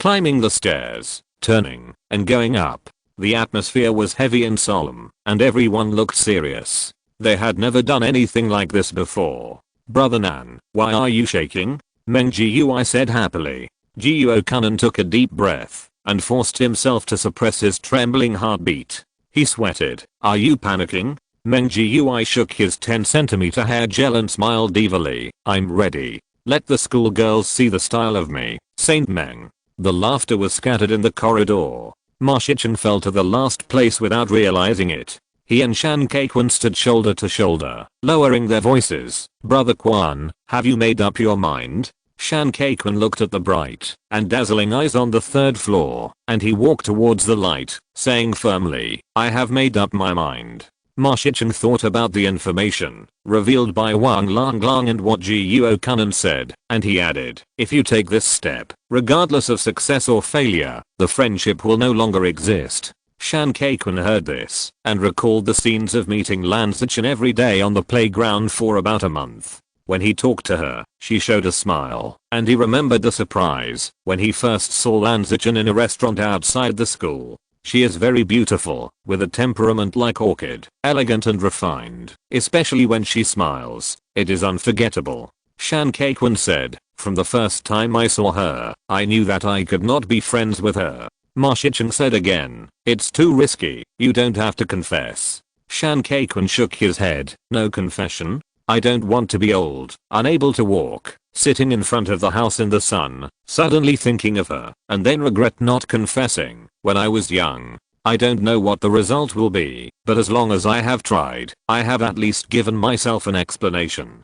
After speaking, he patted Ma Shichen on the shoulder. "Brother Ma, no need to say more, please lend me a hand." Shan Kaikun stepped forward and followed the team in front, his back without hesitation. They went up to the 2nd floor, stepped onto the 3rd floor, and finally arrived at the 4th floor. Everything finally arrived. The door of class 16 of senior 1 was closed. The team of class 8 of senior 2 slowly stopped. Yan Xianpeng, Zhang Kai and others all looked at Shan Kaikun in a white shirt, waiting for his speech. "Let's go," Shan Kaikun decided. The burly Yan Xianpeng, holding the cake in his arms, couldn't free his hands, so he kicked open the door of class 16 of grade 1. In the silence, a boom suddenly sounded.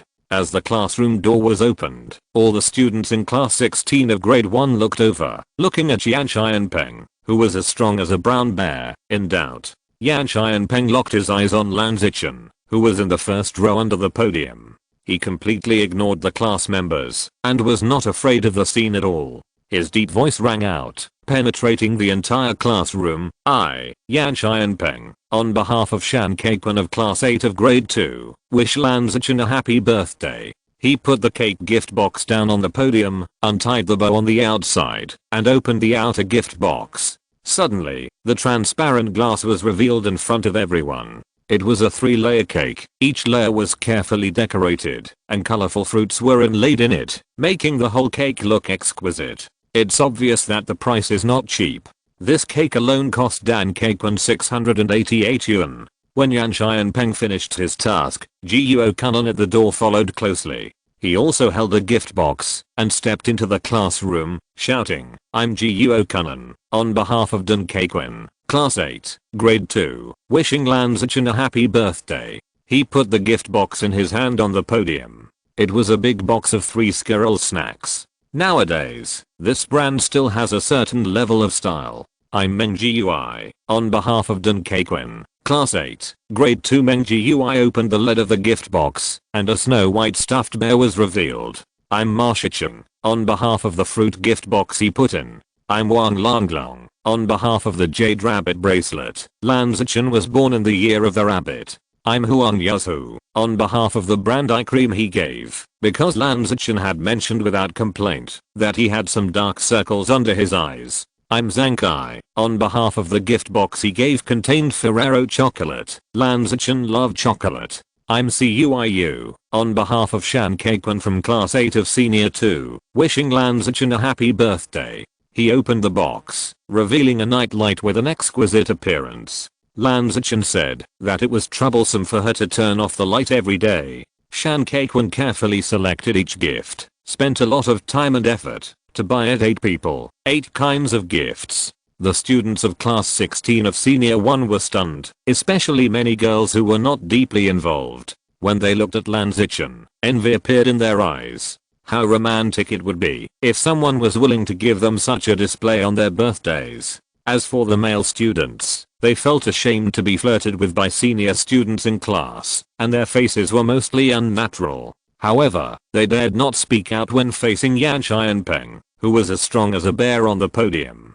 The 8 people stood by the blackboard and looked at Shan Keikwan outside the classroom at the same time, as if they were welcoming their destined master. Shan Keikwan stepped into the classroom. He wore a white shirt and black casual pants, clean and refreshing, and long-term exercise made him stand straight. While walking, he took off the bag and a bunch of pink roses appeared. Shan Keikwan embraced the roses and approached Lan Zichen step by step. He was handsome, and he was also very handsome. This way of appearance made Lan Zichen's female deskmate very nervous and dared not look directly at him. Shan Keikwan finally stood in front of Lan Zichen, looked at her slightly red face, and said, "Lan Zichen, others wish you a happy birthday, so I wish you peace and happiness." He gently placed the flowers on Lan Zichen's desk. His manners were elegant and impeccable. Although Shan Keikwan did not say that he confessed, his actions were no longer an ordinary relationship. Everything pointed to the confession, which could only end it.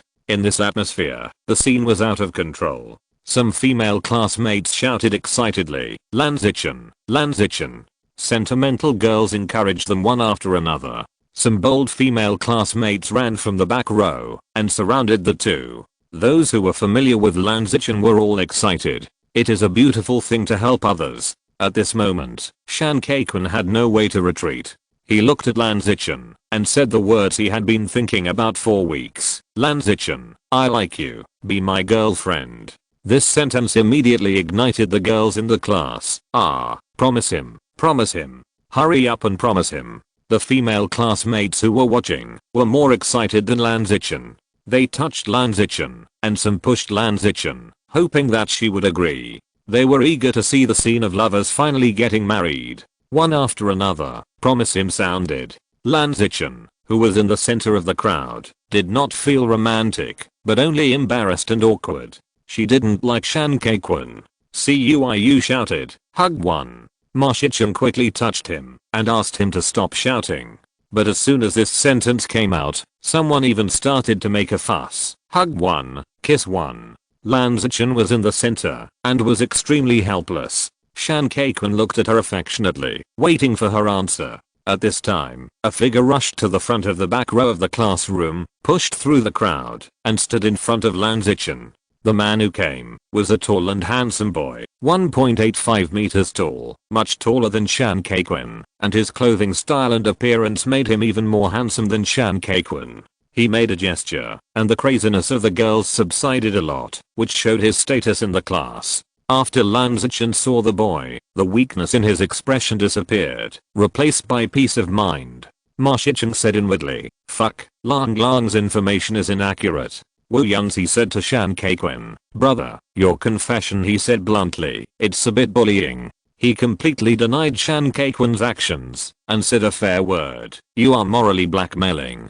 do you know? You are moving yourself and disgusting others. He attacked directly. Shan Kaikun retorted, what does it have to do with you? Stay away. Wu Yangzi looked at Lan Zichen and gave her courage. I think you should say something. Lan Zichen breathed a sigh of relief and asked Shan Kaikun, what do you like about me? Shan Kaikun said sincerely, I think you have a good appearance and temperament. Wu Yangzi laughed, you don't like Lan Zichen as a person, but her appearance and temperament. One day, when you meet someone with better appearance and temperament than her, will you like someone else? I think if you like something like this, you still have to give a sufficiently unique reason. Wu Yangzi talked freely. Can Shan Kaikun give it? He can't.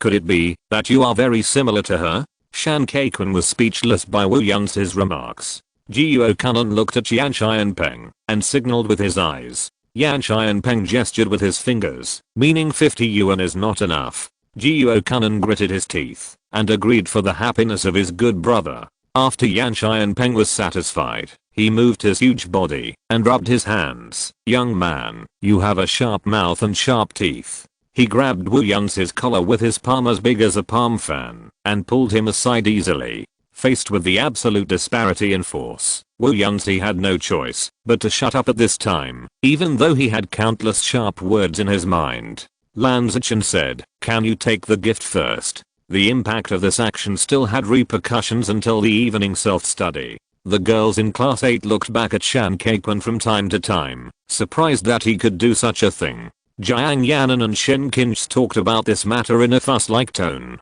When Liu Chuanlu passed by, he noticed the longing on the woman's face, and he instantly brewed a new plan. Back row. Lu Kiki turned around and teased, Shan Kaikun, how is the ending? If her boyfriend had come up with such a scene on her birthday, Lu Kiki would definitely be very happy. Shan Kaikun didn't say anything. Lu Kiki was good at observing people's words and expressions. Seeing his expression, she guessed the ending. She shook her head and said, that little girl really doesn't know how to cherish. When Lu Kiki turned her head, Shan Kaikun looked lost. He was confused. He didn't understand why he had paid so much, but ended up like this. After school in the afternoon, Lan Zichen sent him a message, first thanking him for his expense, and returned all the gifts, which Shan Kaikun confiscated. But this meant that this carefully planned event had failed. He didn't understand. When he was quiet for a while, the more he thought about it, the more unwilling he became.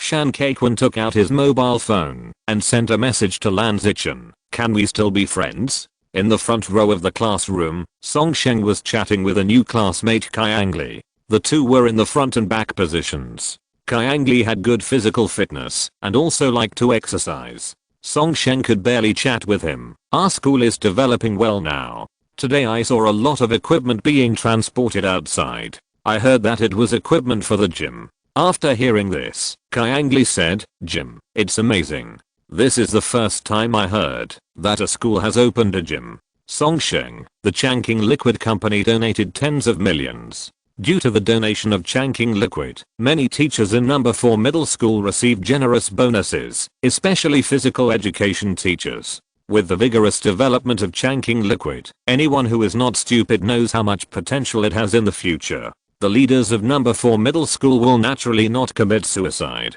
They understand that Changqing Liquid values their alma mater. As long as they catch this trend, they will surely rise to the top. Therefore, the school will use all the donations to develop the school, do practical things, renovate the cafeteria, expand the library, add a gym, and other measures.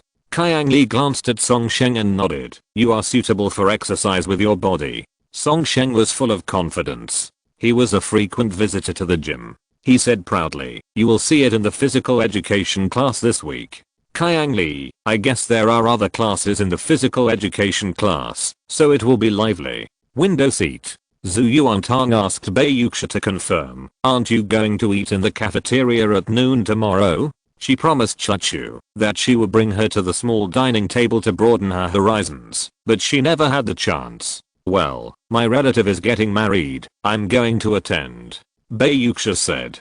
Che Wei was like listening to the sound of a fairy and asked hurriedly, since you are not going, can I take your seat? Bei Yuxia said calmly, I promised to give it to someone else. Che Wei was extremely disappointed and asked again, who did you give it to? Zhu Yuantang felt that Chachu had no hope again. Jiang Ning said, well, Bei Yuxia gave it to me. Che Wei looked at Jiang Ning, jealousy hidden in his eyes. He hid it well. Aren't you eating in the cafeteria? Jiang Ning, who doesn't have a female friend. Chapter 550 Nothing. Night.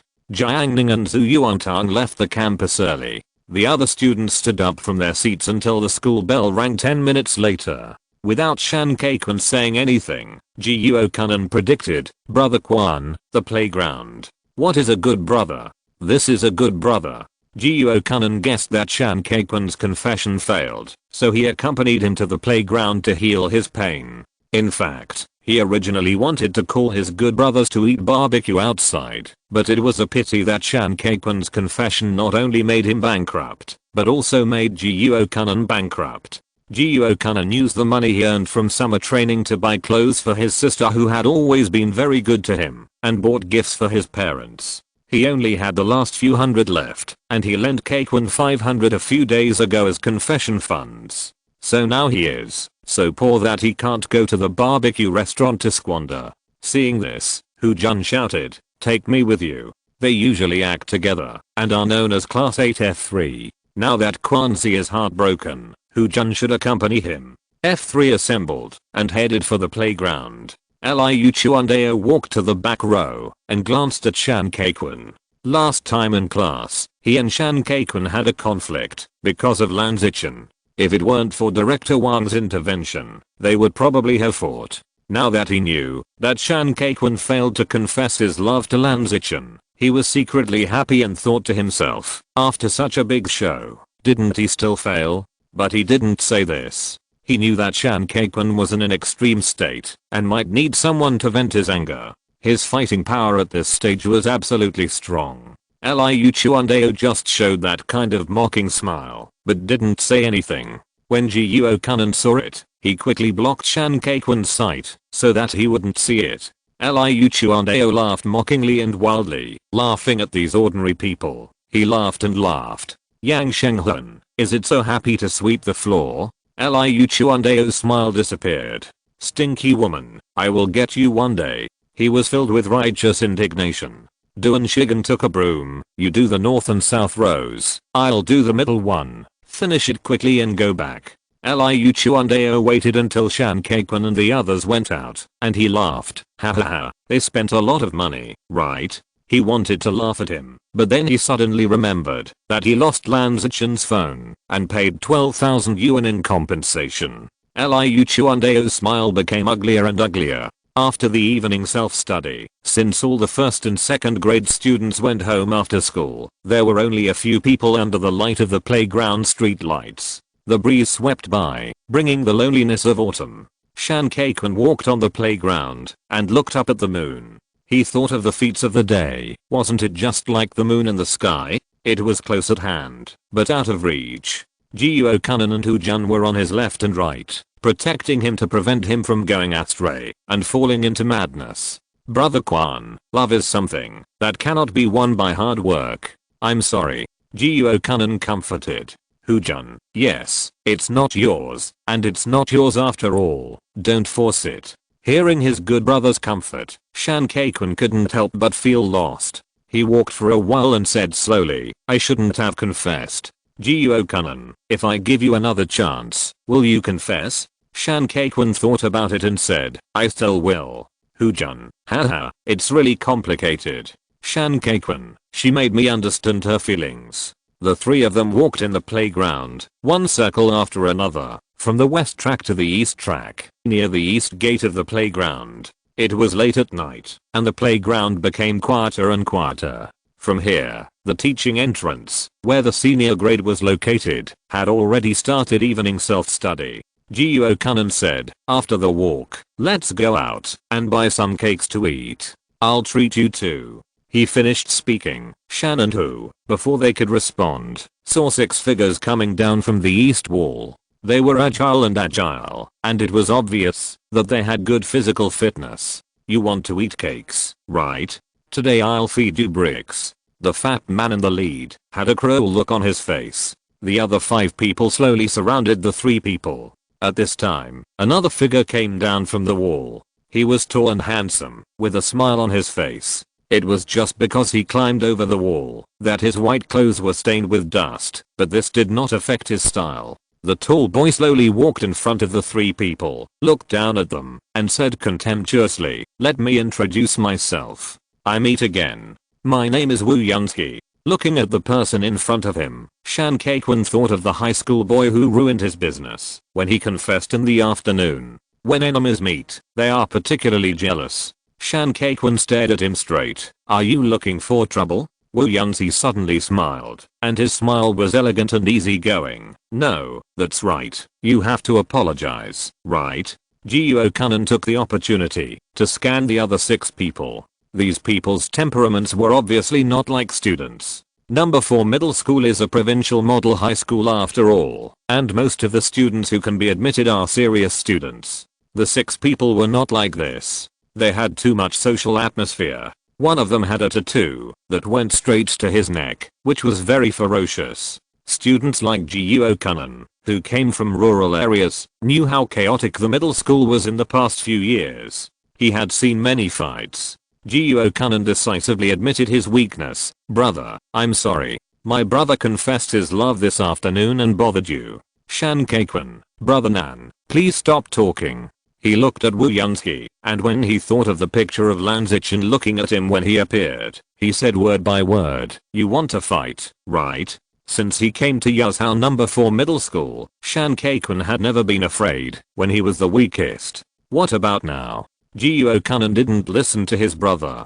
He hurriedly said, we apologize. Apologize. It was a dark and windy night. If they fought, the 3 of them would definitely not be able to beat the 7 on the opposite side. They would definitely be beaten unilaterally. It was not worth it. At this moment, Jiang really missed Jiang Ning a little. Wu Yunsky looked at Jiang's cowardly look. He took a step closer, stretched out his hand, patted Jiang's head, and smiled. To apologize, you have to be sincere, right? He uttered 4 words, kneel down and apologize. At the same time, there were bursts of laughter from behind, and the fat man took out his mobile phone, turned on the camera, and prepared to record a video. Jiang's face was not good, but he forced himself to hold it back. Brother, is it too much? And we don't have any grudges, right? Who would have thought that after only meeting once, the other party came to the playground to block them at night? This thing is too vengeful. Wu Yunsky sneered. No grudge. Weren't you very crazy when you asked that bear to do it?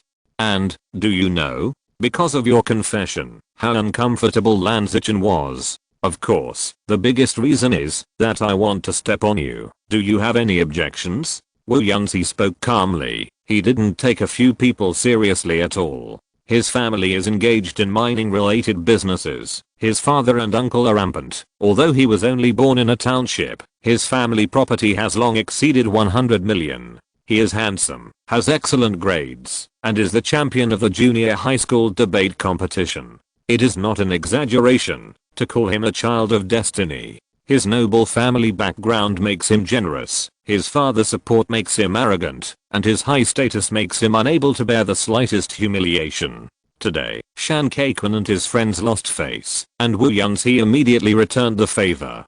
Shan Kaikwun knew that these people's arrogance was unreasonable. When he was in elementary school, he was playing in the playground and was kicked by his eldest brother for no reason. Shan Kaikwun stared at Wu Yunsky and kept hinting in his heart that he would be surrounded and beat this person to death. Shan Kaikwun disdainfully said, "Apologize. Do you deserve it? Wait until you kneel down to apologize, and you will know whether you deserve it or not." Wu Yunsky waved his hand, and several people surrounded him closer. Hu Jun said nothing. He put one hand in his pocket and had already broken the sachet hidden in his trouser pocket. A faint smell was carried away by the breeze, and no one noticed it. "It's almost there. It's almost there." Hu Jun thought to himself. A gentleman should not stand under a dangerous wall. Hu Jun never does it himself. It is too unrefined. "Okay, here I come." A stray dog, not too big or small, sniffed the dog's head and staggered closer. The dog was ugly, with hair sticking together in clumps, very dirty. Even dog lovers were reluctant to get close. Wu Yunsky ordered his men to beat him up. Fatty and Huang Meo were ready to beat Shan Kaikwun. At this moment, a wild dog that ruined the view staggered in. In order to boost the morale of his own side and show off his strength, the fat man with a fierce face shouted, "Fuck." He kicked the wild dog with one kick, and it drew an arc in the air. After the wild dog landed, it whined and ran away with its tail between its legs. Ha ha ha. The fat man laughed arrogantly, as if he had done something extraordinary. He looked at Shan Kaikwun and the other two, hooked his fingers, and said provocatively, "I will beat you like beating dogs." The people next to him laughed cruelly. Hu Jun said, "You will not live if you do evil." What? In the deep night, dense green lights suddenly lit up, and those green lights were jumping and getting closer and closer. Wu Yunsky finally saw those green lights clearly. They were more than a dozen wild dogs, some black, some grey-brown, and some spotted. The dog faces were extremely ferocious, and the eyes were flickering. In an instant, Wu Yunsky's soul was scared. A group of wild dogs came closer, roaring and biting the little yellow-haired ones. Beasts, grass, beasts. The fat man kicked wildly, but two more wild dogs pounced on him. Hu Jun grabbed Shan Kaikwun and Jiuo Kunan and retreated more than 10 meters. Jiuo Kunan looked at this scene in disbelief and cursed. What the hell? What the hell? He suddenly remembered that in the animal world, hyenas hunted, and these 7 people were like prey being hunted. The roars and barks of wild dogs, the rage and screams of men, mixed together, and the scene was full of chaos. Looking at the group of wild dogs, Jiuo Kunan shuddered. If he appeared alone on the playground, and was besieged by these wild dogs, he would definitely be torn to pieces. That was the fear from the bottom of the heart of human beings facing the most primitive predator. When Jiuo Kunan saw the arrogant fat man, his trouser legs were torn. He was surprised and said, "Are they okay?" A yellow-haired man grabbed the legs of the wild dog, swung it up hard, and then smashed it to the ground in mid-air.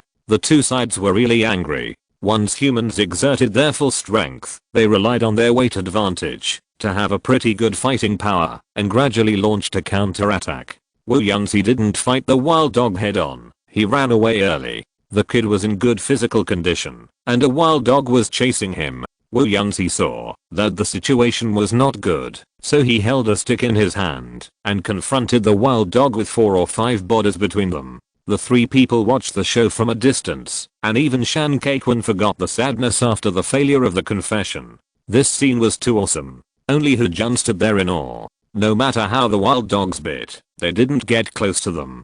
Compared with the fierce battle between humans and dogs on the playground of number 4 middle school, Heba was leisurely and comfortable. After Zhu Yuantan got home, she took a bath first. She didn't go to play with Jiang Ning as usual. She found that her mother always watched TV alone. She was afraid that her mother would be lonely, so she put away her playfulness and ran to talk to her mother. She planned to wait until 10:30 before going to Jiang Ning's room. Zhu Chuchu has been addicted to games recently. Although she told herself countless times that she would go to Jiang Ning's room to play games after Tang Tang called her, but thinking that the game had reached the 4th level and the bizarre game screens, Zhu Chuchu relaxed. She repeatedly told herself that after the game was completed, she would never play again and concentrate on studying. In this way, Zhu Chuchu visited Jiang Ning's room again. The two of them each took a controller, sat on the sofa, and played games in front of a 32-inch monitor.